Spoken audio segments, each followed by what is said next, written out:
Hello dear students, welcome back to Franklin's Lectures. ഇന്ന് നമ്മൾ S5ന്റെ industrial economics and foreign trade എന്നുള്ള സബ്ജക്റ്റാണ് നമ്മൾ ഇന്നിവിടെ നോക്കാൻ പോകുന്നത്. അപ്പം ആദ്യം തന്നെ എക്കണോമിക്സ് എന്ന് കേൾക്കുമ്പോഴത്തേക്കും പലർക്കും ഒരു ബോറിംഗ് സബ്ജക്റ്റ് ആയിട്ടായിരിക്കും അല്ലെ ഫീൽ ചെയ്യുക. പലർക്കും ഇതിനകത്തെ ടേംസും കാര്യങ്ങളും ഒക്കെ ഓർത്ത് വെക്കാനും അല്ലെങ്കിൽ എന്താ പറയുക ഭയങ്കരമായിട്ട് ഓർത്ത് വെക്കാൻ പാടും, ഭയങ്കരമായിട്ട് റിലേറ്റ് ചെയ്യാനും ഒക്കെ ഭയങ്കരമായിട്ട് പാടായിട്ട് നിങ്ങൾക്ക് ഫീൽ ചെയ്യുന്നുണ്ടാവും. നമ്മളിവിടെ ഇതിനെ എത്രത്തോളം സിമ്പിളായിട്ട് പഠിക്കാൻ പറ്റുമോ അത്രത്തോളം സിമ്പിളായിട്ടും ഡേ ടു ഡേ ലൈഫായിട്ട് കണക്ട് ചെയ്തുമായിരിക്കും നമ്മൾ ഇതിനെ പഠിക്കുന്നത്. ഓക്കെ, അപ്പം നമ്മുടെ മൊഡ്യൂൾ 1 ആണ് നമ്മൾ ഇന്നിവിടെ സ്റ്റാർട്ട് ചെയ്യുന്നത്. മൊഡ്യൂൾ 1ന്റെ സിലബസ് ആണ് ഞാൻ ഈ സ്ലൈഡിൽ കൊടുത്തിട്ടുള്ളത്. ഇത് ജസ്റ്റ് നിങ്ങളൊന്ന് നോക്കുക. ഓക്കെ, നമ്മളപ്പം മക്കളെ ഞാൻ നിങ്ങളുടെ അടുത്ത് ചോദിക്കട്ടെ, എന്താണ് എക്കണോമിക്സ്? ഇപ്പം ഞാൻ നിങ്ങളുടെ അടുത്ത് ചോദിക്കുവാണ് എന്താണ് എക്കണോമിക്സ് എന്ന് ഞാൻ നിങ്ങൾക്ക് ചോദിച്ചു കഴിഞ്ഞ് കഴിഞ്ഞാൽ നിങ്ങൾക്ക് ക്ലിയർ ആയിട്ടൊരു ആൻസർ പറയാൻ പറ്റണം. Economics is the science of choice under സ്കേർസിറ്റി. ഇവിടെ നിങ്ങൾ നോക്കുക, ഇവിടെ നിങ്ങൾ ഈ രണ്ട് വാക്ക് നോക്കുക, ചോയ്സും സ്കേർസിറ്റിയും. ഓക്കെ, ഇവിടെ ഈ രണ്ട് വാക്ക് നോക്കുക, ചോയ്സും സ്കേർസിറ്റിയും. ഈ രണ്ട് വാക്കിനെ ഡിപ്പെൻഡ് ചെയ്തുകൊണ്ടാണ് എക്കണോമിക്സിന്റെ ഡെഫിനിഷൻ ഇവിടെ നിൽക്കുന്നത്. Okay, choice and scarcity. ചോയ്സും സ്കേർസിറ്റിയും. എന്താണ് ചോയ്സ്? ചോയ്സ് ഇപ്പം നിങ്ങൾക്കറിയാം, നിങ്ങൾ രാവിലെ പുറത്തോട്ട് പോവാണ്, നിങ്ങൾ എന്ത് ഡ്രസ്സ് ഇടുന്നു, അല്ലെങ്കിൽ നിങ്ങൾ പുറത്ത് ഫുഡ് കഴിക്കാൻ പോവാണ്, നിങ്ങൾ ഏത് ഫുഡ് കഴിക്കുന്നു, ഇതൊക്കെ എന്താ പറയുന്ന ഇതൊക്കെ നമ്മുടെ ചോയ്സ് ആണ് അല്ലേ, ഒരു സെലക്ഷൻ ആണ്. ഈ സ്കേർസിറ്റി എന്നുള്ള വാക്കിന്റെ അർത്ഥം എന്താണ്? സ്കേർസിറ്റി എന്ന് പറയുമ്പോഴത്തേക്കും നമുക്ക് റിസോഴ്സസ് ഭയങ്കര ലിമിറ്റഡ് ആണ്. റിസോഴ്സസ് എന്ന് ഞാനിപ്പോൾ നിങ്ങളുടെ അടുത്ത് പറയുമ്പോഴത്തേക്കും എക്കണോമിക് റിസോഴ്സസ് ആയിട്ടുള്ള ലാൻഡ്, ലേബർ, ക്യാപിറ്റൽ, ഇൻകം, ഈ പറഞ്ഞ എക്കണോമിക് റിസോഴ്സസ് നമുക്ക് ഈ പറഞ്ഞ എക്കണോമിക് റിസോഴ്സസ് ഭയങ്കര സ്കേർസ് ആണ്. നമുക്ക് അൺലിമിറ്റഡ് അല്ല, നമുക്ക് ലിമിറ്റഡ് ആണ്. ഈ പറഞ്ഞ റിസോഴ്സസ് ഭയങ്കര ലിമിറ്റഡ് ആണ് അല്ലേ. അപ്പൊ ഈ പറഞ്ഞ ലിമിറ്റഡ് റിസോഴ്സസിൽ നിന്നും നമ്മുടെ വാൺസ് എന്ന് പറഞ്ഞാൽ എന്താണ്? വാൺസ് എന്ന് പറഞ്ഞാൽ ആഗ്രഹങ്ങൾ. ഹ്യൂമൻ വാൺസ് എന്ന് പറഞ്ഞ പ്രത്യേക ഒരു സ്ലൈഡ് വരുന്നുണ്ട്. അപ്പൊ നമ്മൾ അതിനെ കുറച്ചുകൂടെ ഡീറ്റെയിൽ ആയിട്ട് അവിടെ ഡിസ്കസ് ചെയ്യും. ഇവിടെ നമ്മൾ പറയാൻ വേണ്ടിയിട്ട് എക്കണോമിക്സിന്റെ ഡെഫിനിഷൻ പറയാൻ വേണ്ടിയിട്ട് നമ്മൾ വാൺസ് എന്ന് പറഞ്ഞു കഴിഞ്ഞാൽ എന്താണ്? വാൺസ് എന്ന് പറയുമ്പോഴത്തേക്കും നമ്മുടെ ആഗ്രഹങ്ങൾ, നമ്മുടെ ആഗ്രഹങ്ങൾ, അതിനെയാണ് നമ്മൾ പറയുന്നത് വാൺസ് എന്ന് പറയുന്നത്. ഓക്കെ, എക്കണോമിക്സ് എന്ന് പറഞ്ഞു കഴിഞ്ഞാൽ അപ്പൊ എന്താണ്? Economics is the science of choice under സ്കേർസിറ്റി. ഈ പറഞ്ഞ വാൺസിനെ സാറ്റിസ്ഫൈ ചെയ്യണം. എങ്ങനെ സാറ്റിസ്ഫൈ ചെയ്യണം? നമ്മുടെ ഈ ലിമിറ്റഡ് റിസോഴ്സസ് വെച്ച് സാറ്റിസ്ഫൈ ചെയ്യണം. അതിനൊരു എക്സാമ്പിൾ ഞാൻ പറയാം. നിങ്ങളുടെ കയ്യിൽ ഞാനൊരു 100 രൂപ തരുവാണ്. ഈ 100 രൂപ തന്നിട്ട് നിങ്ങൾക്ക് നല്ല വിശപ്പുണ്ട്, നിങ്ങൾക്ക് ഫുഡ് കഴിക്കണം. നിങ്ങളുടെ കയ്യിൽ ആകപ്പാടെ ഈ 100 രൂപയേ ഉള്ളൂ. ഈ 100 രൂപ വെച്ച്, ഈ 100 രൂപ നിങ്ങളുടെ വിശപ്പാണ്, നിങ്ങളുടെ വാണ്ട്. ആ വാണ്ട് നിങ്ങൾക്ക് സാറ്റിസ്ഫൈ ചെയ്യണം. എങ്ങനെ സാറ്റിസ്ഫൈ ചെയ്യണം? ഈ 100 രൂപയാണ് ഇവിടുത്തെ റിസോഴ്സ്. ഈ റിസോഴ്സ് വെച്ചിട്ട് നിങ്ങളുടെ വിശപ്പെന്നുള്ള നിങ്ങളുടെ വാണ്ട് നിങ്ങൾ സാറ്റിസ്ഫൈ ചെയ്യണം. അപ്പൊ നിങ്ങൾ 100 രൂപയ്ക്ക് നിങ്ങൾ കഴിക്കാൻ പോകുമ്പോഴത്തേക്കും നിങ്ങൾ കഴിക്കുന്ന ഫുഡ് 100 രൂപയോ അല്ലെങ്കിൽ അതിൽ താഴത്തോ അല്ലെ നിങ്ങൾ കഴിക്കത്തുള്ളൂ, അല്ലെങ്കിൽ അതിന് മേളിൽ നിങ്ങൾക്ക് കഴിക്കാനായിട്ട് നമ്മൾ മറ്റുള്ളവരുടെ കയ്യിൽ നിന്ന് വാങ്ങും. അങ്ങനത്തെ ഒരു സംഭവമല്ല. നിങ്ങളുടെ കയ്യിൽ ഈ 100 രൂപയേ ഉള്ളൂ. ഓക്കെ, ഈ 100 രൂപ വെച്ചിട്ട് നിങ്ങളുടെ വാണ്ട് സാറ്റിസ്ഫൈ ചെയ്യണം. അപ്പൊ ഈ 100 രൂപ, അതായത് റിസോഴ്സ് ഇവിടെ എന്താണ്? ലിമിറ്റഡ് ആണ്. ഈ ലിമിറ്റഡ് ആയിട്ടുള്ള റിസോഴ്സ് വെച്ചിട്ട് നിങ്ങളുടെ വാണ്ടിനെ സാറ്റിസ്ഫൈ ചെയ്യണം. ഇതിന്റെ സയൻസ് ആണ് എക്കണോമിക്സ് എന്ന് പറയുന്നത്. ഓക്കെ, നിങ്ങൾക്ക് മനസ്സിലായല്ലോ? ഈ ഒരു സയൻസിനെയാണ് നമ്മൾ എക്കണോമിക്സ് എന്ന് പറയുന്നത്. അപ്പൊ അതാണ് ഞാൻ നേരത്തെ പറഞ്ഞത്. ഇത് നമ്മുടെ ഡേ ടു ഡേ ലൈഫിൽ ആപ്ലിക്കബിൾ ആയിട്ട് വരുന്ന കുറെ കാര്യങ്ങളുണ്ട്. ഓക്കെ, ഇത് അങ്ങനെ നമ്മളിത് കണക്ട് ചെയ്ത് പഠിച്ചു കഴിഞ്ഞാൽ നമുക്ക് പെട്ടെന്ന് ഇത് മനസ്സിലാക്കാവുന്നേ ഉള്ളൂ. ഇതുപോലെ തന്നെ ഇപ്പൊ ഈ ഒരു എക്സാമ്പിൾ തന്നെ നമ്മൾ കണ്ടില്ലേ, 100 രൂപ നമ്മുടെ കയ്യിൽ ഒരു 100 രൂപ ഉണ്ട്. ഓക്കെ, ഈ 100 രൂപ വെച്ച് തന്നെ നമ്മൾ എന്ത് ചെയ്യണം? നമ്മുടെ വാണ്ട് സാറ്റിസ്ഫൈ ചെയ്യണം. നമുക്ക് അതിൽ കൂടുതൽ പൈസ ഉണ്ടോ? ഇല്ല. അതാണ് റിസോഴ്സസ് ലിമിറ്റഡ് ആണ്. ഇപ്പൊ നമുക്കൊരു ചോയ്സ് ഉണ്ടല്ലേ. എന്താണ് നമ്മുടെ ചോയ്സ്? നമുക്ക് ഈ 100 രൂപ താഴത്തുള്ള ഏത് ഫുഡും കഴിക്കാം. ഓക്കെ, ഈ 100 രൂപ താഴത്ത് വരുന്ന ഏത് ഫുഡും നമുക്ക് ഇവിടെ കഴിക്കാം. ഈ 100 രൂപ വെച്ചിട്ട് നമ്മുടെ വാണ്ട് സാറ്റിസ്ഫൈ ചെയ്യുക. അതാണ് എക്കണോമിക്സിന്റെ ഡെഫിനിഷൻ. ഞാൻ ഇത്ര ഡീറ്റെയിൽ ആയിട്ട് ഇത് എക്സ്പ്ലെയിൻ ചെയ്യാൻ കാരണം എക്കണോമിക്സിന്റെ ഡെഫിനിഷൻ നിങ്ങളുടെ അടുത്ത് ചോദിക്കുവാണ്. ഞാൻ അല്ലെങ്കിൽ മറ്റൊരു വ്യക്തി നിങ്ങളുടെ ചോദിക്കുവാണ് എന്താണ് എക്കണോമിക്സ് എന്ന് ചോദിച്ചാൽ നിങ്ങൾക്ക് ക്ലിയർ ആയിട്ടൊരു ഉത്തരം ഉണ്ടാവണം. ഈ ഒരു സ്റ്റഡിനെയാണ് നമ്മൾ എക്കണോമിക്സ് എന്ന് പറയുന്നത്. Economics is a study of how people manage scarce resources to fulfil their needs and wants. ഇത് കണ്ടില്ലേ, ഇത് സ്കേഴ്സ് ആയിട്ടുള്ള റിസോഴ്സ് ആണ്. നമ്മുടെ കയ്യിൽ 100 രൂപ ഉള്ളൂ. നമ്മുടെ വാണ്ട്സ് അൺലിമിറ്റഡ് ആണ്. ഓക്കെ, ആ അൺലിമിറ്റഡ് ആയിട്ടുള്ള വാണ്ട്സ് വെച്ചിട്ട് നമുക്ക് ലിമിറ്റഡ് ആയിട്ടുള്ള റിസോഴ്സിനെ അൺലിമിറ്റഡ് വാണ്ട്സ് സാറ്റിസ്ഫൈ ചെയ്യാൻ വേണ്ടിയിട്ട് പഠിക്കുന്ന സ്റ്റഡിയാണ് എക്കണോമിക്സ് എന്ന് പറയുന്നത്. Okay, studies how individuals, firms and governments allocate allocate limited resources അല്ലെ. ഇത് നമ്മൾ ഇൻഡിവിജ്വൽസ് മാത്രമാണോ? ഇല്ല, ഫേംസും ഗവൺമെന്റും ഇതെല്ലാവരും ഈ ലിമിറ്റഡ് ആയിട്ടുള്ള റിസോഴ്സസിനെ എങ്ങനെ അലോക്കേറ്റ് ചെയ്യാം, എത്ര പ്രോപ്പർ ആയിട്ട് അലോക്കേറ്റ് ചെയ്യാം എന്നുള്ള സ്റ്റഡിയാണ് economics. Okay, emphasizes decision making, opportunity cost and resource utilization. ഇത് ഡിസിഷൻ മേക്കിംഗ്. ഇവിടെ നമ്മളൊരു ഡിസിഷൻ എടുക്കേണ്ടി വരുവാണ്. അതായത് ഈ 100 രൂപയ്ക്ക് നമ്മൾ എന്ത് കഴിക്കണം, ആ ഒരു ഡിസിഷൻ നമ്മൾ എടുക്കുവാണ്. അതായത് ഈ 100 രൂപ താഴത്തുള്ള എന്താണ് കഴിക്കേണ്ടത്, എന്ത് കഴിച്ചാൽ നമ്മുടെ വാണ്ട് സാറ്റിസ്ഫൈ ആവും, എന്ത് സാധനം കഴിച്ച് നമുക്ക് വാണ്ട് മാക്സിമം സാറ്റിസ്ഫൈ ചെയ്യാൻ പറ്റും, അങ്ങനെ ഒരു ഡിസിഷൻ അവിടെ എടുക്കേണ്ടി വരുന്നുണ്ട്. Okay, opportunity cost. ഇപ്പൊ തൽക്കാലം ഈ ടേമിനെ ഇവിടെ ഇങ്ങനെ വെക്കുക. ഇത് നമ്മൾ ഡീറ്റെയിൽ ആയിട്ട് എക്സ്പ്ലെയിൻ ചെയ്യുന്നുണ്ടാവും. ഇപ്പൊ ഞാനിത് പറഞ്ഞു കഴിഞ്ഞാൽ നിങ്ങൾക്ക് ഭയങ്കര കൺഫ്യൂസിങ് ആവും. ഇപ്പൊ ഇതിനെ റിലേറ്റഡ് നമ്മൾ വരുന്നുണ്ട്, നമ്മുടെ ഈ ടോപ്പിക്ക്, ഇതിന്റെ റിലേറ്റഡ് ടോപ്പിക്ക് വരുന്നുണ്ട്. അപ്പൊ ഞാൻ ഇതിനെ നല്ലോണം എക്സ്പ്ലെയിൻ ചെയ്യും. ഇപ്പൊ നിങ്ങൾ ഇത് ഈ ഓപ്പർച്യൂണിറ്റി കോസ്റ്റ് തൽക്കാലം മൈൻഡ് ആക്കണ്ട. ഇതിന്റെ അപ്പുറത്തുള്ള റിസോഴ്സ് യൂട്ടിലൈസേഷൻ, അതെ, നമ്മുടെ റിസോഴ്സ് എങ്ങനെ പ്രോപ്പറായിട്ട് നമുക്ക് യൂട്ടിലൈസ് ചെയ്യാം, എത്രത്തോളം പ്രോപ്പറായിട്ട് യൂട്ടിലൈസ് ചെയ്യാം എന്നുള്ള സ്റ്റഡിയാണ് എക്കണോമിക്സ് എന്ന് പറയുന്നത്. ഓക്കെ, ഇത് ആൽഫ്രഡ് മാർഷൽ എന്നുള്ള ഒരു എക്കണോമിസ്റ്റിന്റെ കോട്ടാണ് ഇവിടെ ഞാൻ കൊടുത്തിട്ടുള്ളത്. Economics is the study of man in the ordinary business of life. അതായത് എക്കണോമിക്സ് എന്താണ്, ഒരു മനുഷ്യന്റെ ഒരു business, ordinary business of life, ആ ഒരു സ്റ്റഡിയാണ് എക്കണോമിക്സ് എന്ന് പറയുന്നത്. ഒരു മനുഷ്യൻ ഒരു ലൈഫിൽ എങ്ങനെ ഒരു ബിസിനസ് കൊണ്ടുപോകുന്നു, അല്ലെങ്കിൽ ആ മനുഷ്യന്റെ വരവ് ചെലവ് കണക്കുകൾ, ഇതൊക്കെ നോക്കുന്ന ഒരു സ്റ്റഡിയാണ് എക്കണോമിക്സ് എന്ന് പറയുന്നത്. ഓക്കെ, എക്കണോമിക്സ് ഒറിജിനേറ്റ് ചെയ്യുന്നത് ഒരു ഗ്രീക്ക് വേർഡിൽ നിന്നാണ് അല്ലെ. ഇക്കണോമിയ എന്നുള്ള ഇതിനെ നമ്മൾ പ്രൊനൗൺസ് ചെയ്യുന്നത് ഇക്കണോമിയ എന്നാണ്. ഇക്കണോമിയ എന്നുള്ള ഗ്രീക്ക് വേർഡിൽ നിന്നാണ് എക്കണോമിക്സ് എന്നുള്ള വാക്ക് വരുന്നത്. ഈ ഇക്കണോമിയ എന്ന് പറഞ്ഞ വേർഡിന്റെ അർത്ഥം എന്ന് വെച്ച് കഴിഞ്ഞാൽ ഹൗസ് ഹോൾഡ് മാനേജ്മെന്റ് എന്ന് പറഞ്ഞാൽ, ഹൗസ് ഹോൾഡ് മാനേജ്മെന്റ് എന്നാണ്. ഹൗസ് ഹോൾഡ് മാനേജ്മെന്റ് എന്ന് പറയുമ്പോൾ നമ്മുടെ വീട്ടിലെ വരവ് ചെലവ് കണക്കുകൾ ഇത് തിട്ടപ്പെടുത്തി വെക്കുക. അതായത് അങ്ങനത്തെ ഒരു കാര്യമായിട്ടാണ് എക്കണോമിക്സ് ആദ്യമേ വരുന്നത് അല്ലെ. ഈ ഹൗസ് ഹോൾഡ് മാനേജ്മെന്റ് എന്നുള്ള രീതിയിൽ നിന്നും ഇപ്പൊ കാണുന്ന രീതിയിലേക്ക് എക്കണോമിക്സിനെ, അതായത് ഒരു വീട്ടിൽ നിന്നും വീട്ടിലെ വരവും ചെലവും നോക്കിക്കൊണ്ടിരുന്ന ഇതിൽ നിന്നും ഇത്ര വൈഡർ ആസ്പെക്റ്റിലേക്ക് കൊണ്ടുവന്നത് നമ്മുടെ ആഡം സ്മിത്ത് ആണ്. അതുകൊണ്ടാണ് മൂപ്പരെ ഫാദർ ഓഫ് എക്കണോമിക്സ് എന്ന് വിളിക്കുന്നത്. എന്താണ്? Father of economics. അപ്പൊ ആരാണ് father of economics? Adam Smith ആണ് ഫാദർ ഓഫ് എക്കണോമിക്സ്. അതായത് ഇന്ന് നമ്മളിപ്പോ കാണുന്ന ഈ ഒരു രീതിയിലേക്ക് എക്കണോമിക്സിനെ എത്തിച്ചത് ആഡം സ്മിത്ത് ആണ്. മൂപ്പറുടെ വെൽത്ത് ഓഫ് നേഷൻസ് എന്നുള്ള ഒരു ഇതിലാണ് നമ്മൾ ഈ പറയുന്ന എക്കണോമിക്സിനെ പറ്റിയിട്ട് ഇത്ര വൈഡർ ആയിട്ടുള്ള കാര്യങ്ങളും, എക്കണോമിക്സ് ഇത്രയ്ക്കും വൈഡർ ആസ്പെക്റ്റിൽ നമുക്ക് യൂസ് ചെയ്യാം, ഇതിന് ഇത്രത്തോളം പ്രാക്ടിക്കൽ ആപ്ലിക്കേഷൻസ് ഉണ്ട് എന്നൊക്കെ പറഞ്ഞ് മനസ്സിലാക്കി തന്ന എക്കണോമിസ്റ്റ് ആണ് ആഡം സ്മിത്ത്. അതുകൊണ്ടാണ് മൂപ്പരെ ഫാദർ ഓഫ് എക്കണോമിക്സ് എന്ന് വിളിക്കുന്നത്.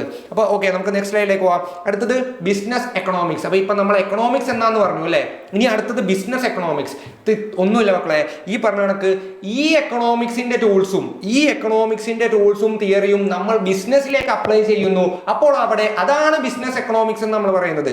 അതായത് ഈ ബിസിനസ് എക്കണോമിക്സിന്റെ കാര്യങ്ങൾ നമ്മൾ ബിസിനസ്സിലേക്കും, ബിസിനസിന്റെ റിയൽ വേൾഡ് ബിസിനസ് പ്രോബ്ലംസ് നമ്മൾ സോൾവ് ചെയ്യാൻ യൂസ് ചെയ്യുമ്പോൾ ആ ഒരു സംഭവത്തെയാണ് നമ്മൾ ആ ഒരു ബ്രാഞ്ചിനെയാണ് നമ്മൾ ബിസിനസ് എക്കണോമിക്സ് എന്ന് പറഞ്ഞ് വിളിക്കുന്നത്. അതായത് business economics is the branch of economics that applies economic theories and tools to solve real world business problems. അതായത് എക്കണോമിക് തിയറീസും ടൂൾസും യൂസ് ചെയ്ത് റിയൽ വേൾഡ് ബിസിനസ് പ്രോബ്ലംസ്, അതായത് ബിസിനസ്സിൽ എന്തൊക്കെ പ്രോബ്ലം അറൈസ് ചെയ്യാവോ, അതായത് ഇൻകം റിലേറ്റഡ് ആയിക്കോട്ടെ, എന്തൊക്കെ പ്രോബ്ലം ബിസിനസ്സിൽ അറൈസ് ചെയ്യുന്നു ആ പ്രോബ്ലത്തിനെ എങ്ങനെ നമുക്ക് സോൾവ് ചെയ്യാം എന്നുള്ള ആ ഒരു ആപ്ലിക്കേഷനെയാണ് ബിസിനസ് എക്കണോമിക്സ് എന്ന് വിളിക്കുന്നത്. അതിന് യൂസ് ചെയ്യുന്നത് എന്താണ്? നമ്മുടെ എക്കണോമിക്സിന്റെ തിയറീസും ടൂൾസുമാണ് യൂസ് ചെയ്യുന്നത്. അത് ബിസിനസ്സിലേക്ക് അപ്ലൈ ചെയ്യുമ്പോൾ അത് ബിസിനസ് എക്കണോമിക്സ് ആവും. It helps business make better decisions about production, pricing, cost, profit and investment. അതായത് അതൊരു ബിസിനസ്സിനെ സഹായിക്കുന്നു. എന്തിനെ സഹായിക്കുന്നു? ബെറ്റർ ഡിസിഷൻ മേക്കിങ്ങിന് സഹായിക്കുന്നു. അതായത് ബെറ്റർ പ്രൊഡക്ഷന് വേണ്ടിയിട്ടും, പ്രൈസിങ് സ്ട്രാറ്റജിക്ക് വേണ്ടിയിട്ടും, കോസ്റ്റിന് വേണ്ടിയിട്ടും, പ്രോഫിറ്റിന് വേണ്ടിയിട്ടും, എവിടെ ഇൻവെസ്റ്റ് ചെയ്യണം, ഏത് ഇതിൽ ഇൻവെസ്റ്റ് ചെയ്യണം, ഏത് തരത്തിലുള്ള ടെക്നോളജി നമ്മൾ കൊണ്ടുവരണം, എങ്ങനത്തെ പ്രൊഡക്റ്റ് ഇറക്കണം, ഇതിനെല്ലാം അത് സഹായിക്കുന്നു. അത് ആ ഒരു ബ്രാഞ്ചാണ്, എക്കണോമിക്സിന്റെ ആ ഒരു ബ്രാഞ്ചിനെയാണ് നമ്മൾ ബിസിനസ് എക്കണോമിക്സ് എന്ന് വിളിക്കുന്നത്. ഓക്കെ, ഇനി നമുക്ക് ഓരോരുത്തർക്കും ഓരോ സ്വഭാവം ഉണ്ടല്ലേ, അതുപോലെ തന്നെ എക്കണോമിക്സിന്റെ സ്വഭാവം എന്താണെന്ന് പറയുന്നതാണ് nature of economics. Okay, economics നമുക്ക് ഓരോ സ്വഭാവം ഉണ്ടല്ലോ, അതുപോലെ എക്കണോമിക്സിന് ഒരു സ്വഭാവമുണ്ട്. അതെന്താണ്? സയൻസ് ആൻഡ് ആർട്ട് ആണ്. എന്താണ്? Economics is a science because it uses systematic methods to study and behaviour. Economics ഒരു സയൻസ് ആണ്, കാരണം അത് വെറുതെ ഒരു സ്യൂഡോ സയൻസ് അല്ല, അതായത് ഒരു അന്ധവിശ്വാസമല്ല, ഒരു സയൻസ് ആണ്. കാരണം എന്താണെന്ന് വെച്ച് കഴിഞ്ഞാൽ എന്താണ് അതിൽ യൂസ് ചെയ്യുന്നത്? സിസ്റ്റമാറ്റിക് മെത്തേഡ്സ് ആണ് അതിൽ യൂസ് ചെയ്യുന്നത്. സിസ്റ്റമാറ്റിക് മെത്തേഡ്സ് യൂസ് ചെയ്തിട്ടാണ് ഇന്ന കറക്റ്റ് ആയിട്ടുള്ള മെത്തേഡ്സ് ഉണ്ട്, ആ മെത്തേഡ്സ് യൂസ് ചെയ്താണ് നമ്മൾ ഹ്യൂമൻ ബിഹേവിയർ സ്റ്റഡി ചെയ്യുന്നത്. ഇതാണ് നമ്മൾ ഈ മെത്തേഡുകൾ യൂസ് ചെയ്തിട്ടാണ് നമ്മൾ ഹ്യൂമൻ ബിഹേവിയർ നമ്മൾ സ്റ്റഡി ചെയ്യുന്നത്. അതുകൊണ്ട് തന്നെ അത് സയൻസ് ആണ്. ഈ പറഞ്ഞ നോളേജ് നമ്മൾ അപ്ലൈ ചെയ്യുമ്പോൾ അതെന്താവുന്നു? അതൊരു ആർട്ട് ആവുന്നു. അതുകൊണ്ടാണ് പറയുന്നത് എക്കണോമിക്സ് ഒരു സയൻസും ആണ് ആർട്ടും ആണ്. ഓക്കെ, ഇനി പോസിറ്റീവ് ആൻഡ് നോർമേറ്റീവ്. ഇവിടെ നിങ്ങൾ ചിന്തിക്കേണ്ടത് ഇത്രേ ഉള്ളൂ. പോസിറ്റീവ് എക്കണോമിക്സ് എന്ന് പറഞ്ഞു കഴിഞ്ഞാൽ describes what is, facts and cause effect റിലേഷൻഷിപ്പിനെയാണ് അത് കാണിക്കുന്നത്. നോർമേറ്റീവ് എക്കണോമിക്സ് എന്ന് പറയുമ്പോഴത്തേക്കും what ought to be. Okay, ഇത് നിങ്ങൾക്ക് മനസ്സിലാക്കാൻ വേണ്ടിയിട്ട് ഞാൻ ഇവിടെ 2 സ്റ്റേറ്റ്മെന്റ് എഴുതുവാണ്. ഒന്ന്, ഇന്ത്യാസ് ഇൻഫ്ലേഷൻ ഈസ് 6%. മറ്റേത്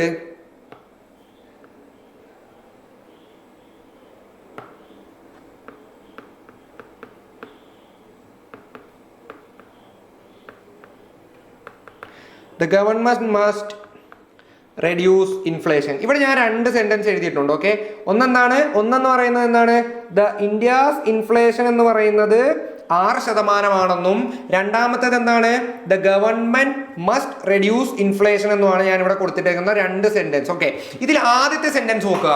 ആദ്യത്തെ സെന്റൻസിൽ ഞാൻ പ്രോപ്പർ ആയിട്ട് ഞാൻ ഇവിടെ പറയുന്നുണ്ട് എന്താണ്?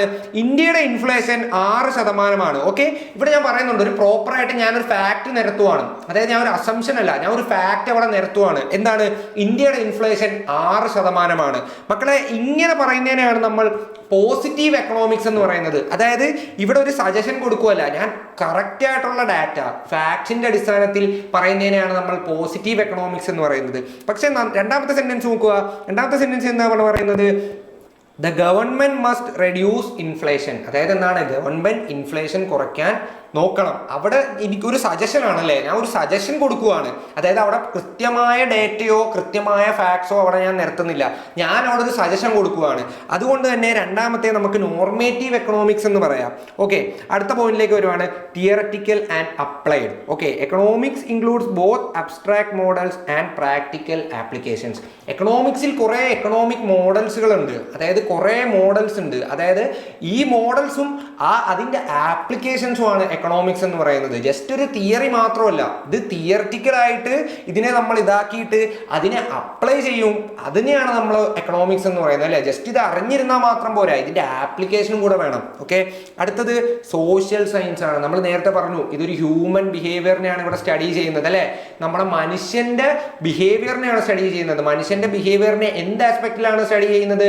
മനുഷ്യൻ എവിടെ സ്പെൻഡ് ചെയ്യുന്നു, മനുഷ്യൻ എങ്ങനെ സ്പെൻഡ് ചെയ്യുന്നു, എവിടെ സേവ് ചെയ്യുന്നു, എന്ത് ഉൽപ്പന്നത്തിലൂടെ അവന് മാക്സിമം അവന്റെ വാണ്ട് സാറ്റിസ്ഫൈ ചെയ്യാൻ പറ്റുന്നു, ഏത് തരത്തിലൊക്കെ വാണ്ട്സ് അറൈസ് ചെയ്യുന്നു, എങ്ങനെ സാറ്റിസ്ഫൈ ചെയ്യാൻ പറ്റുന്നു, അങ്ങനെ പല പല ഹ്യൂമൻ ബിഹേവിയേഴ്സിനെ പറ്റി സ്റ്റഡി ചെയ്യുന്നുണ്ട്. ഓക്കെ, അടുത്തത് നമുക്ക് സ്കോപ്പ് ഓഫ് എക്കണോമിക്സ് നോക്കാം. അപ്പോൾ നമുക്ക് മനസ്സിലായി എക്കണോമിക്സ് എന്ന് പറഞ്ഞാൽ ചെറിയ പുള്ളിയൊന്നുമല്ല, വലിയ പുള്ളിയാണല്ലേ. അപ്പോൾ ഇവിടെ നമ്മൾ മനസ്സിലാക്കേണ്ടത്, നമുക്ക് ഇപ്പം നിങ്ങളുടെ മനസ്സിലൊരു ഡൗട്ട് വരുന്നുണ്ടാവും, എന്തിനാണ് എഞ്ചിനീയറിംഗ് സ്റ്റുഡൻസ് ആയ ഞങ്ങൾക്ക് എക്കണോമിക്സ് ഞങ്ങൾ എന്തിനാണ് പഠിക്കുന്നതെന്ന് വരുന്നുണ്ടാവും അല്ലേ. അപ്പോൾ ആ ഒരു റെലവൻസും നമുക്ക് വരുന്നുണ്ട്. അടുത്ത സ്ലൈഡ് നമ്മൾ അതിനെ പറ്റിയിട്ടാണ് നമ്മൾ പറയുന്നത്, റെലവൻസിനെ പറ്റിയിട്ടും നമ്മൾ പറയുന്നുണ്ട്. അങ്ങനെ നിങ്ങൾ മനസ്സിലാക്കി കഴിഞ്ഞ് കഴിഞ്ഞാൽ നിങ്ങൾക്ക് കുറച്ചുകൂടെ, അതായത് നമ്മളൊരു സാധനം എന്തിനാണ് പഠിക്കുന്നത് എന്ന് നമുക്കൊരു ഐഡിയ ഉണ്ടായി കഴിഞ്ഞ് കഴിഞ്ഞാൽ നമുക്കതിനോട് പഠിക്കാൻ ഒരു ഇൻട്രസ്റ്റ് ഉണ്ടാവും അല്ലെ. ഇപ്പൊ നമുക്ക് ഈ പേജിൽ നമ്മൾ പറഞ്ഞത് എന്താണ്? Scope of economics. നേരത്തെ നമ്മൾ നേച്ചർ നോക്കി, ഇനി ഇതിന്റെ സ്കോപ്പ്, ഇത് എത്രത്തോളം ഇതിന് പോസിബിലിറ്റീസ് ഉണ്ട്. Okay, consumption studies how individuals decide what to consume and how to maximise satisfaction. ഞാൻ നേരത്തെ പറഞ്ഞ പോലെ തന്നെ എങ്ങനെ ഒരു ഇൻഡിവിജ്വൽ എന്ത് കൺസ്യൂം ചെയ്യണം. കൺസ്യൂം എന്ന് ഇവിടെ ഉദ്ദേശിക്കുന്നത് നമ്മുടെ ഫുഡ് കഴിക്കൽ മാത്രമല്ല, ഏത് തരം പ്രൊഡക്ട്സ് അവൻ യൂസ് ചെയ്യണം, അതായത് അവൻ്റെ വാണ്ട്സ് സാറ്റിസ്ഫൈ ചെയ്യാൻ ഏത് തരം പ്രൊഡക്ട്സ് അവൻ യൂസ് ചെയ്യണം. അതായത് ഇന്ന വാണ്ട്സ് പലതരത്തിലുള്ള പ്രൊഡക്ട്സ് ഉണ്ടാവും, അത് ഏത് യൂസ് ചെയ്യുമ്പോഴായിരിക്കും അവൻ്റെ വാണ്ട് സാറ്റിസ്ഫൈ ചെയ്യുന്നത്. വാണ്ട്സ് പല സ്ഥലത്തിലുണ്ടാവും. ഓക്കെ, അടുത്തത് production. Examines how goods and services are created using limited resources. നമ്മൾ നേരത്തെ പറഞ്ഞു അല്ലേ, റിസോഴ്സസ് ഭയങ്കര ലിമിറ്റഡ് ആണ്. റിസോഴ്സസ് നമുക്ക് അബണ്ടന്റ് ആയിട്ടുണ്ടെങ്കിൽ നമുക്ക് ഈ പറഞ്ഞ പോലെ പ്രശ്നം വല്ലതും വരുമോ? ഇല്ല. നമുക്ക് റിസോഴ്സസ് ഭയങ്കര കുറവാണ്. ഈ കുറവുള്ള റിസോഴ്സസ് വെച്ചിട്ട് നമുക്ക് എങ്ങനെ എത്രത്തോളം ഗുഡ്സ് ആൻഡ് സർവീസ് പ്രൊഡ്യൂസ് ചെയ്യാൻ പറ്റും, നമ്മുടെ കയ്യിലുള്ള റിസോഴ്സസ് വെച്ച് എത്രത്തോളം ഗുഡ്സ് ആൻഡ് സർവീസ് പ്രൊഡ്യൂസ് ചെയ്യാൻ പറ്റും, അതിനെപ്പറ്റി നമുക്ക് നോക്കാൻ പറ്റും. പിന്നെ അടുത്തത് എന്താണ്? എക്സ്ചേഞ്ച് ആണ് അല്ലേ. ഒരു ഗുഡ്സ് ഒരു ട്രേഡ് ചെയ്യുവാണ്. ഇപ്പൊ ഞാനൊരു കടക്കാരന്റെ കയ്യിൽ നിന്നും സാധനം വാങ്ങുമ്പോഴത്തേക്കും അവിടെ എക്സ്ചേഞ്ച് ഓഫ് ഗുഡ്സ് ആണ് നടക്കുന്നത്. കടക്കാരൻ എനിക്ക് ഗുഡ് തരുവാണ്, ഓക്കെ, ഞാനത് വാങ്ങുവാണ്, അവിടെ എക്സ്ചേഞ്ച് ഓഫ് ഗുഡ്സ് നടക്കുന്നുണ്ട്. അപ്പം നമ്മുടെ എങ്ങനെ ഒരു ട്രേഡ് നടക്കുന്നു, എങ്ങനെ പ്രൈസ് മെക്കാനിസം വർക്ക് ചെയ്യുന്നു, പ്രൈസിങ് സ്ട്രാറ്റജീസ്, അവർ യൂസ് ചെയ്യുന്ന പ്രൈസിങ് സ്ട്രാറ്റജീസിനെ പറ്റി മനസ്സിലാക്കാൻ പറ്റും. ഓക്കെ, അടുത്തത് ഡിസ്ട്രിബ്യൂഷൻ. ഡിസ്ട്രിബ്യൂഷൻ എന്ന് പറഞ്ഞാൽ എന്താണ്? Deals with how income and wealth R distributed among factors of production. Okay, അതായത് നമുക്കറിയാം ഇൻകവും വെൽത്തും ഈക്വലി ഡിസ്ട്രിബ്യൂട്ട് ചെയ്യപ്പെട്ട ഒന്നല്ല. ഓക്കെ, നമുക്ക് പല ആൾക്കാരുടെ കയ്യിലും, ചില ആൾക്കാരുടെ കയ്യിൽ ഇൻകം കൂടുതലുണ്ടാവും, ചില ആൾക്കാരുടെ കയ്യിൽ അത്രത്തോളം ഇൻകം ഉണ്ടാവത്തില്ല. അതായത് ഇത് ഈക്വലി ഡിസ്ട്രിബ്യൂട്ട് ചെയ്തേക്കുന്ന ഒരു കാര്യമാണെന്ന് നമുക്ക് പറയാൻ പറ്റത്തില്ല. അപ്പൊ ഇതിന്റെ സ്റ്റഡിയാണ് എങ്ങനെ, ഏതൊക്കെ രീതിയിലാണ് ഇൻകം അവിടെ ഡിസ്ട്രിബ്യൂട്ട് ആയിരിക്കുന്നത്, ഏതൊക്കെ രീതിയിലാണ് ഇൻകം ഡിസ്ട്രിബ്യൂട്ട് ചെയ്യപ്പെട്ടിരിക്കുന്നത്, എങ്ങനെയാണ് ഇതിന്റെ ഇത് വരുന്നത്, അതെങ്ങനെ നമ്മുടെ ഫാക്ടേഴ്സ് ഓഫ് പ്രൊഡക്ഷനെ അത് അഫക്റ്റ് ചെയ്യുന്നു. ഫാക്ടേഴ്സ് ഓഫ് പ്രൊഡക്ഷൻ ഏതാണ് മക്കളെ? Land, labour, capital, entrepreneurship. അതായത് ഇതാണ് ഫാക്ടേഴ്സ് ഓഫ് പ്രൊഡക്ഷൻ. ഒരു പ്രൊഡക്ഷൻ നടക്കണമെങ്കിൽ ഈ പറഞ്ഞ 4 കാര്യങ്ങൾ ഉണ്ടായിരിക്കണം. ഈ പറഞ്ഞ 4 കാര്യങ്ങൾ ഉണ്ടെങ്കിലേ പ്രൊഡക്ഷൻ നടക്കത്തുള്ളൂ. ഇതിൽ നിന്നും ഒരു കാര്യം ഇല്ലെങ്കിൽ നമുക്ക് പ്രൊഡക്ഷൻ നടത്താൻ പറ്റത്തില്ല. ഓക്കെ, അപ്പൊ ഈ ഇൻകവും വെൽത്തും ഇത് പലതായിട്ട് ഡിസ്ട്രിബ്യൂട്ട് ചെയ്യപ്പെട്ടിരിക്കുന്ന ഇൻകമിനെയും വെൽത്തിനെയും ഈ ഫാക്ടേഴ്സ് ഓഫ് പ്രൊഡക്ഷനും തമ്മിലുള്ള റിലേഷനാണ് ഇവിടെ ഇതാവുന്നത്. ആ ഒരു രീതിയിലാണ് നമ്മൾ നോക്കുന്നത്. ഓക്കെ, അടുത്തത് പബ്ലിക് ഫിനാൻസ് ആണ്. ഓക്കെ, നമ്മൾ ഗവൺമെന്റിന് ടാക്സ് കൊടുക്കുന്നുണ്ട്. ഈ ടാക്സ് വെച്ചിട്ടുള്ള ഇൻകം ഇതെങ്ങനെ യൂസ് ചെയ്യപ്പെടുന്നുണ്ടോ, അല്ലെങ്കിൽ എങ്ങനെയാണ് ഈ ടാക്സേഷൻ സിസ്റ്റം വർക്ക് ചെയ്യുന്നത്, includes government income and expenditure, budgeting and physical policies. നമ്മളെല്ലാവരും ബഡ്ജറ്റ് നോക്കാറുണ്ട് അല്ലേ. ബഡ്ജറ്റ് നോക്കുമ്പോഴത്തേക്കും നമ്മൾ ഇന്ന സാധനത്തിന്റെ വില കൂടി, വില കുറഞ്ഞു എന്നൊക്കെ പറയുന്നുണ്ട്. ഇവിടെയൊക്കെ എന്താണ്? ഇവിടെയൊക്കെ എക്കണോമിക്സ് ആണ് യൂസ് ചെയ്യപ്പെടുന്നത്. അതാണ് നമ്മൾ 5ാമത്തെ പോയിന്റ് പറയുന്നത്. ഈ കാര്യങ്ങളിലെല്ലാം ഇപ്പൊ എക്കണോമിക്സിന്റെ സ്കോപ്പ് എത്രത്തോളം ആണെന്ന് മനസ്സിലായില്ലേ? ഭയങ്കര വൈഡ് സ്കോപ്പാണ്. ഓക്കെ, അടുത്തതാണ് നമ്മൾ പറയാൻ വന്ന കാര്യം, റിലവൻസ് ടു എഞ്ചിനീയേഴ്സ്. അതായത് നിങ്ങൾ എഞ്ചിനീയേഴ്സ് എന്തുകൊണ്ട് എക്കണോമിക്സ് പഠിക്കണം. ഓക്കെ, ആദ്യത്തെ പോയിന്റ് നോക്കുക, helps in project budgeting and resource planning. നമ്മൾ നാളെ ഒരു പ്രൊജക്ട് ബിൽഡ് ചെയ്യുവാണ്. ഓക്കെ, നമ്മുടെ ആ ഒരു പ്രൊജക്റ്റിന് വേണ്ടിയിട്ട് ആദ്യം ചെയ്യേണ്ടത് എന്താണ്? നമ്മളൊരു ബഡ്ജറ്റ് അലോക്കേറ്റ് ചെയ്യണം. ആ ഒരു ബഡ്ജറ്റ് അലോക്കേറ്റ് ചെയ്യണമെങ്കിൽ നിങ്ങൾക്ക് തീർച്ചയായും നിങ്ങൾ എക്കണോമിക്സ് അറിഞ്ഞിരിക്കണം. എക്കണോമിക്സ് അറിയാത്ത ഒരാൾക്ക് ആ ഒരു കറക്റ്റായിട്ട് ആ പ്രൊജക്റ്റിന് ബഡ്ജറ്റ് ചെയ്യാൻ പറ്റത്തില്ല.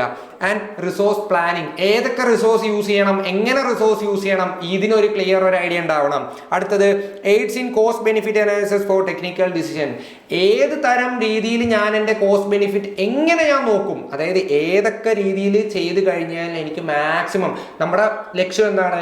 മിനിമം കോസ്റ്റിൽ മാക്സിമം ഔട്ട്പുട്ട് പ്രൊഡ്യൂസ് ചെയ്യുക. അതായത് കറക്റ്റ് ആയിട്ടുള്ള രീതിയിൽ മിനിമം ആയിട്ട് നമ്മൾ കോസ്റ്റ് വെച്ചിട്ട് എത്രത്തോളം മാക്സിമം ഔട്ട്പുട്ട് നമുക്ക് ചെയ്യാവോ, എത്രത്തോളം ഡെവലപ്പ് ആക്കാവോ, അങ്ങനത്തെ ഒരു രീതിയിലാണ് നമ്മുടെ ലക്ഷ്യം എന്ന് പറഞ്ഞു കഴിഞ്ഞാൽ. അതിന് വേണ്ടിയിട്ട് എക്കണോമിക്സ് സഹായിക്കും. ഓക്കെ, അടുത്തത് encourages efficient use of resources and economic feasibility assessment. അതായത് റിസോഴ്സസ് എങ്ങനെ എഫിഷ്യൻ്റ് ആയിട്ട് നമുക്ക് യൂസ് ചെയ്യാം, എങ്ങനെ നമുക്ക് റിസോഴ്സസിനെ കറക്റ്റായിട്ട് യൂസ് ചെയ്യാം, വേസ്റ്റേജ് ഇല്ലാതെ എങ്ങനെ പ്രോപ്പറായിട്ട് റിസോഴ്സസിനെ യൂസ് ചെയ്യാം. And economic feasibility assessment. അതായത് എക്കണോമിക് ഫീസിബിലിറ്റി എന്ന് പറഞ്ഞാൽ ഇത്രേ ഉള്ളൂ മക്കളെ.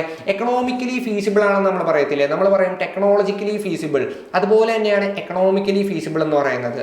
അതായിട്ട് നമ്മുടെ കയ്യിലുള്ള വെൽത്ത് വെച്ച് നമുക്കത് ചെയ്യാൻ പറ്റണം. അതായത് നമ്മുടെ കയ്യിൽ ഇല്ലാത്തൊരു പൈസക്ക് അതിന്റെ മേളിൽ പോവരുത്, കയ്യിലുള്ള പൈസയുടെ മേളിൽ പോവരുത്. നമുക്ക് ഉള്ള ബഡ്ജറ്റിൽ നമുക്ക് എങ്ങനെ അത് ചെയ്യാൻ പറ്റും, എത്ര പക്കയായിട്ട് നമുക്കത് ചെയ്യാൻ പറ്റും, അങ്ങനത്തെ ഒരു കാര്യം നമുക്ക് അവിടുന്ന് മനസ്സിലാക്കാൻ പറ്റും. Supports market understanding and policy evaluation.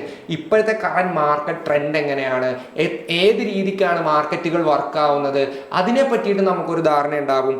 Policy evaluation, ഗവൺമെന്റിന്റെ പോളിസി സ്കീംസുകൾ, ഗവൺമെന്റ് ഇറക്കുന്ന സബ്സിഡികൾ എങ്ങനെ നമുക്കിത് ഉപകാരപ്പെടുത്താം. നമ്മൾ നാളെ ഒരു ഓൺട്രപ്രണർ ആകുമ്പോഴത്തേക്കും നമ്മുടെ സ്റ്റാർട്ടപ്പിന് അതെങ്ങനെ യൂസ്ഫുൾ ആവും, അല്ലെങ്കിൽ നമ്മളിപ്പോൾ വർക്ക് ചെയ്യുന്ന കമ്പനിക്ക് ഈ പറഞ്ഞ കണക്ക് പോളിസികൾ കൊണ്ട് എന്തൊക്കെ രീതിയിൽ ഉപയോഗപ്പെടുത്താം എന്നുള്ള സ്റ്റഡിയാണ് എക്കണോമിക്സ് എന്ന് പറയുമ്പോഴത്തേക്കും. അടുത്തത് promote sustainable decision making by integrating എൻവയോൺമെന്റൽ ആൻഡ് സോഷ്യൽ കോസ്റ്റ്. നമ്മൾ ഏറ്റവും കൂടുതൽ ഈ ശ്രദ്ധിക്കേണ്ട ഒരു കാര്യമാണ് സസ്റ്റൈനബിൾ ഡെവലപ്മെന്റ് എന്ന് പറയുന്നത്. അതായത് നമുക്ക് ഡെവലപ്മെന്റ് മാത്രം ഉണ്ടാക്കിയാൽ പോരാ, സസ്റ്റൈനബിൾ ആയിട്ട് വേണം നമ്മൾ ഡെവലപ്മെന്റ് ഉണ്ടാക്കാൻ. അതായത് ഫ്യൂച്ചർ ജനറേഷൻസിനെ മനസ്സിൽ വെച്ചിട്ട് വേണം നമ്മുടെ ഡെവലപ്മെന്റ് വരാനായിട്ട്. അപ്പൊ എങ്ങനെ സസ്റ്റൈനബിൾ ആയിട്ട് ഒരു ഡിസിഷൻ മേക്ക് ചെയ്യാം, സസ്റ്റൈനബിൾ ആയിട്ട് എങ്ങനെ ഡെവലപ്മെന്റ് കൊണ്ടുവരാം, അതായത് നമ്മൾ എൻവയോൺമെന്റിനെ ഒരിക്കലും എക്സ്പ്ലോയിറ്റ് ചെയ്തുകൊണ്ട് ഒരു കാര്യം നമ്മൾ ചെയ്തിട്ട് കാര്യമില്ല. നമുക്ക് എൻവയോൺമെന്റിനെ നമ്മൾ ഹാം ചെയ്യാതെ നമ്മൾ അതിനോടൊപ്പം സസ്റ്റൈനബിൾ ആയിട്ടുള്ള രീതിയിൽ എന്തൊക്കെ രീതിയിൽ നമുക്ക് ചെയ്യാൻ പറ്റും അതിനെ പറ്റിയിട്ട് നമുക്ക് അറിയാൻ പറ്റും. അടുത്തത് enables engineers to communicate better with management, finance teams and policy makers. നമ്മളിപ്പോൾ നാളെ ഒരു ഫേമിൽ വർക്ക് ചെയ്യുമ്പോഴത്തേക്കും അവിടുത്തെ ഫിനാൻസ് ടീമായിട്ടും മാനേജേഴ്സായിട്ടും നമുക്ക് സംസാരിക്കണമെങ്കിൽ നമുക്ക് ഇതിനെ പറ്റിയിട്ട് ഒരു ധാരണ വേണം അല്ലേ. നമുക്ക് ധാരണ ഇല്ലാത്തൊരു വിഷയത്തെ പറ്റിയിട്ട് പോയിട്ട് നമുക്ക് സംസാരിക്കാൻ പറ്റുമോ? ഒരിക്കലും പറ്റത്തില്ല. നമുക്ക് ആ ഒരു വിഷയത്തെ പറ്റിയിട്ട് ഒരു ധാരണ ഉണ്ടാവണം. ഒരു ഫിനാൻസ് റിലേറ്റഡ് കാര്യത്തിൽ നമ്മൾ ഇടപെടണമെങ്കിൽ അതെന്താണ് എന്ന് നമ്മൾ ആദ്യമേ പഠിച്ചിരിക്കണം.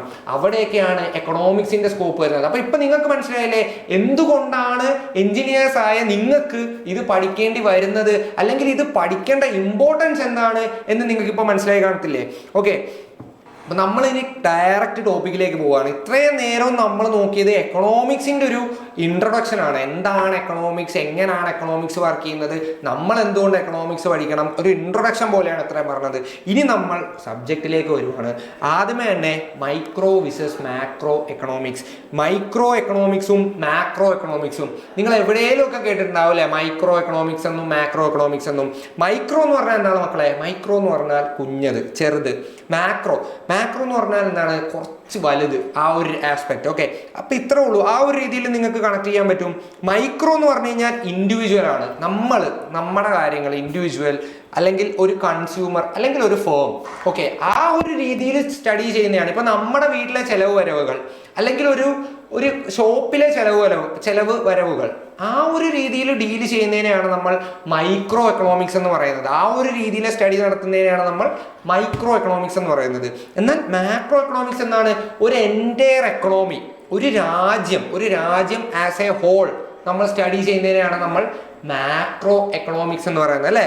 ഓക്കെ, മൈക്രോ എക്കണോമിക്സ് എന്തൊക്കെയായിട്ടാണ് ഡീൽ ചെയ്യുന്നത്? ഡിമാൻഡ്, സപ്ലൈ, പ്രൈസിങ്, ഔട്ട്പുട്ട്, ഇതൊക്കെയായിട്ടാണ് മൈക്രോ എക്കണോമിക്സ് ഡീൽ ചെയ്യുന്നത്. എന്നാൽ മാക്രോ എക്കണോമിക്സ് കുറച്ചുകൂടെ വൈഡർ ലെവലിൽ ചിന്തിക്കുന്നതുകൊണ്ട് അവിടെ വരുന്ന കാര്യങ്ങൾ എന്തൊക്കെയാണ്? National income, inflation, fiscal policies. ഇത്ര വൈഡർ ആസ്പെക്റ്റിലാണ് അത് ചിന്തിക്കുന്നത്. അത് ഒരാളുടെ മാത്രമായിട്ടല്ല ചിന്തിക്കുന്നത്, ഒരു എൻറ്റയർ നേഷൻ, ആ ഒരു രീതിയിൽ, ഒരു എൻറ്റയർ എക്കണോമി, ആ ഒരു രീതിയിലാണ് മാക്രോ എക്കണോമിക്സ് ചിന്തിക്കുന്നത്. അപ്പം അവിടെ വരുന്നത് എന്തൊക്കെയാണ്? നാഷണൽ ഇൻകം വരും, ഇൻഫ്ലേഷൻ വരും, ഫിസിക്കലായിട്ടുള്ള പോളിസീസ് വരും. ഓക്കെ, അടുത്തത് മൈക്രോ എക്കണോമിക്സിൽ യൂസ് ചെയ്യുന്ന ടൂൾസ് ആണ് പാർഷ്യൽ ഇക്വിലിബ്രിയവും ഇൻഡിവിജ്വൽ അനാലിസിസും. അതായത് ഇത് ഒരു ഇൻഡിവിജ്വലിന്റെ സ്റ്റഡി ആണല്ലോ, അപ്പൊ ആ ഒരു രീതിയിലുള്ള ടൂൾസ് ആയിരിക്കും മൈക്രോ എക്കണോമിക്സിൽ ഡീൽ ചെയ്യുന്നത്. മാക്രോ എക്കണോമിക്സിൽ ഒരു ജനറൽ ഇക്വിലിബ്രിയവും അഗ്രിഗേറ്റ് അനാലിസിസ് ആയിരിക്കും. അഗ്രിഗേറ്റ് എന്ന് പറയുമ്പോൾ ആവറേജ് എന്നുള്ളൊരു മീനിങ് ആണ് അവിടെ വരുന്നത്. ഈ ടൂൾസിനെ പറ്റിയിട്ടൊന്നും നിങ്ങൾ ഡീറ്റെയിൽ ആയിട്ട് ഇപ്പം പഠിക്കേണ്ട. ഓക്കെ, അപ്പൊ നമുക്ക് അടുത്ത സ്ലൈഡിലേക്ക് പോവാം. Human wants. നമ്മൾ നേരത്തെ പറഞ്ഞു അല്ലേ, ഹ്യൂമൻ വാണ്ട്സ് എന്ന് പറഞ്ഞാൽ എന്താണ്? ഹ്യൂമൻ വാണ്ട്സ് എന്ന് പറഞ്ഞു കഴിഞ്ഞാൽ നമ്മുടെ ആഗ്രഹങ്ങളാണ് അല്ലേ. നമ്മുടെ ആഗ്രഹങ്ങൾ ഒരിക്കലും നിൽക്കാറില്ല. നമ്മുടെ അടുത്ത് ചോദിക്കുവാണ്, ഇപ്പം നിങ്ങളുടെ കുറച്ച് ആഗ്രഹങ്ങൾ പറഞ്ഞാൽ നിങ്ങൾ പറയും എനിക്കൊരു ബൈക്ക് വാങ്ങണം, എനിക്കൊരു കാറ് വാങ്ങണം, എനിക്കൊരു വീട് വെക്കണം, അങ്ങനെ ആഗ്രഹങ്ങൾ ഇങ്ങനെ പോകുവാണ്. അതുപോലെയാണ് wants R unlimited but resources R limited. ഇത്രയും ആഗ്രഹങ്ങളുണ്ട്, പക്ഷേ എൻ്റെ കയ്യിലുള്ള റിസോഴ്സസ് എന്താണ്? ലിമിറ്റഡ് ആണ്. ഞാൻ ഒന്നുകൂടെ പറയാം, റിസോഴ്സസ് നമ്മൾ ഇവിടെ പറയുമ്പോൾ എക്കണോമിക്സിൽ റിസോഴ്സസ് എന്ന് പറയുമ്പോൾ എക്കണോമിക്കൽ റിസോഴ്സസിനെയാണ് നമ്മൾ ഉദ്ദേശിക്കുന്നത്. ഇത് ലാൻഡ്, ലേബർ, ക്യാപിറ്റൽ, അങ്ങനത്തെ എക്കണോമിക് റിസോഴ്സസിനെയാണ് നമ്മളവിടെ ഉദ്ദേശിക്കുന്നത്. അപ്പം വാണ്ട്സ് അൺലിമിറ്റഡ് ആണല്ലേ, വാണ്ട്സ് ഒരിക്കലും ലിമിറ്റഡ് അല്ല. ഇന്ന മനുഷ്യന് നമ്മുടെ ആഗ്രഹങ്ങൾ ഇങ്ങനെ പരന്നിങ്ങനെ കിടക്കുവാണ്. ഓക്കെ, അത് ഈ വാണ്ട്സിനെ നമ്മൾ 3 തരത്തിൽ ഡിവൈഡ് ചെയ്തിട്ടുണ്ട്. എങ്ങനെ? Necessities, comforts, luxuries. അങ്ങനെ 3 രീതിയിൽ നമ്മൾ വാണ്ട്സിനെ ഡിവൈഡ് ചെയ്തിട്ടുണ്ട്. ഇതൊക്കെയാണ് നെസസിറ്റീസ്. അതായത് നെസസിറ്റീസ് എന്ന് പറയുമ്പോഴത്തേക്കും ഭയങ്കര എസെൻഷ്യൽ. അതായത് ഈ വാണ്ട് ഇല്ലാതെ ഈ വാണ്ട് സാറ്റിസ്ഫൈ ചെയ്യാതെ ഒരു മനുഷ്യന് ജീവിക്കാൻ പോലും പറ്റത്തില്ല. അത്രയും നെസസിറ്റി ആയിട്ട് വരുന്ന വാണ്ടാണ് ആദ്യത്തെ കാറ്റഗറിയിൽ വരുന്നത്. എന്താണ്? Food and water.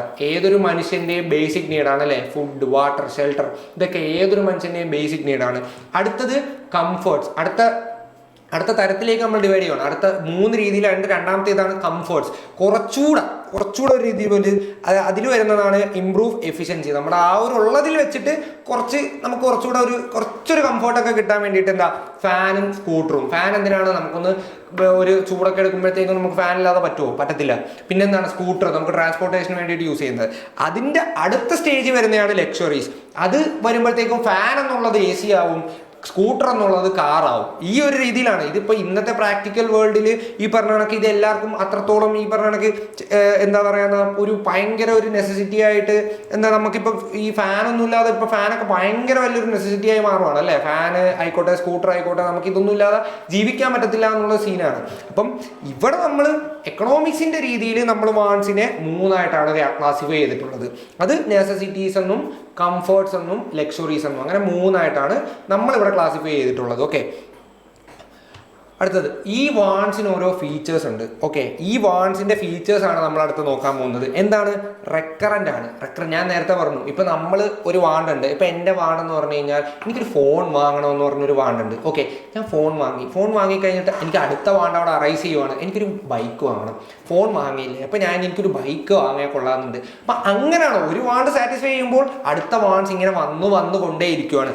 അതുകൊണ്ടാണ് നമ്മൾ പറയുന്നത് വാൺസ് ഭയങ്കര റെക്കറന്റ് ആണ്. വാൺസ് ഇങ്ങനെ ഒന്ന് കഴിഞ്ഞ് കഴിഞ്ഞാൽ ഫോൺ വാങ്ങി, ഇനി എനിക്ക് വാണ്ടുകളൊന്നുമില്ല എന്നും പറഞ്ഞ് നമ്മൾ ഇരിക്കുന്നില്ല. നമുക്ക് അടുത്ത വാണ്ടുകൾ ഇങ്ങനെ വന്നുകൊണ്ടേ ഇരിക്കുകയാണ് അല്ലേ. അടുത്തെന്താണ്? വാൺസ് ഗ്രേഡബിൾ ആണ്. ഏതാണ്? നമുക്ക് വാൺസിനെ ഇങ്ങനെ 1, 2, 3 എന്നും പറഞ്ഞ് നമുക്ക് ഡിവൈഡ് ചെയ്യാൻ പറ്റും. അതായത് നമുക്ക് നേരത്തെ പറയാം ഏറ്റവും ബേസിക് ആയിട്ടുള്ള 1 വരുന്ന ഫുഡ്, വാട്ടർ, ഇതൊക്കെ ബേസിക്കിൽ വരുന്ന കാര്യമാണ്. ഓക്കെ, എന്നിട്ട് അടുത്ത് നമുക്ക് വേണമെങ്കിൽ അടുത്ത ഇതിലാക്കാം ഒരു നല്ലൊരു ഫോൺ, അതൊക്കെ അടുത്തടുത്തായിട്ട് നമുക്ക് ഇങ്ങനെ ഗ്രേഡ് ചെയ്ത് പോവാം. അപ്പൊ ഏറ്റവും ടോപ്പിൽ വരുന്നത് ഏറ്റവും പെട്ടെന്ന് സാറ്റിസ്ഫൈ ചെയ്യേണ്ട വാണ്ടായിരിക്കും. അതിന് നമ്മൾ കൂടുതൽ ഇമ്പോർട്ടൻസ് കൊടുക്കും, അതിന് നമ്മൾ കൂടുതൽ പ്രയോറിറ്റി കൊടുക്കും. അങ്ങനെ നമുക്ക് വാൺസിനെ ഗ്രേഡ് ചെയ്യാം. അടുത്തത് കോമ്പറ്റേറ്റീവ് ആണ്. അറിയാം, റിസോഴ്സസ് ഭയങ്കര ലിമിറ്റഡ് ആണ് അല്ലേ. ഈ ലിമിറ്റഡ് ആയിട്ടുള്ള റിസോഴ്സസ് വെച്ചിട്ട് നമ്മൾ ഈ വാൻസ് സാറ്റിസ്ഫൈ ചെയ്യുക എന്ന് പറഞ്ഞു കഴിഞ്ഞാൽ ഇതൊരു ഭയങ്കരമായിട്ട് ഒരു കോമ്പറ്റേറ്റീവ് നേച്ചർ ഉള്ളതാണ്. അതായത് നമ്മൾ ചിലപ്പോൾ ഒരു വാണ്ട് സാറ്റിസ്ഫൈ ചെയ്യണമെങ്കിൽ മറ്റൊരു വാണ്ടിന് നമ്മൾ വേണ്ടെന്ന് നോക്കേണ്ടി വരും. ഇപ്പം നിങ്ങളുടെ കയ്യിൽ ഒരു 1,00,000 രൂപയുണ്ടെന്ന് ചിന്തിക്കുക. നിങ്ങളുടെ കയ്യിൽ ഒരു 1,00,000 രൂപയുണ്ട്, നിങ്ങൾക്കൊരു ഫോണും വേണം. ഫോണെന്ന് പറയുമ്പോൾ ഞാൻ ഉദ്ദേശിക്കുന്ന ഐഫോൺ ആണ് കേട്ടോ. ഫോണും വേണം, നിങ്ങൾക്കൊരു 1,00,000 രൂപയ്ക്ക് ഒരു ബൈക്കും ഉണ്ടെന്ന് വിചാരിച്ചോ. ഫോണും വേണം, 1,00,000 രൂപയ്ക്ക് ഒരു ബൈക്കും വേണം. പക്ഷെ നിങ്ങളുടെ കയ്യിലാവാപ്പാട് എന്തുള്ളൂ? 1,00,000 രൂപയേ ഉള്ളൂ.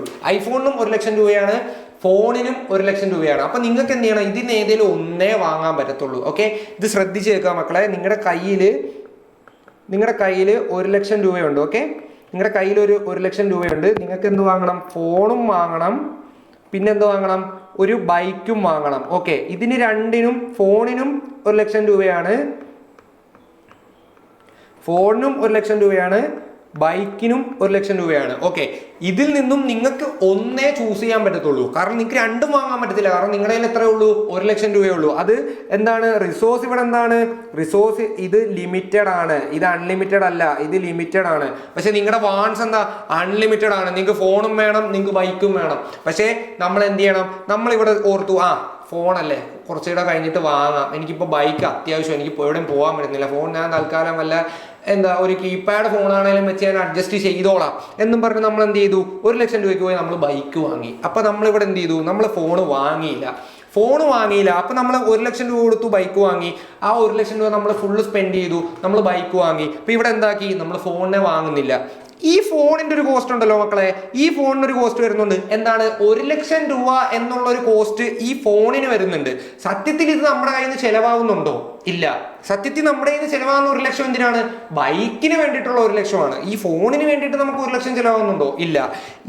പക്ഷേ എക്കണോമിക്സിന്റെ രീതിയിൽ നമ്മൾ ചിന്തിക്കുമ്പോഴത്തേക്കും ഈ ഒരു കോസ്റ്റ് ഉണ്ടല്ലോ, ഈ കോസ്റ്റിനെ നമ്മൾ ഓപ്പർച്യൂണിറ്റി കോസ്റ്റ് എന്ന് പറയും. എന്തെന്ന് പറയും? ഈ ഫോണിന്റെ കോസ്റ്റിനെ നമ്മൾ എന്ത് പറയും? ഓപ്പർച്യൂണിറ്റി കോസ്റ്റ് എന്ന് പറയും. ഇതാണ് ഞാൻ നേരത്തെ ഓപ്പർച്യൂണിറ്റി കോസ്റ്റ് പറയുമ്പോൾ ഇവിടെ ഒന്ന് എക്സ്പ്ലെയിൻ ചെയ്യാന്ന് പറഞ്ഞത്. ഇപ്പൊ നിങ്ങൾക്ക് കുറച്ചുകൂടെ കണക്ട് ചെയ്യാൻ പറ്റുന്നുണ്ടാവും. ഈ കോസ്റ്റിനെ നമ്മൾ എന്ത് പറയും? ഓപ്പർച്യൂണിറ്റി കോസ്റ്റ് എന്ന് പറയും. ഓപ്പർച്യൂണിറ്റി കോസ്റ്റ് എന്ന് പറഞ്ഞു കഴിഞ്ഞാൽ എന്താണ്? ഈ ആൾട്ടർനേറ്റീവ്, അതായത് ബൈക്ക് എന്ന് പറയുന്ന ഓൾട്ടർനേറ്റീവ് ചൂസ് ചെയ്യാൻ വേണ്ടിയിട്ട് ഫോൺ എന്ന് പറയുന്ന ഓൾട്ടർനേറ്റീവ് ഞാൻ വിട്ടു. ഞാൻ ഫോർഗോൺ ചെയ്തു. ആ ഫോർഗോൺ ചെയ്ത ഓൾട്ടർനേറ്റീവിന്റെ കോസ്റ്റ് എത്രയാണ്? 1,00,000 രൂപ. ആ 1,00,000 രൂപയാണ് മക്കളെ ഇവിടെ ഓപ്പർച്യൂണിറ്റി കോസ്റ്റ് എന്ന് പറഞ്ഞു കഴിഞ്ഞാൽ. അതാണ് ഈ ഓപ്പർച്യൂണിറ്റി കോസ്റ്റിന്റെ കൺസെപ്റ്റ്. ഇത്രയേ ഉള്ളൂ. അതായത് ഒരു വാണ്ട് സാറ്റിസ്ഫൈ ചെയ്യാൻ വേണ്ടിയിട്ട് മറ്റൊരു ഇപ്പോൾ ഒരു കാര്യം നമ്മൾ വരുമ്പോൾ 2 ഓൾട്ടർനേറ്റീവ് ഉണ്ടാവും. ആ ഒരു ഓൾട്ടർനേറ്റീവിൽ നമ്മൾ ചൂസ് ചെയ്യുന്ന ഒരു ഓൾട്ടർനേറ്റീവ് ഉണ്ടാവും, നമ്മൾ ഒഴിവാക്കുന്ന ഒരു ഓൾട്ടർനേറ്റീവ് ഉണ്ടാവും. ആ ഒഴിവാക്കുന്ന ഓൾട്ടർനേറ്റീവിന്റെ കോസ്റ്റ് എന്താണോ അതാണ് ഓപ്പർച്യൂണിറ്റി കോസ്റ്റ് എന്ന് പറയുന്നത്. ഓക്കെ, അതാണ് ഞാൻ ഈ കോമ്പറ്റീറ്റീവ് എന്നുള്ള പറയുന്ന സംഭവം കൊണ്ട് ഉദ്ദേശിച്ചത്. ഓക്കെ, ഒരു സാധനം നമുക്ക് വേണമെങ്കിൽ മറ്റൊരു സാധനം നമ്മൾ വിട്ടുകൊടുക്കേണ്ടി വരും, അതാണ് സംഭവം. ഓക്കെ, അടുത്തത് ഇനി നമ്മൾ നോക്കാൻ പോകുന്നത് ബേസിക് എക്കണോമിക് പ്രോബ്ലംസ് അല്ലെങ്കിൽ സെൻട്രൽ പ്രോബ്ലംസ് ഓഫ് ആൻ എക്കണോമിനെ പറ്റിയിട്ടാണ് നമ്മൾ നോക്കാൻ പോകുന്നത്. അതായത് നമ്മുടെ എക്കണോമിയിൽ, അതായത് നമുക്കറിയാലേ കൺട്രീസിനെ 3 നമ്മൾ ഡിവൈഡ് ചെയ്യും. ഏത് രീതിയിൽ? ഡെവലപ്ഡ് കൺട്രീസ്, ഡെവലപ്പിംഗ് കൺട്രീസ്,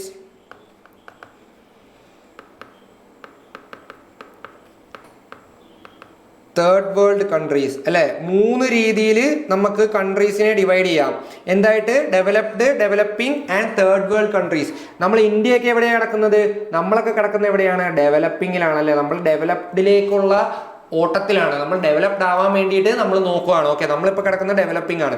അപ്പൊ ഏതൊക്കെ രാജ്യങ്ങളായിക്കോട്ടെ ആ രാജ്യങ്ങളുടെ എക്കണോമി ഫേസ് ചെയ്യുന്ന പ്രോബ്ലംസ് അതാണ് നമ്മൾ പഠിക്കാനുള്ളത്. ഓക്കെ, ഇത് ശ്രദ്ധിച്ച് കേൾക്കുക മക്കളെ. ഇതൊരു PYQ ക്വസ്റ്റ്യൻ ആണ്. ഓക്കെ, ഞാൻ PYQ ബാക്കിൽ ആഡ് ചെയ്തിട്ടുണ്ട്. ഇത് ശ്രദ്ധിച്ച് നോക്കുക. ഇതിൽ നമ്മൾ ഇപ്പം ഈ പറഞ്ഞ 3 കൺട്രീസിലും ഈ പറഞ്ഞ കണക്ക് പ്രശ്നങ്ങളുണ്ട്. ഈ 3 കൺട്രീസും ഇത് ഓരോന്ന് സോൾവ് ചെയ്യുമ്പോഴാണ് അവർ ഒരു സ്റ്റെപ്പ് മേളിൽ കയറുന്നത്. ഇപ്പം ഡെവലപ്ഡ് കൺട്രീസിൽ ഈ പ്രശ്നങ്ങൾ ഇല്ലാന്നല്ല, ഡെവലപ്ഡ് കൺട്രീസിലും ഈ പ്രശ്നങ്ങൾ അറൈസ് ചെയ്യും. അവരത് എത്രത്തോളം എഫിഷ്യൻ്റ് ആയിട്ട് സോൾവ് ചെയ്യുന്നു, അതുകൊണ്ടാണ് അവരെ ഡെവലപ്ഡ് കൺട്രീസ് എന്ന് വിളിക്കുന്നത്. നമ്മൾ ഡെവലപ്പിംഗ് ആണ്, നമ്മളിത് സോൾവ് ചെയ്ത് വരുന്നതേ ഉള്ളൂ. അതുകൊണ്ടാണ് നമ്മൾ സ്റ്റിൽ ഡെവലപ്പിംഗ് കൺട്രീസ് എന്ന് പറയുന്നത്. തേർഡ് വേൾഡ് കൺട്രീസ് ആയിക്കോട്ടെ നമ്മളെക്കാൾ കഷ്ടത്തിലാണ് നടക്കുന്നത്. അതുകൊണ്ടാണ് അവരിപ്പോൾ തേർഡ് വേൾഡ് കൺട്രീസ് എന്നും പറഞ്ഞ് നടക്കുന്നത്. ഓക്കെ, അപ്പൊ ആദ്യത്തെ ബേസിക് കൺസേൺ എന്താണ്? ഏതൊരു എക്കണോമിയുടെയും ബേസിക് കൺസേൺ എന്താണ്? സ്കേർസിറ്റി ഓഫ് റിസോഴ്സസ്. സ്കേർസിറ്റി ആണ് ഏതൊരു എക്കണോമിയുടെയും ബേസിക് കൺസേൺ എന്ന് പറഞ്ഞു കഴിഞ്ഞാൽ. അതായത് നമ്മുടെ റിസോഴ്സസ് ഭയങ്കര സ്കേഴ്സ് ആണ്. നമുക്ക് അബണ്ടന്റ് ആയിട്ട് റിസോഴ്സസ് ഉണ്ടായിരുന്നെങ്കിൽ ഈ പറയുന്ന പ്രശ്നങ്ങൾ ആർക്കാണെങ്കിലും വരുമോ? നമുക്ക് റിസോഴ്സസ് ഭയങ്കര അൺലിമിറ്റഡ് ആണെങ്കിൽ, ഞാൻ ഒന്നുകൂടെ പറയാം, റിസോഴ്സ് എന്ന് പറയുമ്പോൾ എക്കണോമിക് റിസോഴ്സസ് ഭയങ്കര അൺലിമിറ്റഡ് ആണെങ്കിൽ ഈ പറയുന്ന പോലെ ഒരു പ്രോബ്ലവും ഒരു എക്കണോമിയും ഫേസ് ചെയ്യേണ്ടി വരത്തില്ല. നമ്മുടെ റിസോഴ്സസ് ലിമിറ്റഡ് ആയതുകൊണ്ടാണ്, സ്കേഴ്സ് ആയതുകൊണ്ടാണ് നമുക്ക് ഈ പ്രോബ്ലങ്ങൾ ഫേസ് ചെയ്യേണ്ടി വരുന്നത്. ഓക്കെ, ലിമിറ്റഡ് ആണ് റിസോഴ്സസും, പക്ഷേ വാണ്ട്സ് ആയിക്കോട്ടെ അൺലിമിറ്റഡ് ആണ്. അതാണ് basic concern.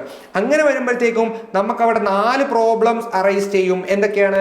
Problem of allocation of resources, problem of fuller utilisation of resources, problem of growth of resources, problem of efficiency. ഇങ്ങനെ 4 പ്രോബ്ലം അവിടെ അറൈസ് ചെയ്യും. നമ്മൾ ഈ 4 എണ്ണത്തിനെ ഡീറ്റെയിൽ ആയിട്ട് നമ്മൾ എക്സ്പ്ലെയിൻ ചെയ്യാൻ പോവാണ്. ഓക്കെ, ആദ്യത്തേത് problem of allocation of resources. എന്താണ്? നമുക്ക് ഈ റിസോഴ്സസ് ഉണ്ട്, ഇത് എങ്ങനെ നമ്മൾ അലോക്കേറ്റ് ചെയ്യണം? അങ്ങനെ വരുമ്പോഴത്തേക്കും 3 കാര്യങ്ങളാണ് നമ്മൾ ശ്രദ്ധിക്കേണ്ടത്. എന്തൊക്കെയാണ്?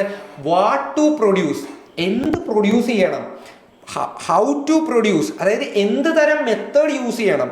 ഫോർ ഹൂം ടു പ്രൊഡ്യൂസ്, ഇത് ആർക്ക് വേണ്ടിയിട്ട് പ്രൊഡ്യൂസ് ചെയ്യണം. അതിൽ വാട്ട് ടു പ്രൊഡ്യൂസ്, അതായത് നമ്മൾ എന്ത് പ്രൊഡ്യൂസ് ചെയ്യണം. ഇപ്പോൾ ഒരു രാജ്യത്തെ സംബന്ധിച്ചെടുത്ത്, ഇപ്പോൾ ഒരു രാജ്യത്തെ നോക്കുക, ആ രാജ്യത്തിൽ ഫുഡ് പ്രൊഡ്യൂസ് ചെയ്യുന്നുണ്ട്. ഓക്കെ, ഫുഡ് ഓക്കെ, അത്യാവശ്യം ഫുഡൊക്കെ ഉണ്ട്, ആൾക്കാർക്കൊക്കെ ഫുഡ് നല്ലോണം കിട്ടുന്നുണ്ട്.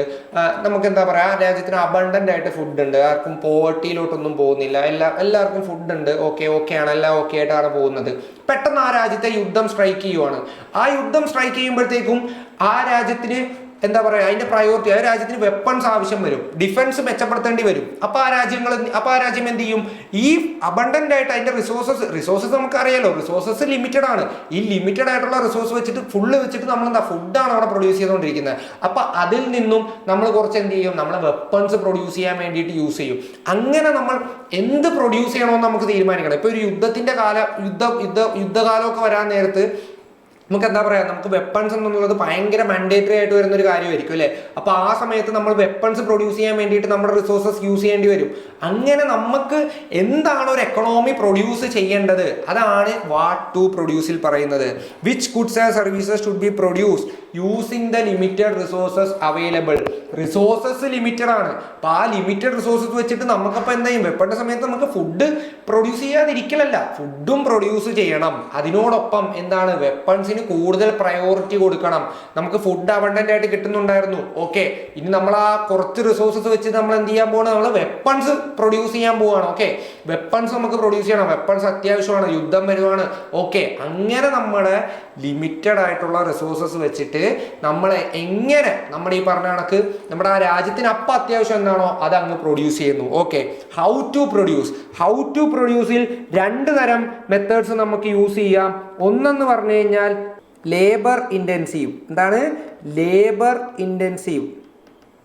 രണ്ടാമത്തേത് ക്യാപിറ്റൽ ഇൻറ്റൻസീവ്.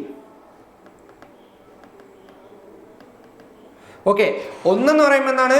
Labour intensive. എന്താണ് ലേബർ ഇൻറ്റൻസീവ്? നമുക്ക് കൂടുതൽ ലേബറിനെ യൂസ് ചെയ്യാം. ഓക്കെ, ഇപ്പം ഇന്ത്യ, ചൈന പോലുള്ള കൺട്രീസ് യൂസ് ചെയ്യുന്ന മെത്തേഡ് എന്താണ്? ലേബർ ഇൻറ്റൻസീവ് ആണ്. നമ്മുടെ ഇവിടെ ചീപ്പായിട്ട് ലേബർ കിട്ടും, അല്ലെ? നമ്മുടെ പോപ്പുലേഷൻ അത്രയ്ക്ക് ഹൈ ആണ്, നമുക്ക് ഇവിടുന്ന് ലേബറിനെ കിട്ടും. ഓക്കെ, അപ്പൊ അങ്ങനെ ഇന്ത്യ, ചൈന പോലത്തെ കൺട്രീസ് യൂസ് ചെയ്യുന്നത് എന്താണ്? ലേബർ ഇൻറ്റൻസീവ് മെത്തേഡ്സ് ആയിരിക്കും. പക്ഷേ വേറുള്ള വെസ്റ്റേൺ രാജ്യങ്ങളായിക്കോട്ടെ, അല്ലെങ്കിൽ ഈ പറഞ്ഞ കണക്ക് യൂറോപ്യൻ കൺട്രീസ് ആയിക്കോട്ടെ, അവർക്ക് ഇത്ര ചീപ്പായിട്ട് ലേബർ അവിടെ അവൈലബിൾ അല്ല. ഓക്കെ, നമ്മുടെ അത്ര പോപ്പുലേഷൻ അവിടെ ഇല്ല. അവർ യൂസ് ചെയ്യുന്നത് എന്തായിരിക്കും? ക്യാപിറ്റൽ ഇൻറ്റൻസീവ് മെത്തേഡ്സ് ആയിരിക്കും. കൂടുതൽ മെഷീൻസ് ആയിരിക്കും അവർ യൂസ് ചെയ്യുന്നത്. ലേബറിനെ കുറച്ചുകൊണ്ട് മെഷീൻസ് അവർ കൂടുതൽ യൂസ് ചെയ്യും. അങ്ങനെ ക്യാപിറ്റൽ ഇൻറ്റൻസീവ് മെത്തേഡ്സ് ആയിരിക്കും യൂസ് ചെയ്യുന്നത്. ഇത് നമ്മുടെ രാജ്യത്തിന്, ഇത് ഓരോ രാജ്യത്തിനും വ്യത്യാസം ഉണ്ടാവും, അല്ലേ? ഇപ്പൊ ഇന്ത്യയിൽ യൂസ് ചെയ്യുന്ന ലേബർ ഇൻറ്റൻസീവ് അങ്ങ് യൂറോപ്പിലുള്ള ഒരു രാജ്യത്തിന് യൂസ് ചെയ്യാൻ പറ്റുമോ? പറ്റത്തില്ല. അങ്ങനെ ഓരോ രാജ്യത്തിനും ഒരു ധാരണ ഉണ്ടാവണം ഏത് തരം മെത്തേഡ്സ് യൂസ് ചെയ്യണമെന്ന്. അതാ പറയുന്നത്, what method should be used for production, more workers or more machines.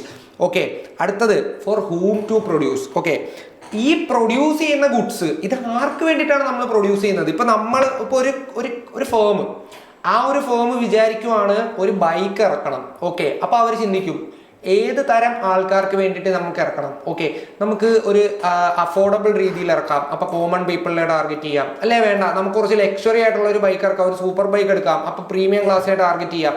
അതേപോലെ തന്നെയാണ് ഒരു എക്കണോമിയിൽ ചിന്തിക്കേണ്ടത്. ഇത് ഏത് തരം പീപ്പിൾക്കാണ്? അതായത് ഒരു പ്രൊഡക്റ്റ് നമ്മൾ പ്രൊഡ്യൂസ് ചെയ്യുന്നു, ഇതുകൊണ്ട് ബെനിഫിറ്റ് വരുന്നത് ആർക്കാണ്? കോമൺ പീപ്പിളിന് ബെനിഫിറ്റ് വരുന്നുണ്ടോ, അല്ലെങ്കിൽ ഒരു പർട്ടിക്കുലർ സെക്ഷൻ മാത്രമാണോ ഇതിന്റെ ബെനിഫിറ്റ് എടുക്കുന്നത്? അങ്ങനെ ചിന്തിക്കേണ്ടി വരും. ഇത് നമ്മൾ മാറ്റി നമ്മൾ ചിന്തിക്കേണ്ടി വരും. രണ്ട് തരം ആൾക്കാർക്ക് വേണ്ടിയിട്ടും നമ്മൾ പ്രൊഡക്റ്റ് പ്രൊഡ്യൂസ് ചെയ്യേണ്ടി വരും. പർട്ടിക്കുലർ ആയിട്ട് പ്രൊഡ്യൂസ് ചെയ്യുന്ന നമ്മൾ ഏത് ആൾക്കാർക്ക് വേണ്ടിയിട്ടെന്ന് നമുക്ക് അറിയേണ്ടി വരും. അതുകൊണ്ടാണ് ഹൂം ടു പ്രൊഡ്യൂസ്, ആർക്ക് വേണ്ടിയിട്ടാണ് നമ്മൾ പ്രൊഡക്റ്റ് പ്രൊഡ്യൂസ് ചെയ്യേണ്ടത് എന്നുള്ള ഒരു ധാരണ നമുക്ക് ഉണ്ടായിരിക്കണം. ഓക്കെ, അടുത്തത് പ്രോബ്ലം ഓഫ് ഫുള്ളർ യൂട്ടിലൈസേഷൻ. നമ്മൾ നേരത്തെ ഓരോ പ്രോബ്ലംസ് ഇങ്ങനെ ഡിസ്കസ് ചെയ്തു വരുവാണ്. അപ്പൊ അതിലെ രണ്ടാമത്തെ പോയിന്റ് ആണ് എന്താണ്? Problem of fuller utilisation of resources. നമുക്കറിയാം all resources, land, labour, capital must be fully used. അതായത് റിസോഴ്സസ് ഒന്നാമതേ ലിമിറ്റഡ് ആണ്. ഈ ലിമിറ്റഡ് ആയിട്ടുള്ള റിസോഴ്സസിനെ നമുക്ക് എന്ത് ചെയ്യണം? ഫുള്ളായിട്ട് യൂസ് ചെയ്യണം, അല്ലേ? നമുക്ക് ഈ പറഞ്ഞ കണക്ക് വേസ്റ്റേജ് ഉണ്ടാക്കാൻ പാടില്ല. നമുക്ക് ആ ഉള്ള റിസോഴ്സസിനെ പ്രോപ്പറായിട്ടും ഫുള്ളായിട്ടും അത് യൂസ് ചെയ്യണം. അങ്ങനെ യൂസ് ചെയ്താൽ മാത്രമേ നമുക്ക് മാക്സിമം എഫിഷ്യൻസി അവിടെ ഉണ്ടാക്കാൻ പറ്റത്തുള്ളൂ. അതാണ് under utilisation leads to waste and lower production. അത് കറക്റ്റ് ആയിട്ട് യൂസ് ചെയ്യുന്നില്ലെങ്കിൽ എന്താ സംഭവിക്കുക? വേസ്റ്റ് ഉണ്ടാവും, അല്ലെങ്കിൽ പ്രൊഡക്ഷൻ എന്താവും? പ്രൊഡക്ഷൻ അവിടെ കുറയും. ഓക്കെ, ഇതിന്റെ കാരണം ഇതുകൊണ്ട് എന്ത് സംഭവിക്കും? ഇതുകൊണ്ട് സംഭവിക്കുന്നത് എന്താണ്? അൺഎംപ്ലോയ്മെന്റ് ഉണ്ടാവും, ഐഡൽ മെഷീൻസ് ആവും, പുവർ പ്ലാനിങ് ഉണ്ടാവും, അല്ലേ? നമുക്ക് കറക്റ്റ് ആയിട്ട് നമ്മൾ തന്നെ കണ്ടിട്ടുണ്ട്, പല സർക്കാർ സ്ഥാപനങ്ങളിൽ പോയി കഴിഞ്ഞാലും അവിടെ ഒരുപാട് വേക്കൻസീസ് അവിടെ ഫില്ല് ചെയ്യാനുണ്ട്, അല്ലേ?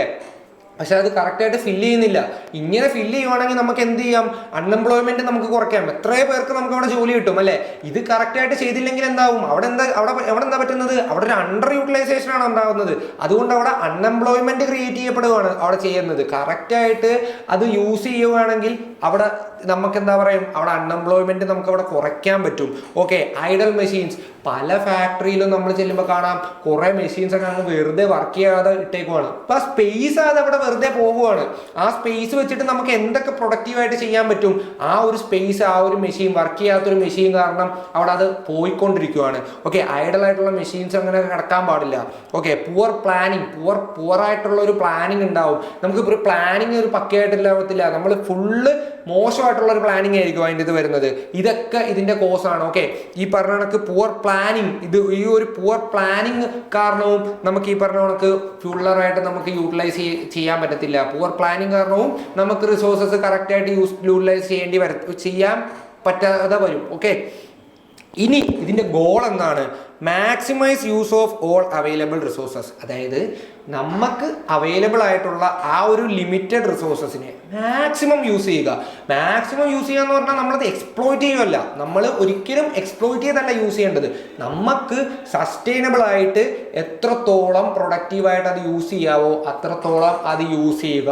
അതാണ് നമ്മുടെ ഗോൾ എന്ന് പറഞ്ഞു കഴിഞ്ഞാൽ, അതാണ് ഒരു രാജ്യത്തിന്റെ ഗോൾ എന്ന് പറഞ്ഞു കഴിഞ്ഞാൽ. ഓക്കെ, ബെനിഫിറ്റ്സ്, ഇത് മൂലം ഉണ്ടാകുന്ന ബെനിഫിറ്റ്സ് എന്തായിരിക്കും? നമ്മൾ കറക്റ്റായിട്ട് ഈ റിസോഴ്സസിനെ നമ്മൾ കറക്റ്റായിട്ട് യൂട്ടിലൈസ് ചെയ്ത് കഴിഞ്ഞാൽ നമുക്ക് ഉണ്ടാകുന്ന ബെനിഫിറ്റ്സ് എന്തായിരിക്കും?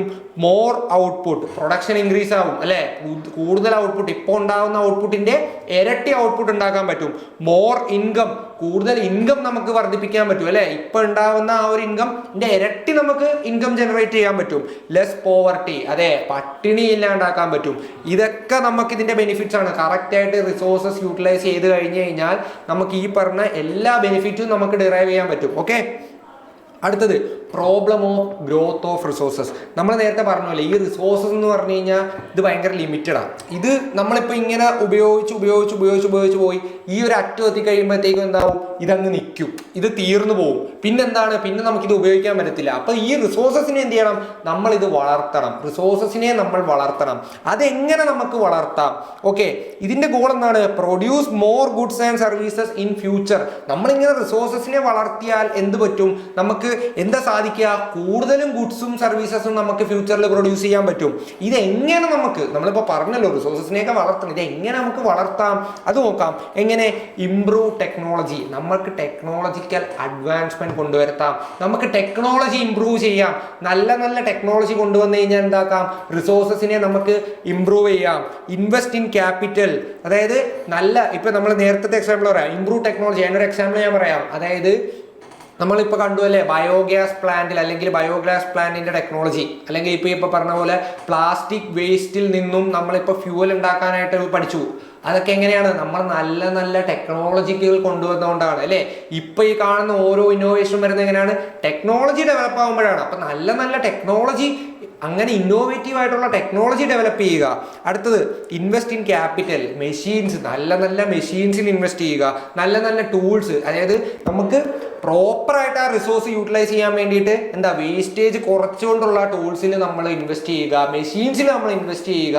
അതായത് ഒരു മെഷീൻ അത് അധികം അതിനെ കൊണ്ടുള്ള ഔട്ട്പുട്ട് അത്രയും കിട്ടുന്നില്ല, അതിൽ നിന്നും വേസ്റ്റേജ് വരുവാണെങ്കിൽ അത് റീപ്ലേസ് ചെയ്തിട്ട് നല്ല മെഷീൻസിൽ ഇൻവെസ്റ്റ് ചെയ്യുക, നല്ല ടൂൾസിൽ ഇൻവെസ്റ്റ് ചെയ്യുക. പിന്നെ അടുത്ത എന്താണ്?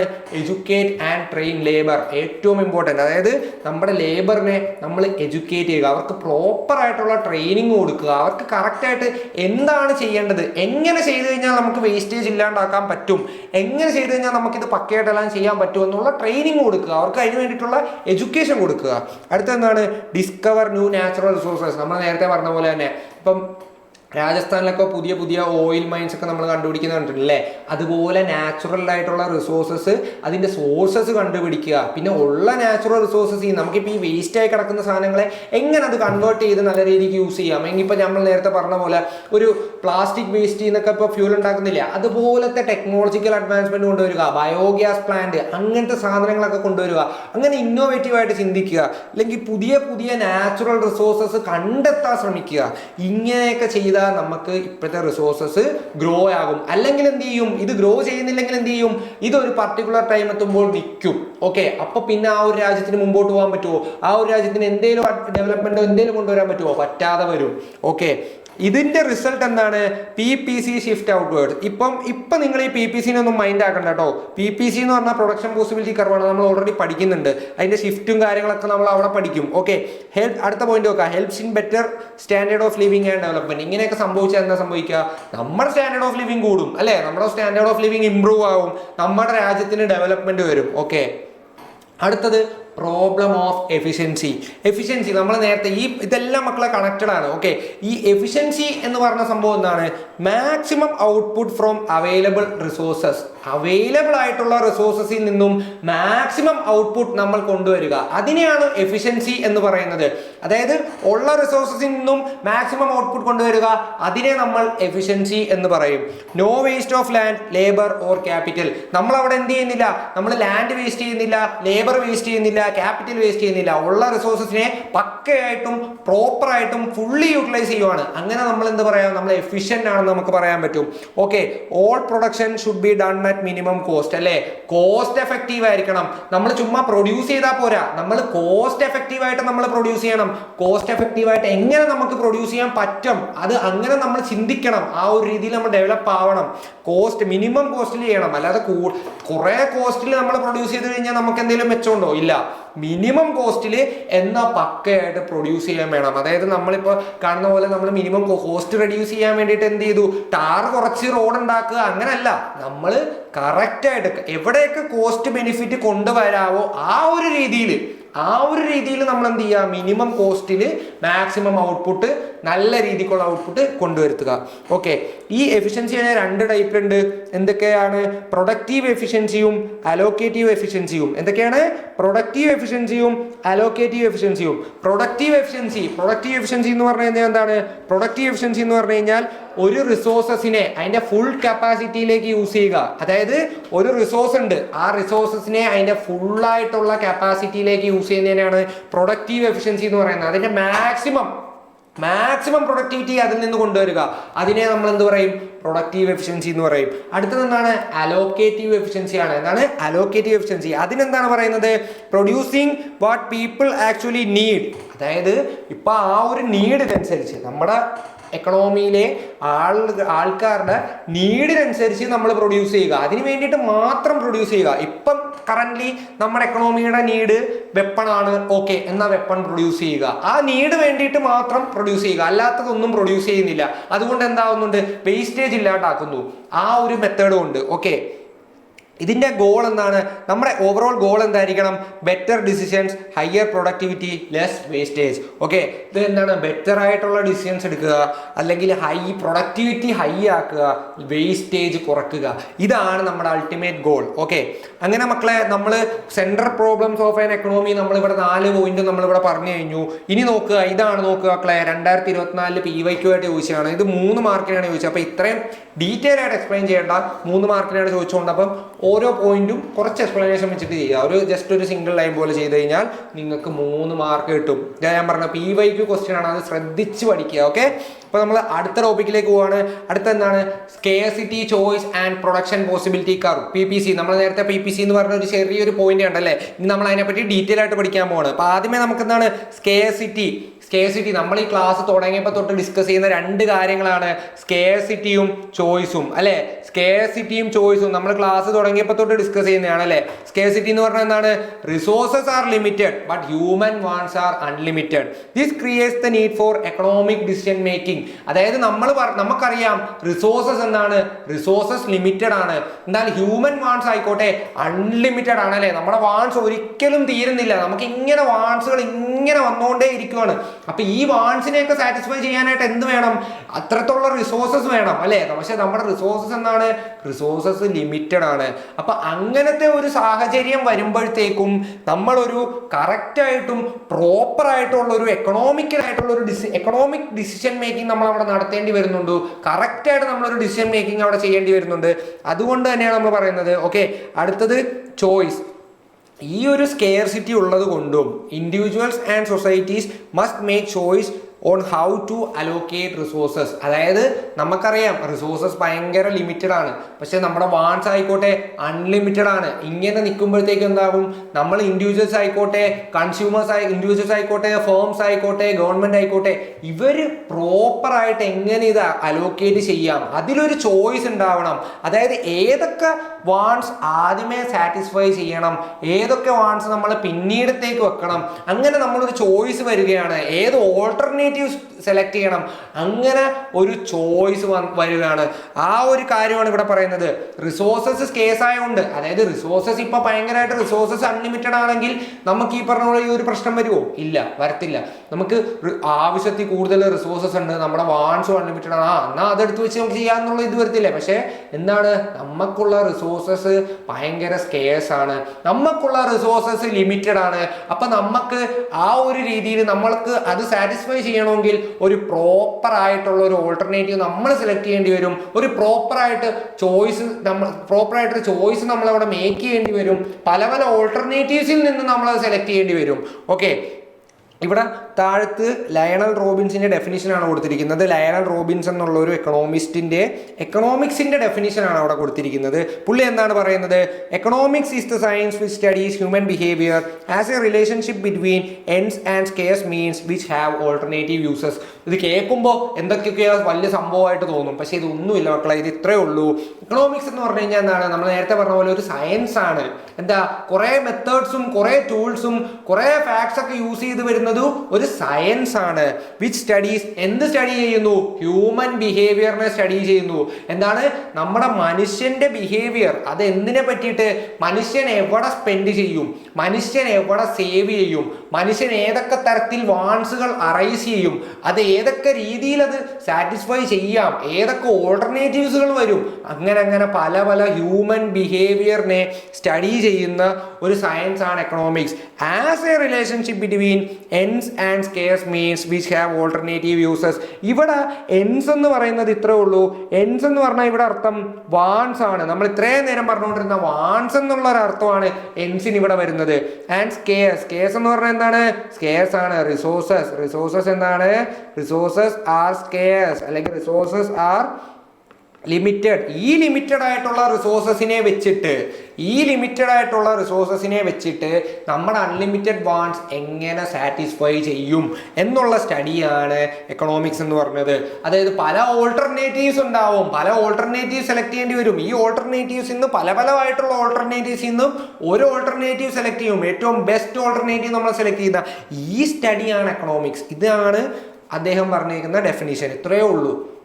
ഓക്കെ, അടുത്തത് ഒരു പ്രീവിയസ് ഇയർ ക്വസ്റ്റ്യൻ ആണ്. 2022 ചോദിച്ച ഒരു ക്വസ്റ്റ്യൻ ആണ്. Why does the problem of choice arise in an economy? നമ്മൾ ഇത്രയും പറഞ്ഞില്ലേ, നമ്മൾക്ക് ഇത്രയും നേരം പറഞ്ഞുകൊണ്ടിരുന്ന കാര്യം എന്താണ്? ചോയ്സ്, എന്തുകൊണ്ട് ഒരു എക്കണോമിയിൽ ചോയ്സ് അറൈസ് ചെയ്യുന്നു, അല്ലെങ്കിൽ ആ ഒരു പ്രോബ്ലം എന്തുകൊണ്ട് അറൈസ് ചെയ്യുന്നു? ഇതിന് രണ്ട് കാരണമേ ഉള്ളൂ മക്കളെ. എന്തുകൊണ്ടാണ്? Resources R scarce. എന്താണ് റിസോഴ്സസ്? എന്താണ് റിസോഴ്സസ് ആർ സ്കേഴ്സ്, അല്ലെങ്കിൽ എന്താണ് limited. But human wants are unlimited. അപ്പം നമുക്കറിയാം റിസോഴ്സസ്, ഇതിന്റെ മെയിൻ രണ്ട് കാരണം എന്താണ്? റിസോഴ്സസ് എന്ന് പറഞ്ഞാൽ ലിമിറ്റഡ് ആണ്, ഹ്യൂമൻ വാൺസ് ആയിക്കോട്ടെ അൺലിമിറ്റഡ് ആണ്. ഓക്കെ, ഈ കാരണങ്ങൾ കൊണ്ടാണ് നമ്മൾ ഒരു എക്കണോമിയിൽ ചോയ്സ്, ഒരു പ്രോബ്ലം ഓഫ് ചോയ്സ് വരുന്നത്. അതായത് ഇതുകൊണ്ട് നമുക്കിപ്പോൾ നമ്മുടെ ഒരു വാണ്ടിനെ സാറ്റിസ്ഫൈ ചെയ്യണമെങ്കിൽ ലിമിറ്റഡ് ആയിട്ടുള്ള റിസോഴ്സസ് വെച്ച് നമ്മൾ സാറ്റിസ്ഫൈ ചെയ്യണം. അപ്പൊ അത് നമ്മൾ സാറ്റിസ്ഫൈ ചെയ്യണമെങ്കിൽ എന്ത് ചെയ്യണം? ഒരു ഓൾട്ടർനേറ്റീവ് സെലക്ട് ചെയ്തിട്ട് വേറൊരു ഓൾട്ടർനേറ്റീവ് നമ്മൾ വിട്ടുകൊടുക്കേണ്ടി വരും. അങ്ങനെ നമ്മൾ വിട്ടുകൊടുക്കേണ്ട കൊണ്ടാണ്, അങ്ങനെ ആ ഒരു പ്രശ്നം വരുന്നത് എന്തുകൊണ്ടാണ്? ഈ സ്കെയർസിറ്റി നിലനിൽക്കുന്നതുകൊണ്ടാണ്. അതുകൊണ്ടാണ് എക്കണോമിയിൽ പ്രോബ്ലം ഓഫ് ചോയ്സ് ഉണ്ടാവുന്നത്. Since we cannot satisfy all wants with the available resources, individuals and societies must make decisions about which wants to satisfy, and hence arises the problem of choice. ഇത് ഞാൻ വേണമെങ്കിൽ ഇവിടെ ഒന്നുകൂടെ എഴുതി വെക്കാം, നിങ്ങൾക്ക് ഇത് വെച്ച് റെഫർ ചെയ്യാം. Okay, since we cannot satisfy all wants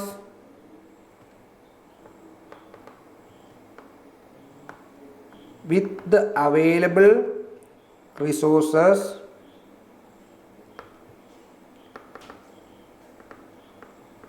individuals and society must make decisions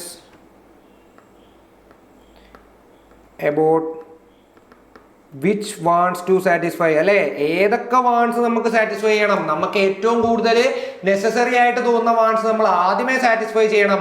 അത്ര നെസസറി അല്ലെങ്കിൽ അത് പിന്നത്തേക്ക് സാറ്റിസ്ഫൈ ചെയ്യണം. അതിന് വേണ്ടിയിട്ടുള്ള റിസോഴ്സസ് നമ്മൾ കണ്ടെത്തണം. അത് കണ്ടെത്തിയാൽ മാത്രമേ ആ ഒരു വാണ്ട് സാറ്റിസ്ഫൈ ചെയ്യാവുള്ളൂ. Okay, which wants to satisfy and hence arises and hence arises problem of choice. Okay മക്കളെ, ഇത് വായിക്കാൻ പറ്റുമെന്ന് ഞാൻ വിചാരിക്കുന്നു. ഓക്കെ, ഇതാണ് ഈ ഒരു ക്വസ്റ്റ്യന്റെ ആൻസർ. ഓക്കെ, ഇതേ ഉള്ളൂ. രണ്ട് കാര്യങ്ങൾ, റിസോഴ്സസ് ലിമിറ്റഡും ഹ്യൂമൻ വാണ്ട്സ് അൺലിമിറ്റഡ് ആയതുകൊണ്ടാണ്. അതുകൊണ്ട് നമ്മൾ എന്ത് ചെയ്യണം? നമുക്ക് എല്ലാ വാണ്ട്സും സാറ്റിസ്ഫൈ ചെയ്യാൻ പറ്റത്തില്ല. നമുക്ക് അവൈലബിൾ ആയിട്ടുള്ള റിസോഴ്സസ് വെച്ചിട്ട് നമുക്ക് ഇൻഡിവിജ്വൽസ് ആൻഡ് സൊസൈറ്റി നമുക്ക് ഒരു ഡിസിഷൻ അവിടെ മേക്ക് ചെയ്യേണ്ടി വരുന്നുണ്ട്. ഏതൊക്കെ വാണ്ട്സ് സാറ്റിസ്ഫൈ ചെയ്യണം, ഏതൊക്കെ വേണ്ടാന്ന് വെക്കണം. അത് ആ ഒരു കാരണം കൊണ്ടാണ് problem of choice arise in an economy എന്ന് പറയുന്നത്. ഓക്കെ, അടുത്തത് നമ്മൾ പഠിക്കാൻ പോകുന്നത് പ്രൊഡക്ഷൻ പോസിബിലിറ്റി കർവിനെ പറ്റിയിട്ടാണ്. എന്താണ് പ്രൊഡക്ഷൻ പോസിബിലിറ്റി കർവ്? നമ്മൾ നേരത്തെ പറയുന്നുണ്ടായല്ലേ പ്രൊഡക്ഷൻ പോസിബിലിറ്റി കർവിനെ പറ്റിയിട്ട്. ഇതെന്താണ്? ഈ a curve that shows different combinations of two goods that can be produced using all available resources efficiently. അത് ആദ്യമേ നമുക്ക് ഇതിന്റെ ഡെഫിനിഷൻ തന്നെ നോക്കാം അല്ലേ. Represents the concept of opportunity cost to produce more of one good less of other must be produced. Okay, ഇത് ഇത്രേ ഉള്ളൂ മക്കളെ. ഇതെന്ന് പറഞ്ഞു കഴിഞ്ഞാൽ എന്താണ്? ഒരു കർവാണ്, ഒരു ഗ്രാഫാണ്. ആ ഗ്രാഫിന് 2 അസംഷൻസ് ഉണ്ട്. 3 അസംഷൻസ് ഉണ്ട്. എന്തൊക്കെയാണ് അസംഷൻസ്? അതായത് ഇത്രേ ഉള്ളൂ അസംഷൻസ്. നമുക്ക് ഇവിടെ എഴുതി വെക്കാം. Assumptions of PPC. നമുക്ക് PPC കറക്റ്റായിട്ട് മനസ്സിലാക്കാൻ വേണ്ടിയാണ്. അസംഷൻസ് എന്താണ്?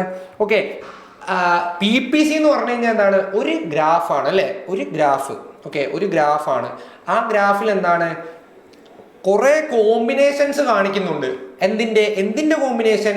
2 തരം ഗുഡ്സിന്റെ കോമ്പിനേഷൻ. അതായത് നിങ്ങൾ ചിന്തിക്കുക, ഇപ്പം ഞാൻ നിങ്ങൾക്കൊരു 100 രൂപ തന്നു. ഈ 100 രൂപ നിങ്ങൾക്ക് എത്രയൊക്കെ രീതിയിൽ 2ആയിട്ട് സ്പ്ലിറ്റ് ചെയ്യാം. അതായത് നിങ്ങൾക്കിത് വേണമെങ്കിൽ 50-50 ആയിട്ട് സ്പ്ലിറ്റ് ചെയ്യാം, അല്ലെങ്കിൽ 80-20 ആയിട്ട് സ്പ്ലിറ്റ് ചെയ്യാം, 70-30 ആയിട്ട് സ്പ്ലിറ്റ് ചെയ്യാം, 60-40 ആയിട്ട് സ്പ്ലിറ്റ് ചെയ്യാം. അങ്ങനെ തിരിച്ചും ചെയ്യാം, 40-60 ആയിട്ട്. അതായത് ഒന്ന് ഇവിടെ വന്നും ഒന്ന് അപ്പുറത്ത്, അങ്ങനെ സ്പ്ലിറ്റ് ചെയ്യാം. അങ്ങനെ എത്രത്തോളം കോമ്പിനേഷൻസ് നിങ്ങൾക്ക് അവിടെ ഉണ്ടാക്കാൻ പറ്റും. അതുപോലെ തന്നെ ഒരു രാജ്യത്തിൽ ആ രാജ്യത്തിൽ 2 ഗുഡ്സേ അവിടെ പ്രൊഡ്യൂസ് ചെയ്യുന്നുള്ളൂ. അങ്ങനെ നമ്മളൊരു അസംഷൻ വെക്കുവാണ്. അതാണ് ഇവിടെ ആദ്യത്തെ assumption. Only 2 goods are produced. Only 2 goods are produced. അതായത് ആ ഒരു രാജ്യത്തിൽ 2 ഗുഡ്സ് മാത്രമേ പ്രൊഡ്യൂസ് ചെയ്യുന്നുള്ളൂ. ഈ 2 ഗുഡ്സിന്റെ എത്രത്തോളം കോമ്പിനേഷൻസുകൾ ഉണ്ടാക്കാം, ആ ഒരു സ്റ്റഡിയാണ് പ്രൊഡക്ഷൻ പോസിബിലിറ്റി കർവ് എന്ന് പറയുന്നത്. ഓക്കെ, അതാണ് ആദ്യത്തെ അസംഷൻ. രണ്ടാമത്തെ അസംഷൻ എന്താണ്? Technology is constant. Okay, technology എന്താണ്? കോൺസ്റ്റന്റ് ആണ്. അവിടെ ടെക്നോളജി നമ്മൾ ഫുൾ അൾട്ടിമേറ്റ് ആയിട്ട് ഡെവലപ്പ് ചെയ്ത ടെക്നോളജിയാണ്. ആ ടെക്നോളജി തന്നെ കോൺസ്റ്റന്റ് ആണ്. ഏറ്റവും എഫിഷ്യന്റ് ആയിട്ടുള്ള ടെക്നോളജി ആയിരിക്കും യൂസ് ചെയ്യുന്നത്. ആ ടെക്നോളജി തന്നെ നമ്മൾ കോൺസ്റ്റന്റ് ആയിട്ട് നിരത്തുവാണ്. അതായത് 2 പ്രൊഡക്ട്സിനും. ഓക്കെ, ആ 2 പ്രൊഡക്ട്സിനും ടെക്നോളജി കോൺസ്റ്റന്റ് ആണ്. ഇതാണ് രണ്ടാമത്തെ അസംഷൻ. ഓക്കെ, മൂന്നാമത്തെ അസംഷൻ എന്താണ്? All resources are utilised. All resources of the economy എന്ന് കൊടുക്കാം അല്ലെ. All resources of the economy are utilised. അതായത് ആ രാജ്യത്തിന്റെ എല്ലാ റിസോഴ്സസും, അവൈലബിൾ ആയിട്ടുള്ള എല്ലാ റിസോഴ്സസും ഈ 2 പ്രൊഡക്ട്സ് പ്രൊഡ്യൂസ് ചെയ്യാൻ വേണ്ടിയിട്ട് യൂസ് ചെയ്യുന്നു. അങ്ങനെയാണ് ഇതിന്റെ അസംഷൻ. ആ ഒരു അസംഷൻസ് വെച്ചാണ് നമ്മൾ ഒരു PPC കർവ് ഉണ്ടാക്കുന്നത്. ഓക്കെ, ഇത് നമുക്ക് കുറച്ചുകൂടെ ക്ലിയർ ആക്കാൻ വേണ്ടിയിട്ട് നമുക്കിവിടെ ഫീച്ചേഴ്സിലേക്ക് നമുക്ക് വരാം. അതിനു മുമ്പ് എന്താണ്, നമുക്ക് ഇതിന്റെ ഒരു PPC കർവ് നമുക്ക് പഠിക്കാം. ആ ഒരു കർവ് നമുക്ക് നോക്കാം, എങ്ങനെയാണ് ആ ഒരു കർവ് വരയ്ക്കുന്നത് എന്ന് നമുക്ക് നോക്കാം. അപ്പൊ നമുക്ക് കുറച്ചുകൂടെ ഒരു ഐഡിയ ഉണ്ടാവും ഇതിനെ പറ്റിയിട്ട്. ഇപ്പം ജസ്റ്റ് ഇതിന്റെ തിയറി വായിച്ചു കഴിഞ്ഞാൽ നിങ്ങൾക്ക് അത്രത്തോളം കത്തണമെന്നില്ല. അപ്പൊ ഇത് കറക്റ്റ് ആയിട്ട് മനസ്സിലാക്കാൻ വേണ്ടി നമുക്ക് ഇവിടെ ഒരു PPC ഗ്രാഫ് ഉണ്ട് അല്ലേ. ഇവിടെ അതിന് മുമ്പത്തെ ഈ ടേബിൾ നോക്കിയേ. ഈ ടേബിളിൽ 2 ഗുഡ്, ഒരു ടേബിളിൽ ആദ്യമേ എന്താ കൊടുത്തിട്ടുണ്ട്? കോമ്പിനേഷൻ കൊടുത്തിട്ടുണ്ട്. Good X, good Y. പിന്നെ ഇപ്പൊ ഈ ഓപ്പർച്യൂണിറ്റി കോസ്റ്റ് ഇപ്പൊ മൈൻഡ് ചെയ്യേണ്ട, ഈ ഇത്രയും ഭാഗം ഒന്ന് മൈൻഡ് ചെയ്തേ. ഇതിൽ ഞാൻ ഗുഡ് എക്സും ഗുഡ് വൈ എന്നുള്ളത് ഞാൻ മാറ്റിയിട്ട് എന്താക്കി, ഈ ഗുഡ് എക്സ് മനസ്സിലാക്കാൻ വേണ്ടിയിട്ട് ഗുഡ് എക്സിനെ ഞാൻ എന്താക്കി, വെപ്പൺ എന്നാക്കി. ഗുഡ് വൈനെ ഞാൻ എന്താക്കി, ഗുഡ് വൈനെ ഞാൻ ഫുഡ് എന്നാക്കി. ഓക്കെ, ഇപ്പൊ ഇതെന്താണ്? 2 തരത്തിലെ ഗുഡാണ് അല്ലെ. ഒരു ഫുഡും ഒരു വെപ്പണും. ഓക്കെ, ഇതാണ് ആ രാജ്യം പ്രൊഡ്യൂസ് ചെയ്യുന്ന 2 തരത്തിലെ ഗുഡ്സ് എന്ന് വിചാരിക്കുക. ഒന്ന് ഒന്നെന്താണ്, ഒന്ന് വെപ്പൺ, ഒന്ന് വെപ്പൺ. രണ്ടാമത്തേത് ഫുഡ്. ഓക്കെ, ഈ വെപ്പണെ ഞാൻ എവിടെയായിരിക്കും റെപ്രസെന്റ് ചെയ്യുന്നത്? വെപ്പണെ ഞാൻ എക്സ് ആക്സിസിലും, ഫുഡിനെ ഞാൻ എവിടെയായിരിക്കും റെപ്രസെന്റ് ചെയ്യുന്നത്? ഫുഡിനെ ഞാൻ വൈ ആക്സിസിലും റെപ്രസെന്റ് ചെയ്യും. ഓക്കെ, ഈ ഒരു ഇത് വെച്ചിട്ട്, അതായത് ചിന്തിക്കുക, ആ ഒരു രാജ്യത്തെ അവൈലബിൾ ആയിട്ടുള്ള എല്ലാ റിസോഴ്സസും ഈ രണ്ട് പ്രൊഡക്ഷന് വേണ്ടിയിട്ടാണ് യൂസ് ചെയ്യുന്നത്. അതായത് ഈ രണ്ട് പ്രൊഡക്ട്സ് പ്രൊഡ്യൂസ് ചെയ്യാൻ വേണ്ടിയിട്ടാണ് ആ രാജ്യത്തിലുള്ള അവൈലബിൾ ആയിട്ടുള്ള എല്ലാ റിസോഴ്സസും യൂസ് ചെയ്യുന്നത്. അവിടെ വേറൊന്നും പ്രൊഡ്യൂസ് ചെയ്യുന്നില്ല, വെപ്പൺസും ഫുഡും മാത്രമേ അവിടെ പ്രൊഡ്യൂസ് ചെയ്യുന്നുള്ളൂ. അതിൻ്റെ എത്ര കോമ്പിനേഷൻ ഉണ്ടാക്കാം, അതായത് അത് വെച്ചിട്ട് എത്രത്തോളം കോമ്പിനേഷൻ ഉണ്ടാക്കാം, ആ ഒരു ഗ്രാഫാണ് PPC എന്ന് പറയുന്നത്. ഓക്കെ, ഇപ്പുറത്ത് നോക്കാം. ആദ്യത്തെ കോമ്പിനേഷൻ നോക്കിയാൽ മക്കളെ, എ എന്ന് പറയുന്ന കോമ്പിനേഷൻ നോക്കൂ. ഇതിലെന്താണ് നോക്കുന്നത്? ഇതിൽ ഗുഡ് എക്സ്, അതായത് വെപ്പൺ എത്രയാണ്? വെപ്പൺ 0 പ്രൊഡ്യൂസ് ചെയ്യുന്നുള്ളൂ. ഓക്കെ, ഗുഡ് വൈ അപ്പൊ എന്താണ്? 100 പ്രൊഡ്യൂസ് ചെയ്യുന്നുണ്ട്. അപ്പൊ ഈ ഗ്രാഫിലേക്ക് നമ്മൾ ഇവിടെ പ്ലോട്ട് ചെയ്തു. ഏതാണ് ആദ്യത്തെ കോമ്പിനേഷൻ? അതായത് ഇതാണ് എക്സ് ആക്സിസ്, ഇതാണ് വൈ ആക്സിസ്. ഓക്കെ, മനസ്സിലായോ? ഇത് വൈ ആക്സിസ്, ഇത് എക്സ് ആക്സിസ്. ഈ എക്സ് ആക്സിസ് വരുന്ന ഏതാണ്? ഇവിടെയാണ് നമ്മൾ വെപ്പൺ വരുന്നത് അല്ലേ. ഇവിടെ എന്താ വരുന്നത്? ഇവിടെ വരുന്നത് എന്താണ്? ഇവിടെ വരുന്നത് ഫുഡാണ് വരുന്നത് അല്ലേ. ഫുഡ് നമ്മൾ വൈ ആക്സിസ് വെച്ചു, വെപ്പൺ നമ്മൾ എക്സ് ആക്സിസ് വെച്ചു. ആദ്യത്തെ കോമ്പിനേഷൻ നോക്കിയേ. ആദ്യത്തെ കോമ്പിനേഷൻ എന്താണ്? എക്സ് എത്ര പ്രൊഡ്യൂസ് ചെയ്യുന്നുള്ളൂ? എക്സ് 0, എക്സ് ഒന്നും പ്രൊഡ്യൂസ് ചെയ്യുന്നില്ല. ഗുഡ് വൈ 100, അതായത് ഫുഡ് എന്താണ്? 100 പ്രൊഡ്യൂസ് ചെയ്യണം. അതായത് ആ രാജ്യത്തിലെ എല്ലാ അവൈലബിൾ റിസോഴ്സസും വെച്ചിട്ട് ഗുഡ് വൈ പ്രൊഡ്യൂസ് ചെയ്യുവാണ്. അതാണ് ഇവിടെ നോക്കിയേ. ഈ എ എന്ന് പറയുന്ന കോമ്പിനേഷനാണ് ഇപ്പൊ പറഞ്ഞ കോമ്പിനേഷൻ. ആ എ എന്ന് പറഞ്ഞ കോമ്പിനേഷൻ എവിടെയാണ് നിൽക്കുന്നത്? എക്സ് ആക്സിസിൽ 0, വൈ ആക്സിസിൽ 100. അതായത് എല്ലാ അവൈലബിൾ റിസോഴ്സസും വെച്ചിട്ട് എന്ത് പ്രൊഡ്യൂസ് ചെയ്യുന്നു? ഫുഡ് പ്രൊഡ്യൂസ് ചെയ്യുന്നു. ആ രാജ്യത്തിലെ എല്ലാ റിസോഴ്സസും ഫുഡ് പ്രൊഡ്യൂസ് ചെയ്യാൻ വേണ്ടിയിട്ട് യൂസ് ചെയ്യുന്നു. അല്ലാതെ വെപ്പൺസ് ഒന്നും അവിടെ പ്രൊഡ്യൂസ് ചെയ്യുന്നില്ല. അതുകൊണ്ട് വെപ്പൺ അവിടെ 0 ആകുന്നു. അടുത്ത കോമ്പിനേഷൻ നോക്കാം മക്കളെ. അടുത്ത കോമ്പിനേഷൻ നോക്കൂ. വെപ്പൺ നമ്മൾ എന്ത് ചെയ്തു? വെപ്പൺ ഒരു യുദ്ധം വന്നു. അപ്പോഴത്തേക്ക് പെട്ടെന്ന് ഇങ്ങനെയൊക്കെ ഇരുന്നപ്പോഴത്തേക്ക് എന്തായി? ഒരു യുദ്ധം അങ്ങ് വരുവാണ്. ഓക്കെ, അപ്പൊ ആ രാജ്യം വെപ്പൺ പ്രൊഡ്യൂസ് ചെയ്യാൻ വേണ്ടിയിട്ട് തീരുമാനിക്കുന്നു. അപ്പൊ വെപ്പൺ പ്രൊഡ്യൂസ് ചെയ്യണം. ഒരു 10 എന്നുള്ളത് നമ്മളൊരു ഇതിന്റെ ഒരു കണക്കാണ് കേട്ടോ. 10 ആ ഒരു രീതിയിൽ, അതായത് 10 വെപ്പൺ മാത്രം പ്രൊഡ്യൂസ് ചെയ്യുന്നു അങ്ങനല്ല, ഒരു നമ്മൾ റെപ്രസെന്റ് ചെയ്യുന്ന ഒരു കണക്കാണ് അതിൻ്റെത്. ഓക്കെ, അടുത്തപ്പോൾ നമ്മളൊരു 10 വെപ്പൺസ് നമ്മൾ പ്രൊഡ്യൂസ് ചെയ്യാൻ വേണ്ടി, അതായത് 10 എണ്ണം അല്ല, ഞാൻ ഇപ്പോൾ പറയാം 10 എന്നുള്ളൊരു കണക്ക്. ഓക്കെ, ഇപ്പൊ നമ്മൾ എന്താക്കി? ഈ 0യിൽ നിന്നും നമ്മൾ 10 ആക്കി. വെപ്പൺസ് 0യിൽ നിന്നും 10 ആക്കി. അപ്പൊ ഇവിടെ എത്ര കൂടി? ഇവിടെ 10 കൂടി. അതായത് വെപ്പൺസ് എത്ര കൂടി? വെപ്പൺസ് 10 കൂടി. അപ്പൊ എന്ത് ചെയ്യണം?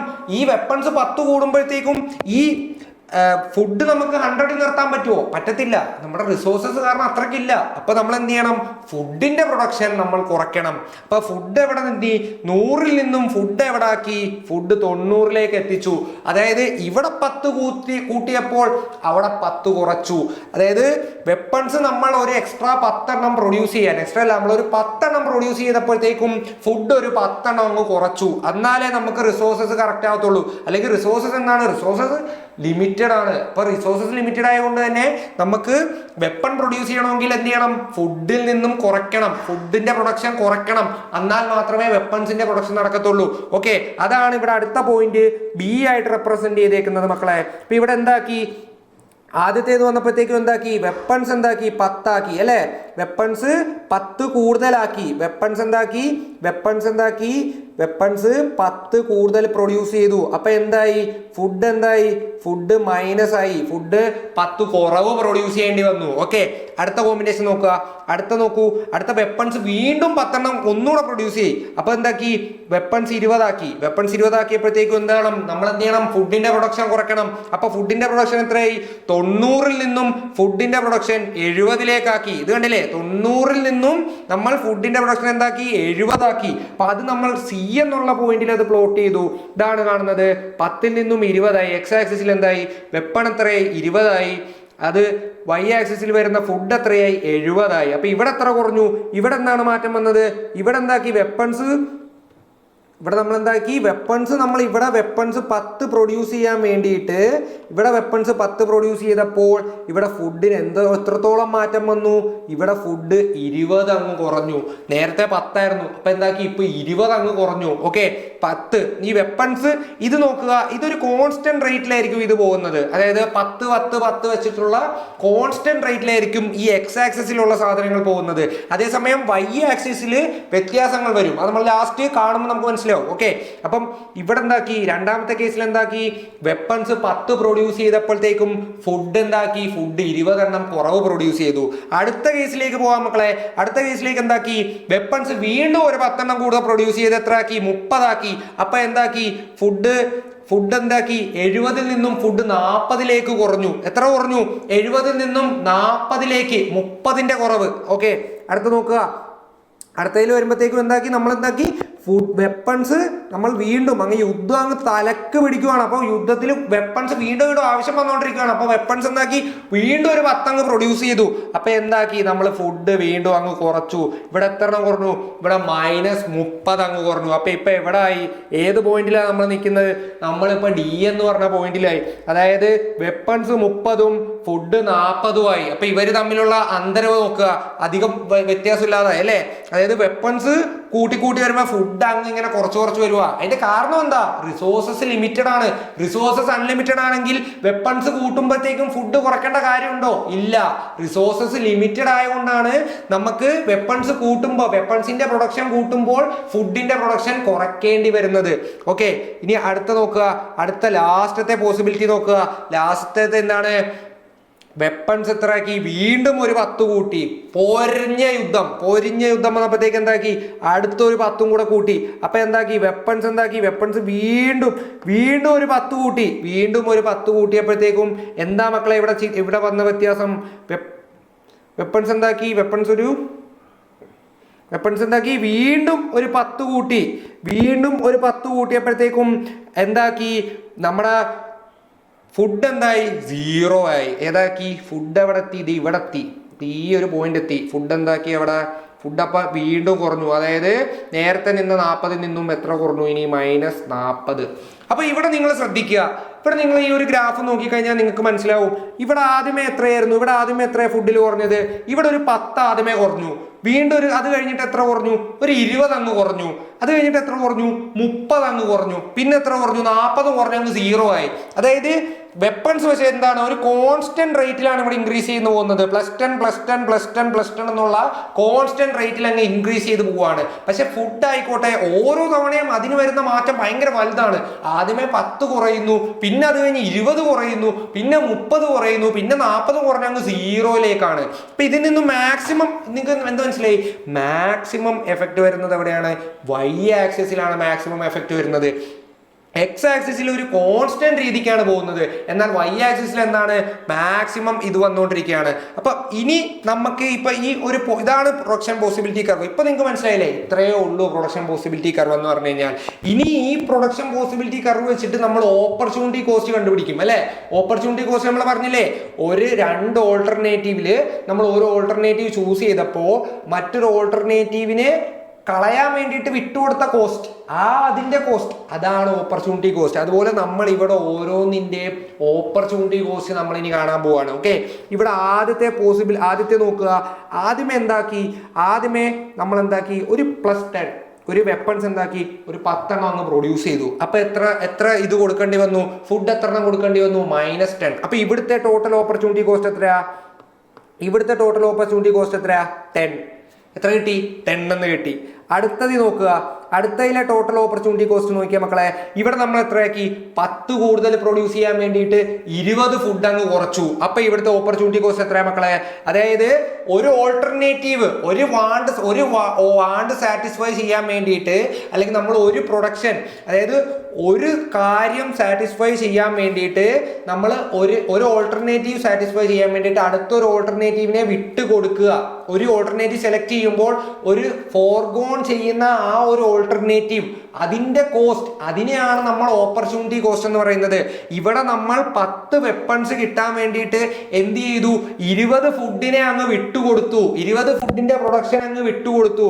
ആ ഒരു വിട്ടുകൊടുത്ത കോസ്റ്റിനെയാണ് നമ്മൾ ടോട്ടൽ ഓപ്പർച്യൂണിറ്റി കോസ്റ്റ്, അല്ലെങ്കിൽ ഓപ്പർച്യൂണിറ്റി കോസ്റ്റ് നമ്മൾ പറയുന്നത്. ഇവിടുത്തെ ഓപ്പർച്യൂണിറ്റി കോസ്റ്റ് എത്രയാണ് മക്കളെ, 20. അടുത്തതിലേക്ക് വരുമ്പോഴത്തേക്കും എന്താക്കി, അടുത്തത് വരുമ്പോൾ വെപ്പൺസ് വീണ്ടും 10 കൂടി. വെപ്പൺസ് 10 കൂടിയപ്പോഴത്തേക്കും നമുക്ക് ഇവിടെ എത്രയാണ് നമ്മൾ ഫോർഗോൺ ചെയ്ത ഓൾട്ടർനേറ്റീവിന്റെ കോസ്റ്റ്, 30 ഫുഡിന്റെ ഓൾട്ടർനേറ്റീവ് ആണ് നമ്മളിവിടെ ഫോർഗോൺ ചെയ്തത്. ഇപ്പൊ ഇവിടുത്തെ ഓപ്പർച്യൂണിറ്റി കോസ്റ്റ് എത്രയാണ് മക്കളെ, 30. ഇതിന്റെ ഏരിയ നോക്കുക, ഈ ഒരു ഏരിയ ആണ്, ഈ ഒരു ഏരിയയുടെയാണ് ഈ ഒരു ഓപ്പർച്യൂണിറ്റി കോസ്റ്റ്. ഈ ഒരു ഏരിയയുടെയാണ് ഈ ഒരു 20 എന്നുള്ള ഓപ്പർച്യൂണിറ്റി കോസ്റ്റ്, ഈ ഒരു ഏരിയയുടെയാണ് ഈ ഒരു 30 എന്നുള്ള ഓപ്പർച്യൂണിറ്റി കോസ്റ്റ്. അടുത്തതിൻ്റെ അപ്പോൾ ഓപ്പർച്യൂണിറ്റി കോസ്റ്റ് എത്രയായിരിക്കും? ഇത് ഞാൻ പറയുന്നേക്കാൾ മുമ്പ് നിങ്ങൾ പറയും എത്രയാണ്? 40 എന്ന് നിങ്ങൾ പറയും. അതായത് എത്ര നമ്മളൊരു 10 എക്സാക്സിസിൽ കൂട്ടിയപ്പോൾ അവിടുന്ന് വൈയിൽ നിന്ന് നമ്മളൊരു 40 വീണ്ടും കുറയ്ക്കേണ്ടി വന്നു. അതുകൊണ്ട് തന്നെ ലാസ്റ്റത്തെ ഓപ്പർച്യൂണിറ്റി കോസ്റ്റ് എത്രയാണ്? 40. ഓക്കെ, ഇതാണ് നമ്മുടെ ഒരു ഓപ്പർച്യൂണിറ്റി കോസ്റ്റിന്റെ കൺസെപ്റ്റ്. ഇനി നമുക്ക് ഫീച്ചേഴ്സ് നോക്കാം മക്കളെ. ഇനി ഞാൻ ഫീച്ചേഴ്സ് പറയുമ്പോഴത്തേക്കും നിങ്ങൾക്ക് പെട്ടെന്ന് മനസ്സിലാകും എന്താണ് ഡൗൺവേർഡ് സ്ലോപ്പിംഗ് ആണ്. നമ്മൾ ഈ ഗ്രാഫ് നോക്കിയേ, എന്താണ് ഒരു ഡൗൺവേർഡ് സ്ലോപ്പിംഗ് ഗ്രാഫ് ആണ് അല്ലേ? മേളിൽ നിന്നും താഴേക്ക് ഡൗൺവേർഡ് സ്ലോപ്പിംഗ് ആണ് അല്ലേ? അടുത്തത് എന്താണ്? Concave to the origin. Origin നോക്കുക, ഇതാണ് ഒറിജിൻ. ഈ ഒരു ഭാഗമാണ് ഒറിജിൻ. ഈ ഒരു ഭാഗത്ത് നിന്നും ഈ ഒറിജിൻ നോക്കുമ്പോഴത്തേക്കും ഇതൊരു കോൺകേവ് ഷേപ്പാണ് വരുന്നത് അല്ലേ? ഈ ഒരു ഭാഗം എന്താണ്? ഒരു കോൺകേവ് ആണ്. ഈ ഒരു ഭാഗം കോൺകേവ് ആണ് ഇതിന്റെ ഫീച്ചർ. അടുത്ത ഫീച്ചർ എന്താണ്? കോൺകേവ് ആണ്. ഈ ഒരു ഒറിജിൻ, ഇതാണ് ഒറിജിൻ. ഓക്കെ, 0 വരുന്ന ഈ പോയിന്റ് ആണ് നമ്മൾ ഒറിജിൻ എന്ന് പറയുന്നത്. ഈ ഒരു ഭാഗത്ത് നോക്കുമ്പോഴത്തേക്കും കോൺകേവ് ടു ദി ഒറിജിൻ എന്നാണ്, ഒരു കോൺകേവ് ഷേപ്പാണ് ആ ഒരു ഗ്രാഫിന് വരുന്നത്. അടുത്തത് shows efficient use of resources. Okay, ഇവിടുത്തെ ഇപ്പൊ നമ്മൾ ഈ ഒരു ഗ്രാഫിൽ നമ്മൾ 2 പോയിന്റ് ഇട്ട് കൊടുക്കുവാണ്. ഓക്കെ, ഇത് നമ്മൾ ഇതിന്റെ അഡ്വാൻസിലേക്ക് നോക്കുവാണ്. ഞാൻ ഇവിടെ ഒരു പോയിന്റ് ഇട്ടു. ഇപ്പം ABCDE ഈ പോയിന്റിന് ഞാൻ F എന്ന് പേര് കൊടുത്തു. ഇപ്പം ഇതിൻ്റെ നമുക്ക് ഇപ്പോൾ പറയാം, ഇത് സെയിം ഗ്രാഫിനെ നമ്മൾ ഈ പോയിന്റ് ഇപ്പം നിങ്ങൾക്ക് കാണാൻ പറ്റും. കളറൊന്ന് മാറ്റാണേ, നമുക്ക് ഈ പോയിന്റിൻ്റെ കളർ മാറ്റാം. ഇപ്പോൾ ഫുള്ള് റെഡായി കഴിഞ്ഞാൽ നിങ്ങൾക്ക് കൺഫ്യൂഷൻ ആവും. ഓക്കെ, നമുക്ക് യെല്ലോ എടുക്കാം. ഓക്കെ, ഒട്ടും കാണാൻ മേല. ഗ്രീൻ. നമുക്ക് ഈ ഒരു പോയിന്റ് സെലക്ട്, ഈ ഒരു പോയിന്റ് ഉണ്ടല്ലേ, ഈ ഒരു പോയിന്റ് ഞാൻ F എന്നിട്ടു. ഈ ഗ്രാഫിന്റെ പുറത്ത്, അതായത് ഈ ഓപ്പർച്യൂണിറ്റി കോസ്റ്റ് ചെയ്തേക്കുന്നതാണല്ലോ മക്കളെ, ഈ ഗ്രാഫിന്റെ പുറത്ത് ഞാൻ ഒരു പോയിന്റ് ഇട്ടു, അതിന് G എന്ന് പോയിന്റ് ഇട്ടു. ഓക്കെ, ഈ 2 പോയിന്റ് ഞാൻ അപ്പുറവും ഇപ്പുറവും ഇട്ടു. ഇത് ശ്രദ്ധിക്കുക, ഇതെന്താണ്? ഈ F എന്ന് പറഞ്ഞ പോയിന്റിലാണ് ഈ ഗ്രാഫ് വരുന്നത്. അതായത് ഈ ഗ്രാഫ് ഇങ്ങനെ പോകുന്നു, ഇവിടാണ് ഈ ഗ്രാഫ് ഉള്ളതെന്ന് വെച്ച് കഴിഞ്ഞാൽ അതിന്റെ അർത്ഥം എന്ന് പറഞ്ഞാൽ അണ്ടർ യൂട്ടിലൈസേഷൻ ഓഫ് റിസോഴ്സസ് എന്നാണ്. അതായത് റിസോഴ്സസ് കംപ്ലീറ്റ് ആയിട്ട് അവിടെ യൂസ് ചെയ്യുന്നില്ല, പ്രോപ്പർ ആയിട്ട് അവിടെ യൂസ് ചെയ്യുന്നില്ല. അതിന്റെ അങ്ങനെ ഒരു സിറ്റുവേഷൻ, അങ്ങനെ ഒരു സിനാരിയോ വരുമ്പോഴാണ് ഈ പോയിന്റ് ഇവിടെ വരുന്നത്. ഓക്കെ, അതായത് ഈ പോയിന്റ്, അതായത് ഈ ഗ്രാഫിന്റെ ഉള്ളിൽ വരുമ്പോഴത്തേക്കും എന്താണ്? അണ്ടർ യൂട്ടിലൈസേഷൻ ആണ്. അതേസമയം ഈ G എന്ന് പറഞ്ഞ പോയിന്റ് എന്താണ്? അൺഅറ്റൈനബിൾ ആണ്. അത് ഇപ്പോഴത്തെ ഒരു ഇത് വെച്ചിട്ട് നമുക്കത് എത്തിപ്പിടിക്കാൻ പറ്റത്തില്ല, കാരണം നമുക്ക് അതിന് വേണ്ടിയിട്ടുള്ള റിസോഴ്സസ് ഇല്ല. അപ്പൊ അതിനെ നമ്മൾ എന്ത് വിളിക്കും? G എന്ന് പറഞ്ഞ പോയിന്റിനെ നമ്മൾ അൺഅറ്റൈനബിൾ എന്ന് പറഞ്ഞ് നമ്മൾ പറയും. ഓക്കെ, ഇത് നമ്മൾ ഇപ്പുറത്ത് പറയുന്നുണ്ട്. ഓക്കെ, ഈ F എന്ന് പറഞ്ഞ പോയിന്റിനെ നമ്മൾ എന്ത് പറയും? F എന്ന് പറഞ്ഞ പോയിന്റിനെ, ഓക്കെ, നമുക്ക് ഇവിടെ സൈഡിൽ എഴുതാം. F എന്ന് പറഞ്ഞ പോയിന്റിനെ എന്തായി? F എന്ന് പറഞ്ഞ പോയിന്റും G എന്ന് പറഞ്ഞ പോയിന്റും. ഈ F എന്ന് പറഞ്ഞ പോയിന്റിനെ നമ്മൾ എന്ത് പറയും? F എന്ന് പറഞ്ഞ പോയിന്റിനെ നമ്മൾ പറയും അണ്ടർ യൂട്ടിലൈസേഷൻ, അല്ലെങ്കിൽ റിസോഴ്സസ് നമ്മൾ പ്രോപ്പർ ആയിട്ട് യൂസ് ചെയ്തിട്ടില്ല, അണ്ടർ യൂട്ടിലൈസേഷൻ എന്ന് പറയും. G എന്ന് പറഞ്ഞ പോയിന്റിനെ നമ്മൾ എന്ത് പറയും? അൺഅറ്റൈനബിൾ എന്ന് പറയും അല്ലേ? അൺഅറ്റൈനബിൾ എന്നാണ് ഇപ്പൊ കറന്റ്ലി ആണ് കേട്ടോ. അൺഅറ്റൈനബിൾ കറന്റ്ലി, അതായത് ഇപ്പോഴത്തെ ടെക്നോളജി വെച്ച് നമുക്കത് എത്തിപ്പിടിക്കാൻ പറ്റുന്നില്ലെന്നേ ഉള്ളൂ. ഇപ്പോഴത്തെ ടെക്നോളജി വെച്ചിട്ട് നമുക്ക് അതിന് വേണ്ടിയിട്ടുള്ള റിസോഴ്സസ് ഇല്ല. നമ്മൾ ആദ്യമേ പറഞ്ഞില്ലേ, റിസോഴ്സസ് ഗ്രോ ചെയ്യിക്കണം. അങ്ങനെ ഗ്രോ ചെയ്താൽ ഭാവിയിൽ നമുക്ക് എന്താക്കാം? ഭാവിയിൽ അത് എത്തിപ്പെടാം. ഭാവിയിൽ ഈ ഗ്രാഫ് എന്താക്കും? ഇത് ഇങ്ങനെ ഷിഫ്റ്റ് ചെയ്ത് റൈറ്റിലോട്ട് ഷിഫ്റ്റ് ചെയ്ത് പോകും. അതാണ് നമ്മൾ ആദ്യമേ ഈ ഒരു ഇതിനു മുമ്പ് നമ്മൾ പഠിച്ചപ്പോൾ കണ്ടില്ലേ, എന്താക്കും? റിസോഴ്സസ് കൂടിക്കഴിഞ്ഞ് കഴിഞ്ഞാൽ PPC റൈറ്റിലേക്ക് ഷിഫ്റ്റ് ചെയ്യുമെന്ന് പറഞ്ഞ് നമ്മൾ പഠിച്ചിട്ടുണ്ടായി. അപ്പൊ ഞാൻ പറഞ്ഞു PPC വരുമ്പോൾ ഞാൻ അത് കറക്റ്റായിട്ട് എക്സ്പ്ലെയിൻ ചെയ്യാമെന്ന്. അതാണ് ഈ കാര്യം, ഇത്രയേ ഉള്ളൂ. റിസോഴ്സസ് ഗ്രോ ചെയ്യുമ്പോൾ ഈ ഒരു ഗ്രാഫ്, ഈ പോകുന്ന ഈ AE എന്ന് പറഞ്ഞ ഈ കർവ് ഇതെന്താക്കും? ഇത് റൈറ്റിലേക്ക് ഇങ്ങനെ ഷിഫ്റ്റ് ചെയ്യും. എന്താക്കും? ഇത് റൈറ്റിലേക്ക്, റിസോഴ്സസ് കൂടും തോറും ഈ ഗ്രാഫ് റൈറ്റിലേക്ക് ഇങ്ങോട്ട് അങ്ങനെ ഷിഫ്റ്റ് ചെയ്ത് വരും. എന്നാൽ റിസോഴ്സസ് കറക്റ്റായിട്ട് യൂട്ടിലൈസ് ചെയ്യുന്നില്ല. അങ്ങനാണെങ്കിൽ എന്ത് ചെയ്യും? ഇത് ഇവിടുന്ന് ലെഫ്റ്റിലേക്കും ഷിഫ്റ്റ് ചെയ്യും, ഈ പോയിന്റിലേക്കൊക്കെ എത്തിപ്പെടും. അപ്പൊ എന്താണ്? പ്രോപ്പറായിട്ട് യൂട്ടിലൈസ് ചെയ്യുന്നില്ല. അതാണ് ഇതിന്റെ അർത്ഥം. ഇത്രയേ ഉള്ളൂ മക്കളെ PPC എന്ന് പറഞ്ഞു കഴിഞ്ഞാൽ. നമ്മളിപ്പോൾ ഇതിന്റെ എന്താണ് PPC എന്ന് നമ്മൾ പഠിച്ചു. എന്താണ് ഒരു കർവാണ്. എന്താണ് ചോദിക്കുക, അത് ആ കർവ് എന്തിനെയാണ് കാണിക്കുന്നത്? പ്രൊഡക്ഷനെയാണ് കാണിക്കുന്നത്. എന്തിന്റെ പ്രൊഡക്ഷൻ? ഒരു 2 ഗുഡ്സിന്റെ പ്രൊഡക്ഷൻ വെച്ചിട്ട് എത്രത്തോളം കോമ്പിനേഷൻ ഉണ്ടാക്കാൻ പറ്റും എന്നുള്ള പ്രൊഡക്ഷനെയാണ് അവിടെ കാണിക്കുന്നത്. ഈ PPCക്ക് തന്നെ നമുക്ക് വേറൊരു പേരും ഉണ്ട്. ഓക്കെ, ഈ PPCനെ തന്നെ നമ്മൾ വേറൊരു പേരിലും അറിയപ്പെടും. അത് എന്താന്ന് വെച്ച് കഴിഞ്ഞാൽ production possibility frontier. Okay, production possibility frontier എന്നും അറിയപ്പെടും, അല്ലെങ്കിൽ പ്രൊഡക്ഷൻ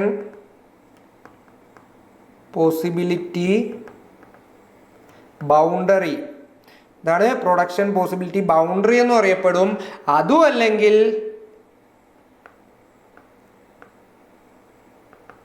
ട്രാൻസ്ഫോർമേഷൻ കർവ് എന്നും അറിയപ്പെടും. ഓക്കെ, അപ്പൊ നിങ്ങൾക്ക് എക്സാമിന് ചിലപ്പോൾ ഈ പറയുന്നവയിൽ 3ഉം ചോദിക്കാം, അതായത് 3 വാക്കിലും ചോദിക്കാം. പക്ഷെ ഇതെന്താണ് അർത്ഥം?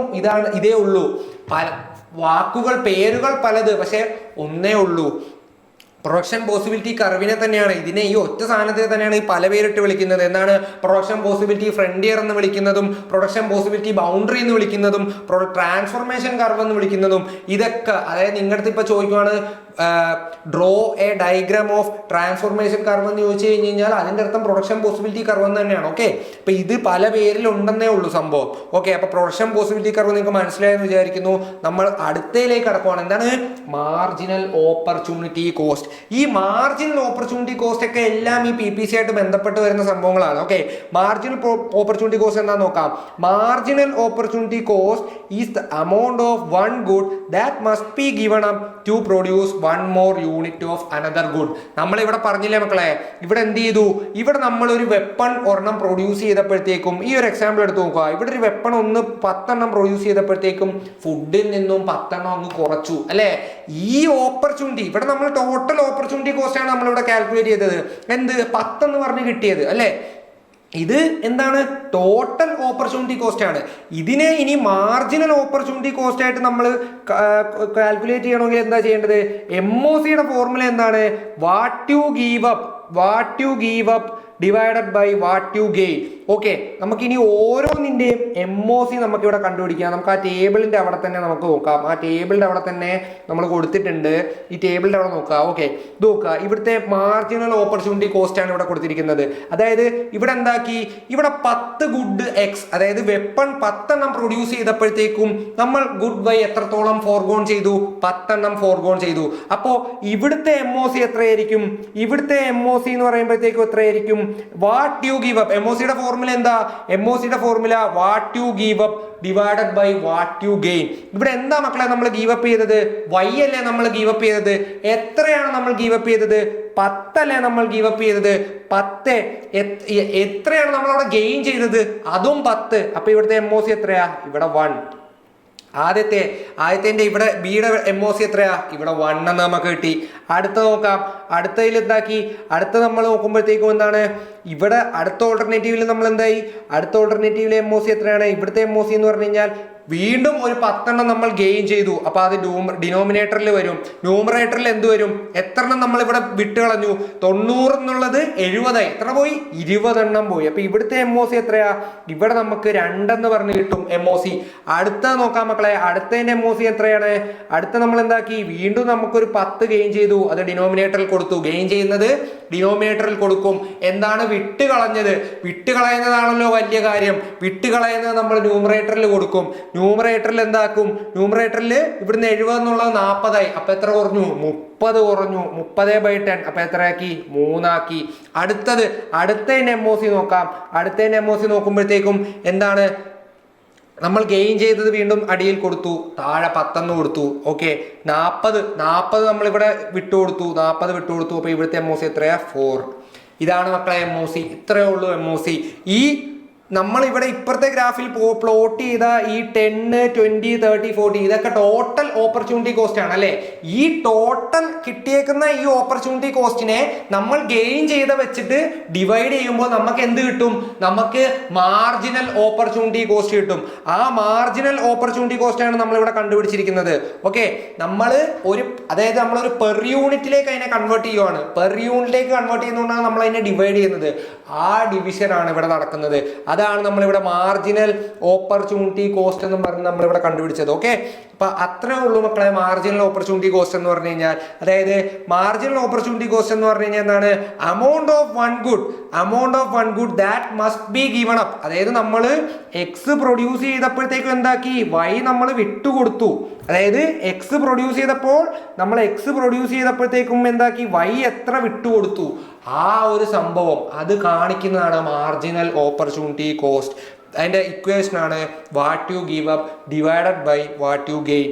ഓക്കെ, അടുത്തത് നമ്മൾ നോക്കാൻ പോകുന്നത് slope of the production possibility curve എന്നാണ്. എന്താണ് സ്ലോപ്പ്? പ്രൊഡക്ഷൻ പോസിബിലിറ്റി കർവിന്റെ സ്ലോപ്പ് ഈ ഭാഗം ഇതാണ്. ഇത് നമ്മൾ നേരത്തെ പറഞ്ഞില്ലേ മക്കളെ, ഈ സ്ലോപ്പ് എന്താണ്? ഈ സ്ലോപ്പ് എന്തിനെയാണ് റെപ്രസെന്റ് ചെയ്യുന്നത്? ഓപ്പർച്യൂണിറ്റി കോസ്റ്റിനെയാണ് അത് റെപ്രസെന്റ് ചെയ്യുന്നത്. അത് തന്നെ വീണ്ടും ഇങ്ങനെ പറയുന്നതാണ് കേട്ടോ, അതിന്റെ ഒരു സ്ലൈഡ് വരുന്നതാണ്. ഈ slope of the PPC shows marginal opportunity cost. അതായത് അതെന്താണ് കാണിക്കുന്നത്? മാർജിനൽ ഓപ്പർച്യൂണിറ്റി കോസ്റ്റ് ആണ് അവിടെ കാണിക്കുന്നത്. എന്താണ്? How much of one good must be given up to produce one more unit of other good. എത്ര ഗുഡ്, അതായത് ഒരു ഗുഡ് എത്രത്തോളം സാക്രിഫൈസ് ചെയ്താലാണ് അടുത്തൊരു ഗുഡ് പ്രൊഡ്യൂസ് ചെയ്യാൻ പറ്റുക, ആ ഒരു കാണിക്കലാണ് ഈ സ്ലോപ്പ് എന്ന് പറഞ്ഞ് ഉദ്ദേശിക്കുന്നത്. The PPC is usually downward sloping from left to right. നമ്മൾ നേരത്തെ പറഞ്ഞു ലെഫ്റ്റിൽ നിന്നും റൈറ്റിലേക്ക് ഡൗൺവേർഡ് ആയിട്ട് സ്ലോപ്പ് ചെയ്യുന്ന ഒരു കർവാണ് PPC എന്ന് പറഞ്ഞാൽ. ഈ സ്ലോപ്പ് എങ്ങനെയാണ്? ലെഫ്റ്റിൽ നിന്നും റൈറ്റിലേക്ക് ഡൗൺവേർഡ് ആയിട്ട് സ്ലോപ്പ് ചെയ്യുവാണ് അല്ലെ. ദ സ്ലോപ്പ്, ഈ സ്ലോപ്പ് എങ്ങനെയാണ് നമ്മൾ കണ്ടുപിടിക്കുന്നത്? അത് ഈ ഭാഗം നമ്മൾ എങ്ങനെയാണ് കണ്ടുപിടിക്കുന്നത്? ഈ സ്ലോപ്പ് ഇത്രയും ഭാഗം, ഈ ഭാഗം നമ്മൾ എങ്ങനെയാണ് കണ്ടുപിടിക്കുന്നത്?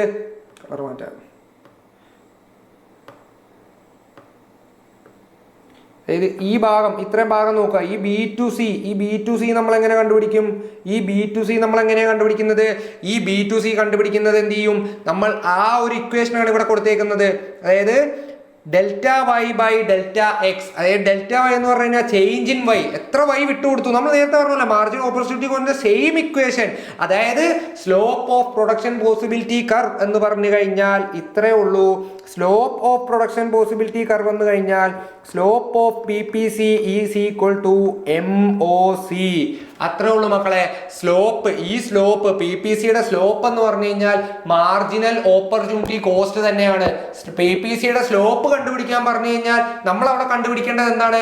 മാർജിനൽ ഓപ്പർച്യൂണിറ്റി കോസ്റ്റ് ആണ്. നമ്മൾ നേരത്തെ ഇവിടെ കണ്ടുപിടിച്ച പോലെ എത്രയാണ് ഇവിടെ എത്ര ഗെയിൻ ചെയ്തു, എത്ര വിട്ടുകൊടുത്തു, എത്ര വിട്ടുകൊടുത്തു. ഇത് തന്നെയുള്ളൂ. എത്ര ഗെയിൻ ചെയ്തു, എത്ര വിട്ടുകൊടുത്തു, എത്ര ഗെയിൻ ചെയ്തു, എത്ര വിട്ടുകൊടുത്തു, എത്ര ഗെയിൻ ചെയ്തു, എത്ര വിട്ടുകൊടുത്തു.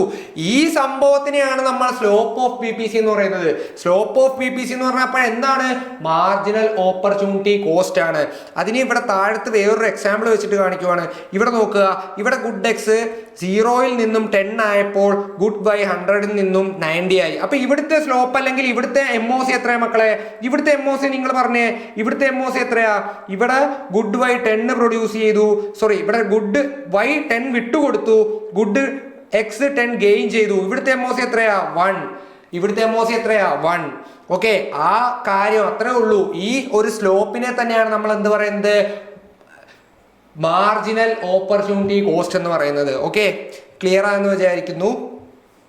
ഈ നമ്മളിപ്പോൾ ഈ ചെയ്ത എക്സാമ്പിളിന്റെ ഡെഫിനിഷൻ ആണ് തോന്നുന്നത്. X increases by 10, Y decreases by 10. അപ്പൊ സ്ലോപ്പ് എത്രയാ? -10. ഇത് നമ്മൾ മൈനസിൽ കൊടുക്കുമെങ്കിലും നമ്മൾ പറയുമ്പോഴത്തേക്ക് എന്തായിരിക്കും? So for every 1 unit of X we give up 1 unit of Y. അതായത് ഒരു യൂണിറ്റ് എക്സ് പ്രൊഡ്യൂസ് ചെയ്യാൻ 1 യൂണിറ്റ് വൈ നമ്മൾ അവിടെ സാക്രിഫൈസ് ചെയ്യേണ്ടി വരുന്നു. ഓക്കെ, അടുത്ത നമ്മൾ നേരത്തെ പറഞ്ഞത് ഷിഫ്റ്റ് ഇൻ PPC. ഇതൊക്കെ ഞാൻ എക്സ്പ്ലെയിൻ ചെയ്തല്ലേ. ഷിഫ്റ്റ് ഇൻ PPC എന്താണ്? ഷിഫ്റ്റ് ഇൻ PPC അതായത് നമ്മൾ പറഞ്ഞു ഇത് ഇനിഷ്യൽ PPC. ഈ AB എന്ന് പറയുന്നത് എന്താണ്? AB എന്ന് പറയുന്നത് ഇനിഷ്യൽ PPC കർവാണ്. ഇനിഷ്യൽ ആയിട്ടുള്ള PPC കർവാണ്. അത് റിസോഴ്സസ് കൂടുതലാണെങ്കിൽ, റിസോഴ്സസ് ഗ്രോ ചെയ്യുവാണെങ്കിൽ, നല്ല ടെക്നോളജി കൊണ്ടുവരുവാണെങ്കിൽ അതെന്താകും? അത് റൈറ്റിലേക്ക് ഷിഫ്റ്റ് ചെയ്യും. റൈറ്റിലേക്ക് അത് ഷിഫ്റ്റ് ചെയ്തിട്ട് എന്താവും പി ക്യൂലേക്ക് എത്തും. എന്താവും പി ക്യൂലേക്ക് എത്തും. അതായത് അപ്പോൾ എന്താണ് ആ എക്കണോമിയിൽ നല്ല രീതിക്ക് റിസോഴ്സസ് യൂട്ടിലൈസ് ചെയ്യുന്നുണ്ട്. അതായത് പുതിയ ടെക്നോളജി വരുന്നുണ്ട്. പുതിയ ടെക്നോളജി വന്ന് ആ ഒരു റിസോഴ്സസിനെ പക്കയായി യൂസ് ചെയ്യുന്നുണ്ട്. അപ്പൊ അങ്ങനെ വരുമ്പോഴത്തേക്കും എന്താവും പി പി സി എന്താകും റൈറ്റിലേക്ക് ഷിഫ്റ്റ് ചെയ്യും. പി പി സി ആഫ്റ്റർ ഔട്ട്വേർഡിലേക്ക് ഷിഫ്റ്റ് ചെയ്യും. ഔട്ട്വേർഡ് ഷിഫ്റ്റ് ആകും. അതൊരു രാജ്യത്തെ സംബന്ധിച്ചിടത്തോളം അതൊരു നല്ലൊരു കാര്യമാണ് അല്ലേ. പി പി സി റൈറ്റിലേക്ക് ഷിഫ്റ്റ് ചെയ്യാനാണ് എല്ലാ രാജ്യവും ചിന്തിക്കുന്നത്. എല്ലാ രാജ്യങ്ങളും തീരുമാനിക്കുന്നത് പി പി സിനെ എങ്ങനെ റൈറ്റിലേക്ക് ഷിഫ്റ്റ് ചെയ്യാനാണ് നോക്കുന്നത്. ഇനി എസ് ആർ അല്ലെങ്കിൽ ആർ എസ് എന്നുള്ള കർവ് നോക്കൂ. ആർ എസ് എങ്ങനെയാണ്? ഇനിഷ്യൽ ആയിട്ടുള്ള എ ബിയിൽ നിന്നും ലെഫ്റ്റിലേക്കാണ് അല്ലേ. എന്താണ് അകത്തേക്കാണ് അത് വരുന്നത്. ഈ ഒരു സംഭവം എന്നാണ് നമ്മൾ പറഞ്ഞത്. ഇവിടെ നോക്കുമ്പോഴത്തേക്ക് എന്താണ് ഇവിടെ ഇങ്ങോട്ടേക്ക്, അതായത് ഈ ലെഫ്റ്റിലേക്ക് ഷിഫ്റ്റ് ചെയ്യുക എന്ന് പറഞ്ഞു കഴിഞ്ഞാൽ എന്താണ് അണ്ടർ യൂട്ടിലൈസേഷൻ ആണ്. ഉള്ള കേപ്പബിലിറ്റി യൂസ് ചെയ്തിട്ടില്ല എന്നാണ്. അതായത് ആ രാജ്യത്തിന് അതിന്റെ റിസോഴ്സസ് അത് പ്രോപ്പർ ആയിട്ട് യൂസ് ചെയ്തിട്ടില്ല എന്നാണ് അവിടെ കാണിക്കുന്നത്. ഉള്ള കപ്പാസിറ്റിയിൽ അത് എത്തിയിട്ടില്ല എന്നാണ് കാണിക്കുന്നത്. അണ്ടർ യൂട്ടിലൈസേഷൻ ഓഫ് റിസോഴ്സസ് എന്നാണ് കാണിക്കുന്നത്. അപ്പൊ അവിടെ എന്താണ് ആ രാജ്യം ചെയ്യേണ്ടത്? അത് പ്രോപ്പർ ആയിട്ട് യൂട്ടിലൈസ് ചെയ്യുക. അവിടുത്തെ റിസോഴ്സസ് യൂട്ടിലൈസ് ചെയ്യുക, മാക്സിമം യൂട്ടിലൈസ് ചെയ്യുക, മാക്സിമം എഫിഷ്യന്റ് ആയിട്ട് യൂട്ടിലൈസ് ചെയ്യുക, മാക്സിമം ഔട്ട്പുട്ട് കൊണ്ടുവരുത്തുക. ഓക്കെ, അതിനെയാണ് ഈ ആർ എസ് എന്നുള്ള രേഖ കാണിക്കുന്നത്. ആർ എസ് എന്നുള്ള കർവ് കാണിക്കുന്നത് എന്താണ്? അണ്ടർ യൂട്ടിലൈസേഷനും. പി ക്യു എന്നുള്ള കർവ് കാണിക്കുന്നത് എന്താണ്? അതായത് പി ക്യു എന്നുള്ള കർവ് കാണിക്കുന്നത് എന്താണ്? കറക്റ്റ് ആയിട്ടുള്ള യൂട്ടിലൈസേഷനും correct better technology, better infrastructure, അതിനെല്ലാമാണ് പി ക്യു എന്ന് കാണിക്കുന്നത്. എ ബി എന്നുള്ള ഇനിഷ്യൽ കർവ് നമുക്ക് റൈറ്റിലോട്ടാണ് നമുക്ക് ഷിഫ്റ്റ് ചെയ്യേണ്ടത്. അതുകൊണ്ട് പി പി സി റൈറ്റിലേക്ക്, അതായത് നമുക്ക് എഴുതാം rightward shift of P P C means rightward shift of P P C means എന്താണ്? Technological advancement. ടെക്നോളജിക്കൽ അഡ്വാൻസ്മെന്റ് എന്ന് പറയാം. എന്താണ്? ടെക്നോളജിക്കൽ അഡ്വാൻസ്മെന്റ് നടക്കുന്നുണ്ട്. അതേസമയം ലെഫ്റ്റ് വേർഡ് ഷിഫ്റ്റിനെ നമുക്ക് എങ്ങനെ പറയാം?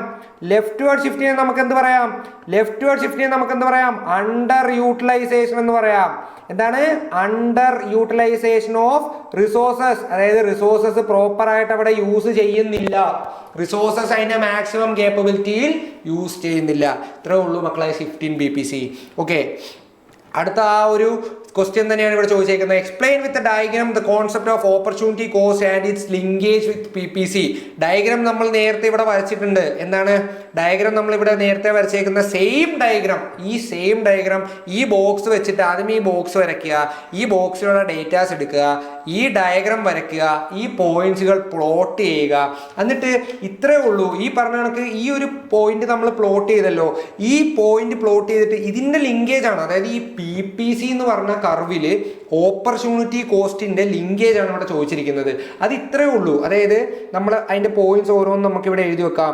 Every movement along the P P C നമുക്ക് എഴുതി വെക്കാം. എവ്രി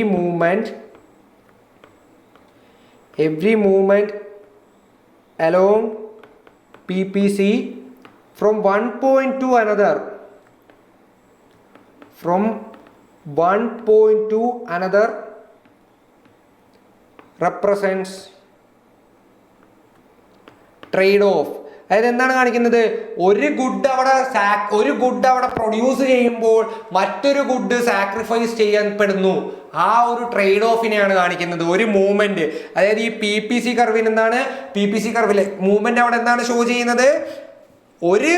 ഒരു പോയിന്റിൽ നിന്നും മറ്റൊരു പോയിന്റിലേക്ക് പോകുമ്പോൾ അവിടെ ട്രേഡ് ഓഫിനെയാണ് റെപ്രസെന്റ് ചെയ്യുന്നത്. Okay, when we produce more of one good, we have to reduce production of the other, or we have to sacrifice the other for the production of one good. Okay, ഈ ഒരു sacrifice ചെയ്ത കോസ്റ്റിനെ നമ്മൾ എന്ത് വിളിക്കുന്നു? Opportunity cost എന്ന് വിളിക്കുന്നു. അപ്പോൾ ഈ പി പി സി എന്താണ് കാണിച്ചു തരുന്നത്? പി പി സി കാണിച്ചു തരുന്നത് എന്താണ്? ഓപ്പർച്യൂണിറ്റി കോസ്റ്റിനെയാണ് അവിടെ കാണിച്ചു തരുന്നത്. പി പി സി കാണിച്ചു തരുന്നത് എന്താണ്? ഓപ്പർച്യൂണിറ്റി കോസ്റ്റിനെ ആണ് അവിടെ കാണിച്ചു തരുന്നത്. ഓക്കെ, ഈ നമ്മൾ ഓരോ പോയിന്റിൽ നിന്നും താഴത്തോട്ടേക്ക് വരുമ്പോൾ നമ്മൾ കാണുന്നുണ്ടായിരുന്നു ഓപ്പർച്യൂണിറ്റി കോസ്റ്റ് ഇൻക്രീസ് ചെയ്യുവാണ്. ആദ്യമേ 10 ഇൻക്രീസ് ചെയ്തു, പിന്നെ അത് 20, 30, 40 അല്ലെ. ഓപ്പർച്യൂണിറ്റി കോസ്റ്റ് എന്താണ്? അവിടെ ഇൻക്രീസ് ചെയ്യപ്പെടുവാണ്. അപ്പം decline in P P C shows. അപ്പൊ അടുത്ത പോയിന്റ് എഴുതാം. Decline in P P C shows decline in PPC shows decline of the PPC നമുക്കിത് ഒന്നുകൂടി എഴുതാവേ. Decline of the PPC curve നമുക്ക് കൊടുക്കാം. ഓക്കെ, അപ്പം decline of the PPC curve shows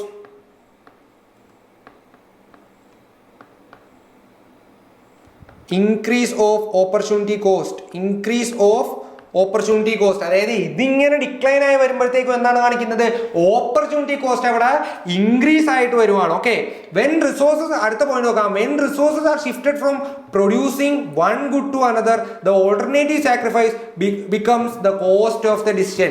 okay, അതായത് നമ്മൾ ഒരു സാധനം പ്രൊഡ്യൂസ് ചെയ്യുമ്പോഴത്തേക്കും മറ്റൊരു സാധനം നമ്മൾ വിട്ടുകൊടുക്കുമല്ലോ. ആ ഒരു വിട്ടുകൊടുക്കുന്നത് എന്താണ്? ആ ഒരു വിട്ടുകൊടുക്കുന്ന കോസ്റ്റാണ് ആ ഒരു ഡിസിഷൻ എടുക്കുന്നതിൻ്റെ കോസ്റ്റ്. ഓക്കെ, ഇത് നമ്മൾക്ക് ഇവിടെ ഒന്ന് എഴുതി വെക്കാം. When resources are shifted from producing one good to another, the alternative sacrificed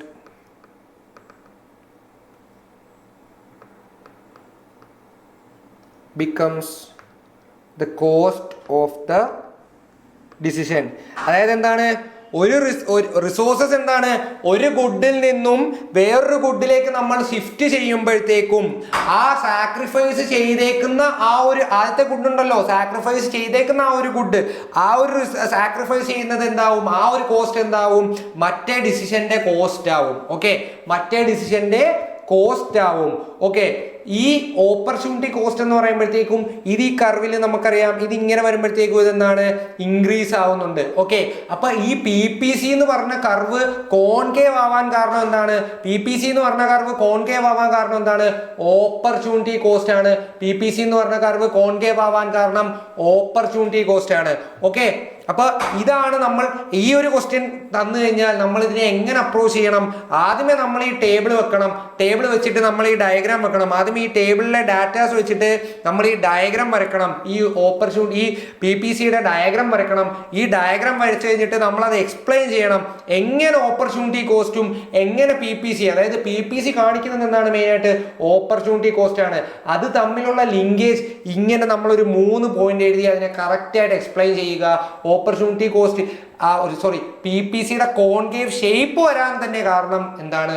opportunity cost ആണ്, അല്ലേ? അപ്പൊ ഈ ഒരു ക്വസ്റ്റ്യൻ നമ്മൾ ഈ ഒരു രീതിയിലായിരിക്കണം നമ്മൾ അപ്രോച്ച് ചെയ്യേണ്ടത്. ഓക്കെ, അപ്പൊ അടുത്ത നമ്മൾ പഠിക്കാൻ പോകുന്നത് എന്തിനെ പറ്റിയിട്ടാണ്? ഫേംസ് ആൻഡ് ദെയർ ഒബ്ജക്റ്റീവ്സിനെ പറ്റിയിട്ടാണ്. പല തരത്തിലുള്ള ഫേംസിനെ പറ്റിയിട്ടാണ്. ഓക്കെ, നമ്മൾ എഞ്ചിനീയേഴ്സ് ആണ്, അല്ലേ? നമ്മൾ നാളെ ഒരു ഫേമിൽ വർക്ക് ചെയ്യേണ്ടവരാണ്, അല്ലെങ്കിൽ നാളെ നമ്മളൊരു ഫേം ക്രിയേറ്റ് ചെയ്യേണ്ടവരാണ്, ബിൽഡ് ചെയ്യേണ്ടവരാണ്. അപ്പൊ നമ്മൾ ഈ ഫേം ഒക്കെ എങ്ങനെയാണ് വർക്ക് ചെയ്യുന്നത്, എങ്ങനെയാണ് ഇതിന്റെ ഒബ്ജക്റ്റീവ്സ് എന്താണ്, അല്ലെങ്കിൽ ഇതിന്റെ കാര്യങ്ങൾ എങ്ങനെയാണ് നടക്കുന്നത് എന്നൊക്കെ നമ്മൾ അറിഞ്ഞിരിക്കേണ്ടത് ഭയങ്കര അത്യാവശ്യമാണ്. ഓക്കെ, അതാണ് firms are key players in deciding what to produce, how to produce and for whom to produce. അതായത് നമ്മൾ നേരത്തെ allocation of resources, basic problems of എക്കണോമിയിൽ നമ്മൾ പറഞ്ഞു അലോക്കേഷൻ ഓഫ് റിസോഴ്സസ് വരുന്ന മെയിൻ പ്രോബ്ലം ആണ് what to produce, how to produce and for whom to produce. അതായത് എന്ത് പ്രൊഡ്യൂസ് ചെയ്യണം, എങ്ങനെ പ്രൊഡ്യൂസ് ചെയ്യണം, ആർക്ക് വേണ്ടി പ്രൊഡ്യൂസ് ചെയ്യണം. ഇത് ഒരു എക്കണോമിനെ സംബന്ധിച്ചിടത്തോളം ഭയങ്കര വലിയൊരു പ്രോബ്ലം ആണ്, അല്ലെ? ഈ ഒരു പ്രോബ്ലം, ഈ ഒരു കാര്യത്തിൽ ഇത് ഡിസൈഡ് ചെയ്യുന്നത് ആരാണ്? ഫേംസ് ആണ് ഇതിനകത്തെ കീ പ്ലേയേഴ്സ് എന്ന് പറയുന്നത്. ഫേംസ് ആണ് ഡിസൈഡ് ചെയ്യുന്നത് എന്ത് പ്രൊഡ്യൂസ് ചെയ്യണം, എങ്ങനെ പ്രൊഡ്യൂസ് ചെയ്യണം, ആർക്ക് വേണ്ടിയിട്ട് പ്രൊഡ്യൂസ് ചെയ്യണം. ഇത് ഡിസൈഡ് ചെയ്യുന്ന ആരാണ്? ഫേംസ് ആണ്. അടുത്ത് നോക്കുക, engineers often work in or with firms, so understanding their economic behaviour and goals is essential. ഇത് ഞാൻ നേരത്തെ പറഞ്ഞ പോലെ നമ്മൾ എഞ്ചിനീയേഴ്സ് ആണ്, നമ്മൾ നാളെ ഫേംസിന് വേണ്ടിയിട്ട് വർക്ക് ചെയ്യും, അല്ലെങ്കിൽ നമ്മളൊരു ഫേം ബിൽഡ് ചെയ്യും. അപ്പോൾ നമ്മൾ എന്താണ് അറിഞ്ഞിരിക്കേണ്ടത്? നമ്മൾ ഈ ഫേമിന്റെ വർക്കിംഗ് അറിഞ്ഞിരിക്കണം, അവരുടെ എക്കണോമിക് ഗോൾസ് നമ്മൾ അറിഞ്ഞിരിക്കണം, എക്കണോമിക് ബിഹേവിയർ നമ്മൾ അറിഞ്ഞിരിക്കണം. ഓക്കെ, ഇനി നമ്മൾ ഫേംസിന്റെ ഒബ്ജക്റ്റീവ്സിനെ പറ്റിയിട്ടാണ് ഇവിടെ പഠിക്കുന്നത്. ഫേംസിന്റെ ഒബ്ജക്റ്റീവ്സിനെ പറ്റിയിട്ടാണ് നമ്മൾ ഇവിടെ പഠിക്കാൻ പോകുന്നത്. എന്തൊക്കെയാണ് ഫേംസിന്റെ ഒബ്ജക്റ്റീവ്സ്? ഏറ്റവും പ്രൈമറി ഒബ്ജക്റ്റീവ് എന്താണ്? Profit maximisation. എല്ലാ ഫേമിന്റെയും ഏറ്റവും വലിയ ഒബ്ജക്റ്റീവും ഏറ്റവും പ്രൈമറി ഒബ്ജക്റ്റീവ് എന്തായിരിക്കും? പ്രോഫിറ്റ് മാക്സിമൈസ് ചെയ്യുക. പ്രൈമറി ഒബ്ജക്റ്റീവ് ആണ് അല്ലേ, ഏതൊരു ഫേമും ആഗ്രഹിക്കുന്നത് മാക്സിമം ലാഭം ഉണ്ടാക്കുക. അതാണ് ഏതൊരു ഫേമിന്റെയും പ്രൈമറി ഒബ്ജക്റ്റീവ് എന്ന് പറയുന്നത്. രണ്ടാമത്തത് എന്താണ്? Sales maximisation. സെയിൽസ് മാക്സിമൈസ് ചെയ്യുക. മാക്സിമം നമ്മൾ എന്താക്കുക? സെയിൽസ് മാക്സിമൈസ് ചെയ്യുക. സെയിൽസ് മാക്സിമൈസ് ചെയ്യുമ്പോഴത്തേക്കും എന്താ വരുന്നത്? സെയിൽസിന്റെ വോളിയം ഇൻക്രീസ് ചെയ്ത് അത് അൾട്ടിമേറ്റ്ലി പ്രോഫിറ്റിലേക്ക് എത്തുന്നു. Okay, increase market presence. മാർക്കറ്റിൽ നമ്മുടെ പ്രസൻസ് കൂടുന്നു, നമ്മുടെ സെയിൽസ് ഇൻക്രീസ് ആകുമ്പോൾ. ഒരു 10 കടയിലും ഫുള്ള് നമ്മുടെ സാധനമാണെങ്കിൽ എങ്ങനെ ഇരിക്കും? നമ്മുടെ ബ്രാൻഡിന്റെ വാല്യൂ കൊടുത്തില്ലേ? അങ്ങനെയാണ് സെയിൽസ് നമ്മൾ ഇൻക്രീസ് ചെയ്യുന്നത്. അടുത്തത് market share growth. Expand influence over competitors. Market share വെട്ടിപ്പിടിക്കുക. ഇപ്പൊ ജിയോ എന്ന് പറഞ്ഞൊരു ബ്രാൻഡ് ആ ഒരു ടെലികോം ഇൻഡസ്ട്രിയിൽ ഭയങ്കര ഹാർഡ് ടു എൻ്റർ ഇൻഡസ്ട്രിയാണ് ടെലികോം ഇൻഡസ്ട്രി. ആ ഒരു ടെലികോം ഇൻഡസ്ട്രിയിൽ ജിയോ എങ്ങനെ കയറി? ജിയോ എങ്ങനെയാണ് ആ മാർക്കറ്റ് ഷെയർ പിടിച്ചത്? ജിയോ യൂസ് ചെയ്ത സ്ട്രാറ്റജി എന്താണ്? ആദ്യമേ വന്നു, ഫ്രീ ആയിട്ട് കൊടുത്തു, പിന്നെ എന്താക്കി? ആ മാർക്കറ്റ് അങ്ങ് കയറി പിടിച്ചു, ആ മാർക്കറ്റ് ഷെയർ അങ്ങ് പിടിച്ചു. അങ്ങനെ അവരുടെ മാർക്കറ്റ് ഷെയർ അങ്ങ് എന്താക്കി? എക്സ്പാൻഡ് ആക്കി. അതായിരിക്കണം ഫേമിന്റെ ഒരു ഒബ്ജക്റ്റീവ്. മാർക്കറ്റ് ഷെയർ എന്താക്കണം? എക്സ്പാൻഡ് ആക്കണം. അടുത്തത് എന്താണ്? ഇന്നോവേഷൻ കൊണ്ടുവരണം. ഇന്നോവേറ്റീവ് ആയിരിക്കണം. പുതിയ ടെക്നോളജി ഡെവലപ്പ് ചെയ്യണം. പുതിയ ഐഡിയാസ് ഡെവലപ്പ് ചെയ്യണം. ഇന്നോവേറ്റീവ് ആയിട്ടുള്ള ഐഡിയാസ് ഡെവലപ്പ് ചെയ്യണം. ഇപ്പൊ നിങ്ങളൊന്ന് ആലോചിച്ച് നോക്കുക, നമ്മൾ ഉപയോഗിക്കുന്ന ഫോൺ, ഇതിൽ ഇന്നോവേഷൻ വന്നില്ലായിരുന്നെങ്കിൽ, അല്ലെങ്കിൽ എന്താ പറയാ, പുതിയ ടെക്നോളജി ഡെവലപ്പ് ചെയ്തിട്ടില്ലായിരുന്നെങ്കിൽ നമ്മളിപ്പോഴും ജാംബുവാന്റെ കാലത്ത് ഉപയോഗിക്കുന്ന ഫോൺ ഉപയോഗിച്ചുകൊണ്ടിരുന്നേനെ അല്ലെ. ഇപ്പോൾ നമ്മൾ ഉപയോഗിക്കുന്ന ഈ ഒരു ഫോണിലേക്ക് എത്തിയത് എന്തുകൊണ്ടാണ്? പുതിയ ഇന്നോവേഷൻ കൊണ്ടുവന്നുകൊണ്ടാണ്, പുതിയ ടെക്നോളജി ഡെവലപ്പ് ചെയ്തുകൊണ്ടാണ്. പിന്നെ ഒരു 10 വർഷം കഴിഞ്ഞാൽ ചിലപ്പോൾ നമ്മൾ ഉപയോഗിക്കുന്ന ഫോണിന് ഇതിലും വ്യത്യാസം വരും, കുറെ കൂടെ ഫീച്ചേഴ്സ് ആഡ് ആകും. അങ്ങനെ ഇന്നോവേറ്റീവ് ആയിട്ടുള്ള ideas, introduction of artificial intelligence, ഇങ്ങനത്തെ കുറെ ഐഡിയാസ് നമുക്ക് വരുത്താൻ പറ്റും. ഐഡിയാസ് കൊണ്ടുവരണം. ഓക്കെ, അടുത്തത് ഏറ്റവും മെയിൻ പോയിന്റ്, സോഷ്യൽ റെസ്പോൺസിബിലിറ്റി. വെറുതെ കുറെ പ്രോഫിറ്റ് വാരിക്കൂട്ടുകൾ മാത്രമല്ല, എന്തായിരിക്കണം? ഫേം സോഷ്യലി റെസ്പോൺസിബിൾ ആയിരിക്കണം. സൊസൈറ്റിനോടൊരു റെസ്പോൺസിബിലിറ്റി ഉണ്ടായിരിക്കണം ഏതൊരു ഫേമിനായിക്കാലും. അതായത് നമ്മൾ ഒരു സൊസൈറ്റിയിൽ ഒരു ഇമ്പാക്റ്റ് ഉണ്ടാക്കണം, ഒരു പോസിറ്റീവ് ഇമ്പാക്റ്റ് ഉണ്ടാക്കണം. നമ്മൾ ചുമ്മാ കുറെ പ്രോഫിറ്റ് വാരി കൂട്ടി പോവുക, അങ്ങനെയല്ല. നമ്മൾ സൊസൈറ്റിക്ക് വേണ്ടിയിട്ട് എന്തെങ്കിലുമൊക്കെ ചെയ്യണം. സൊസൈറ്റിക്ക് വേണ്ടിയിട്ട് കുറെ കാര്യങ്ങൾ നമുക്ക് ചെയ്യാൻ പറ്റണം. നമ്മൾ യൂസ് ചെയ്യുന്നത് ഒരു സസ്റ്റൈനബിൾ വേ ഓഫ് ഡെവലപ്മെന്റ് ആയിരിക്കണം. നമ്മൾ റിസോഴ്സസിനെ എക്സ്പ്ലോയിറ്റ് ചെയ്തായിരിക്കരുത് നമ്മൾ ഗ്രോ ചെയ്യേണ്ടത്. നാളേക്ക് വേണ്ടി നമ്മൾ ചിന്തിക്കണം, നാളത്തെ ജനറേഷനെ പറ്റിയിട്ട് നമ്മൾ ചിന്തിക്കണം.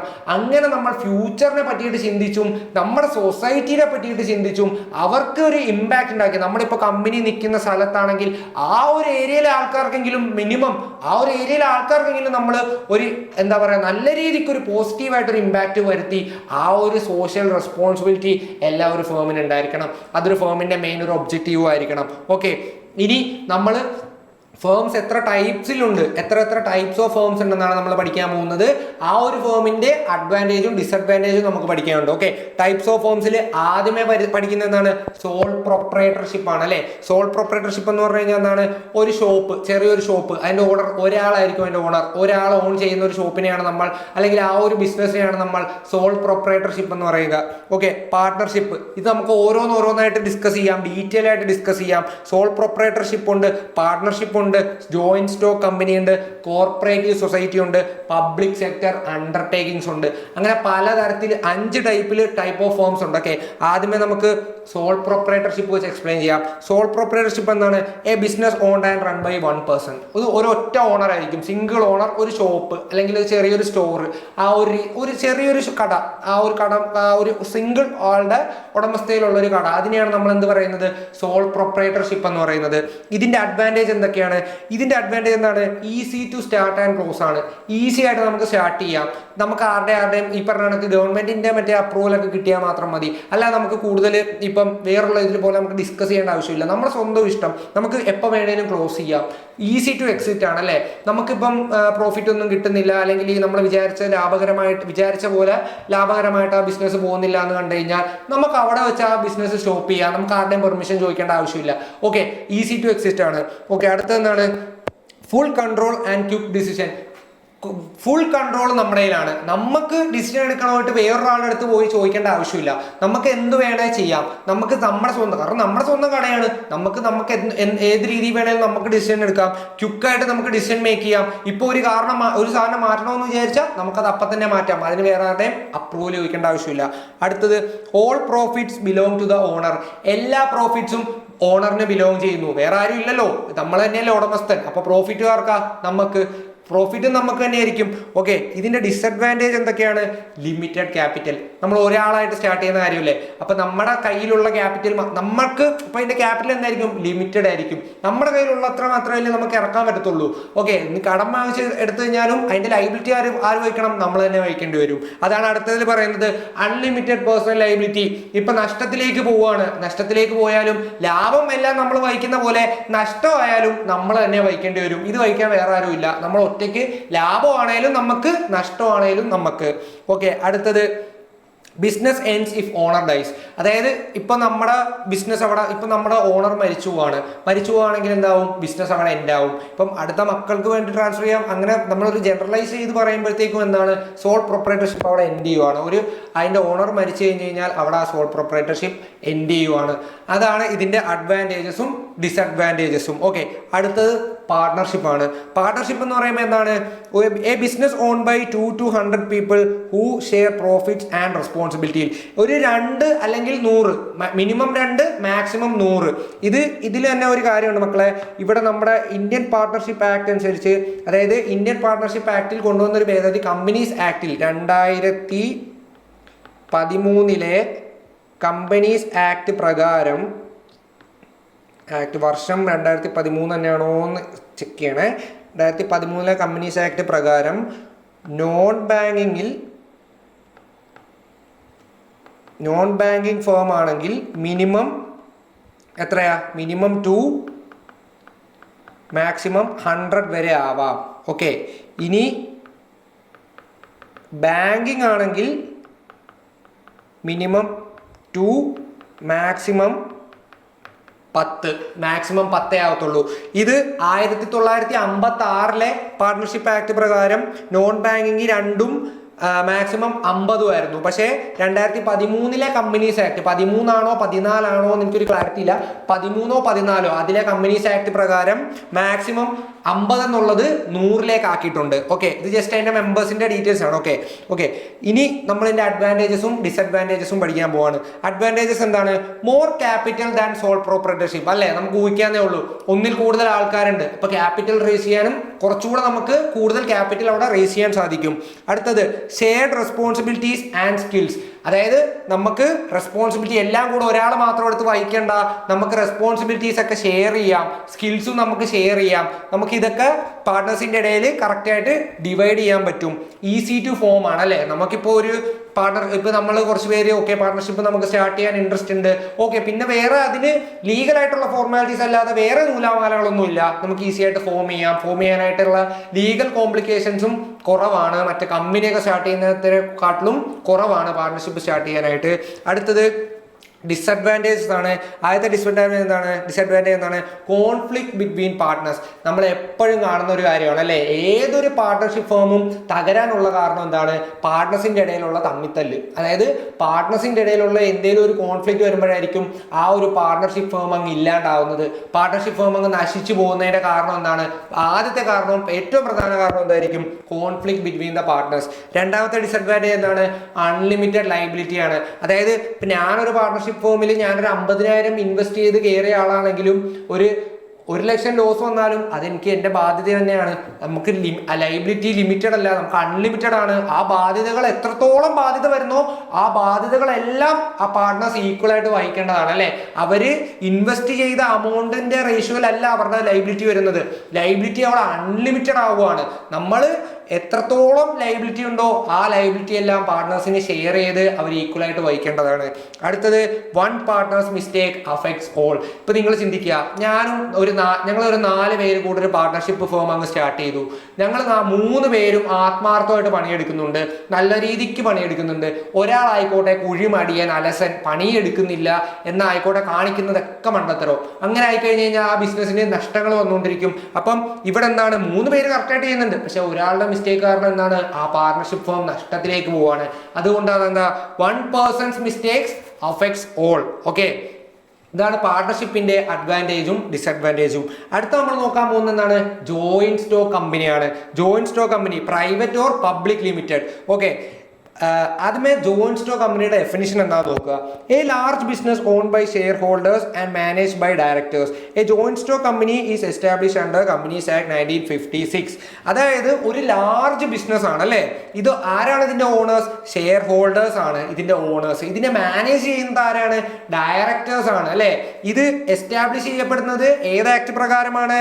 കമ്പനീസ് ആക്ട് 1956 പ്രകാരം നിലവിൽ വരുന്ന ഒരു വലിയൊരു കമ്പനീനെയാണ് നമ്മൾ ജോയിന്റ് സ്റ്റോക്ക് കമ്പനി എന്ന് പറയുന്നത്. ഇതിന്റെ ഓണേഴ്സ് എന്ന് പറഞ്ഞു കഴിഞ്ഞാൽ മറ്റുള്ളവരെ പോലെ ഒരാളോ രണ്ടാളോ അങ്ങനല്ല, കുറെ ഷെയർ ഹോൾഡേഴ്സ് ഉണ്ടാവും. ഒരു കമ്പനിയുടെ ഓണർ എന്ന് പറഞ്ഞു കഴിഞ്ഞാൽ അത് കുറച്ച് ഷെയർ ഹോൾഡേഴ്സ് ഉണ്ടാവും അല്ലെ. ആ ഷെയർ ഹോൾഡേഴ്സിനെയാണ് നമ്മൾ അതിന്റെ ഓണേഴ്സ് എന്ന് വിളിക്കുന്നത്.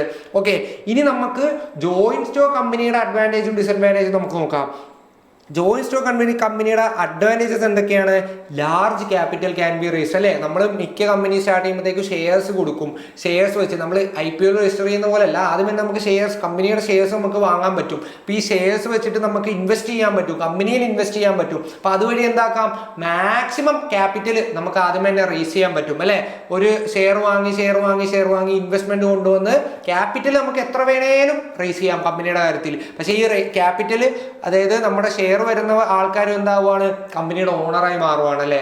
അങ്ങനെയാണ് അതിന്റെ സെറ്റപ്പ് പോകുന്നത്. ഓക്കെ, അടുത്തത് എന്താണ്? Limited liability of share holders. അതായത് നമ്മളിപ്പോൾ ഷെയർ, നമ്മളൊരു കമ്പനിയുടെ ഷെയർ നമ്മൾ ഹോൾഡ് ചെയ്യുന്നുണ്ടെങ്കിൽ പോലും നമ്മൾ ആ കമ്പനിയുടെ ആ ഒരു കമ്പനിയുടെ ലയബിലിറ്റി നമ്മൾ ഫുള്ള് വഹിക്കേണ്ട ആവശ്യമൊന്നുമില്ല അല്ലേ. നമ്മുടെ ലയബിലിറ്റി എത്രത്തോളം ആയിരിക്കും? നമ്മൾ ഇറക്കിയ ഷെയറിന്റെ അത്ര ലിമിറ്റഡ് ആയിരിക്കും. അതായത് നമ്മുടെ ലയബിലിറ്റി കൂടിപ്പോയി കഴിഞ്ഞു കഴിഞ്ഞാൽ എന്ത് നഷ്ടം വരുവാണെങ്കിൽ എവിടം വരെ നഷ്ടം വരും? നമ്മൾ ഇറക്കിയ ഷെയറിന്റെ അത്ര നഷ്ടം വരത്തുള്ളൂ. അതിന്റെ അപ്പുറം നഷ്ടം വരുമോ? ഇല്ല. അതാണ് ഇതിന്റെ ഒരു അഡ്വാൻറ്റേജ്. നമ്മൾ ഇറക്കിയ തുക എത്രയാണോ ആ ഒരു അത്രയും തന്നെ നഷ്ടം വരത്തുള്ളൂ, അത്രയും തന്നെ നഷ്ടം വരത്തുള്ളൂ. അതിന്റെ അപ്പുറത്തേക്ക് നമ്മുടെ ലയബിലിറ്റി പോകുന്നില്ല. അതുകൊണ്ട് തന്നെ നമ്മൾ ഇവിടെ പറയുന്നത് ലിമിറ്റഡ് ലയബിലിറ്റി, അതൊരു അഡ്വാൻറ്റേജ് ആണ് അല്ലെ. അടുത്ത എന്താണ്? കണ്ടിന്യൂസ് എക്സിസ്റ്റൻസ് ആണ്, not affected by owners death. അതായത് കമ്പനിയുടെ പ്രകൃതം എങ്ങനെയാണ്? കമ്പനിയുടെ ഓണർ മരിച്ചു പോയി കഴിഞ്ഞാലും കമ്പനി അവിടെ റൺ ചെയ്യണം, കമ്പനി റൺ ചെയ്യും. അതായത് ജനനം ആയിക്കോട്ടെ മരണം ആയിക്കോട്ടെ കമ്പനീനെ ബാധിക്കുന്നില്ല. കമ്പനി ലൈഫ് ലോങ് റൺ ചെയ്യുന്ന ഒരു എൻറ്റിറ്റിയാണ്. കമ്പനീനെ അവിടെ ജനനവും മരണവുമായിട്ട് ഒരു ബന്ധവും ഇല്ല. കമ്പനി ഒരു ലൈഫ് ലോങ് എൻറ്റിറ്റിയാണ് അവിടെ. ഓക്കെ, അടുത്ത എന്താണ്? ട്രാൻസ്ഫറബിലിറ്റി ഓഫ് ഷെയർസ് ആണ് അല്ലെ. ഇപ്പം എനിക്ക് എന്റെ ഷെയർസ് വേറൊരാൾക്ക് വിൽക്കാം, അപ്പൊ എന്തായി? അവൻ അടുത്ത ഓണറായി അല്ലെ. ഷെയർസ് നമുക്ക് വിൽക്കാം. ഷെയർസ് അപ്പൊ വിൽക്കുമ്പോൾ എന്താവും? ഓട്ടോമാറ്റിക്കലി ആ എടുക്കുന്ന ആളും കമ്പനിയുടെ ഓണറായി മാറും അല്ലെ. അത് ഈസി ആയിട്ട് നമുക്ക് ഓണർഷിപ്പ് ട്രാൻസ്ഫർ ചെയ്തുകൊണ്ടിരിക്കാം.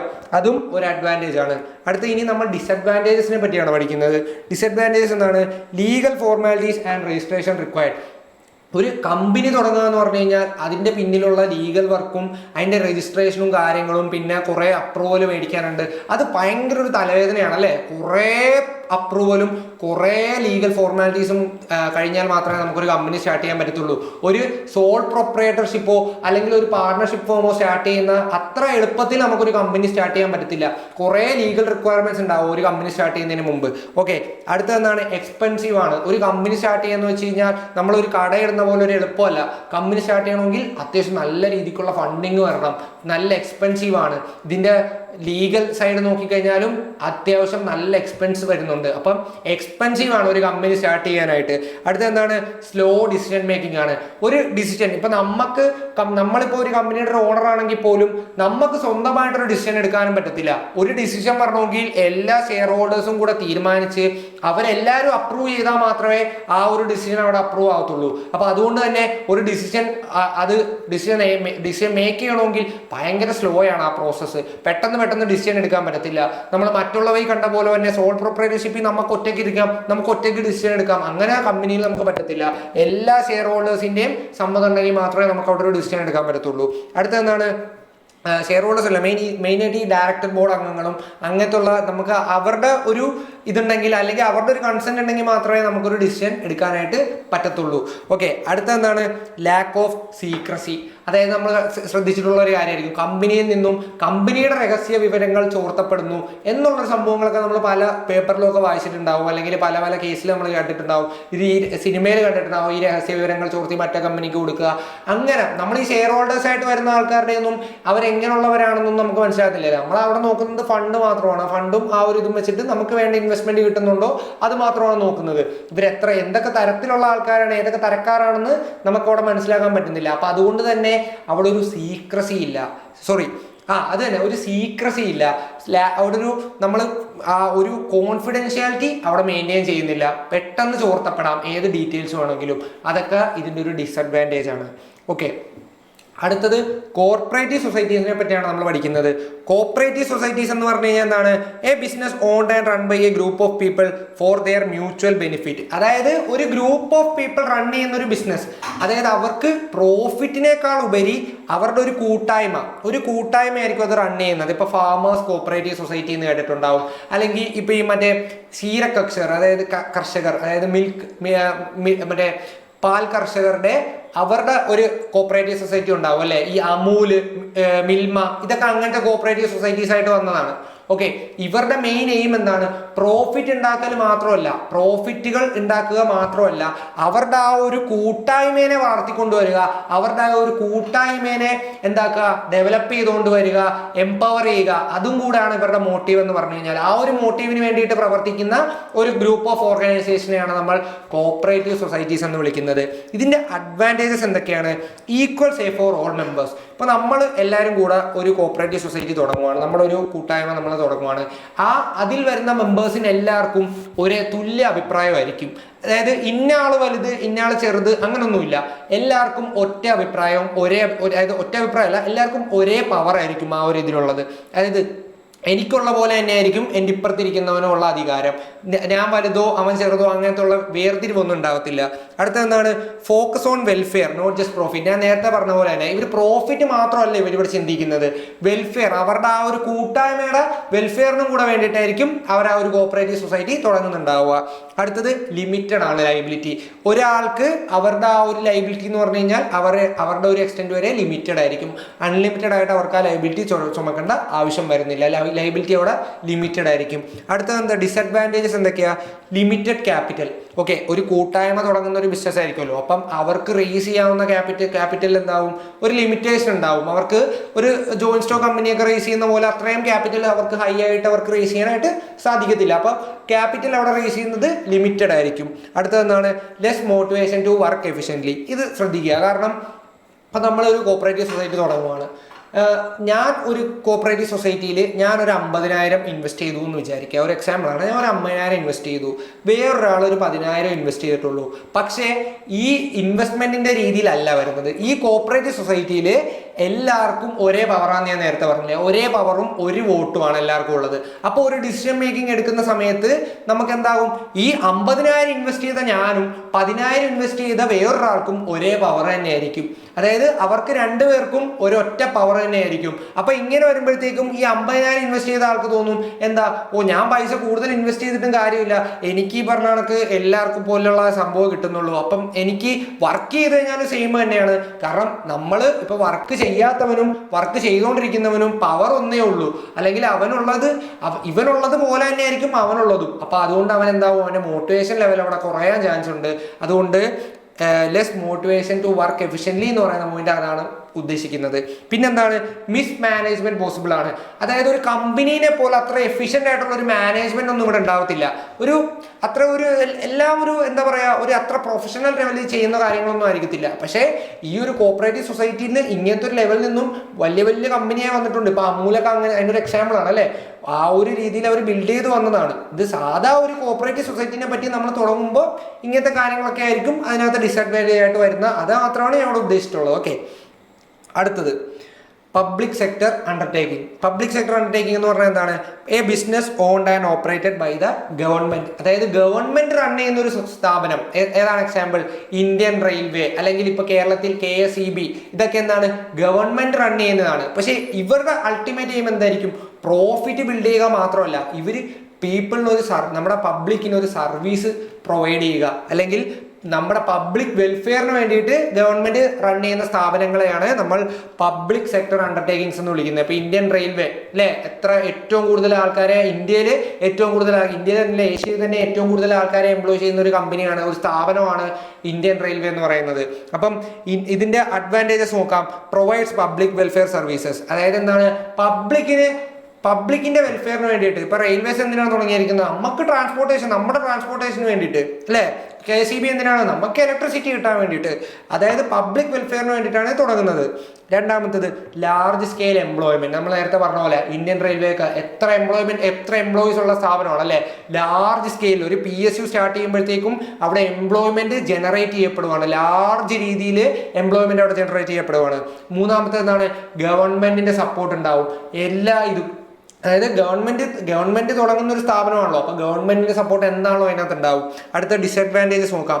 ലോ എഫിഷ്യൻസി എന്തായിരിക്കും? കുറവായിരിക്കും. നമ്മൾ കണ്ടിട്ടുണ്ടല്ലേ, ഇപ്പൊ ഈ ഇന്ത്യൻ റെയിൽവേസിന്റെ തന്നെ നോക്കിക്കഴിഞ്ഞാലാണെങ്കിലും ഇവർ കുറെ കാര്യങ്ങൾ നമുക്ക് ഭയങ്കര മോശമായിട്ട് തോന്നും, കുറെ കാര്യങ്ങളൊക്കെ ഇമ്പ്രൂവ് ചെയ്യാം എന്ന് തോന്നിപ്പോവും. അതായത് എഫിഷ്യൻസി അവിടെ എന്താണ്? കുറവാണ്. കാരണം അതെന്താണ്?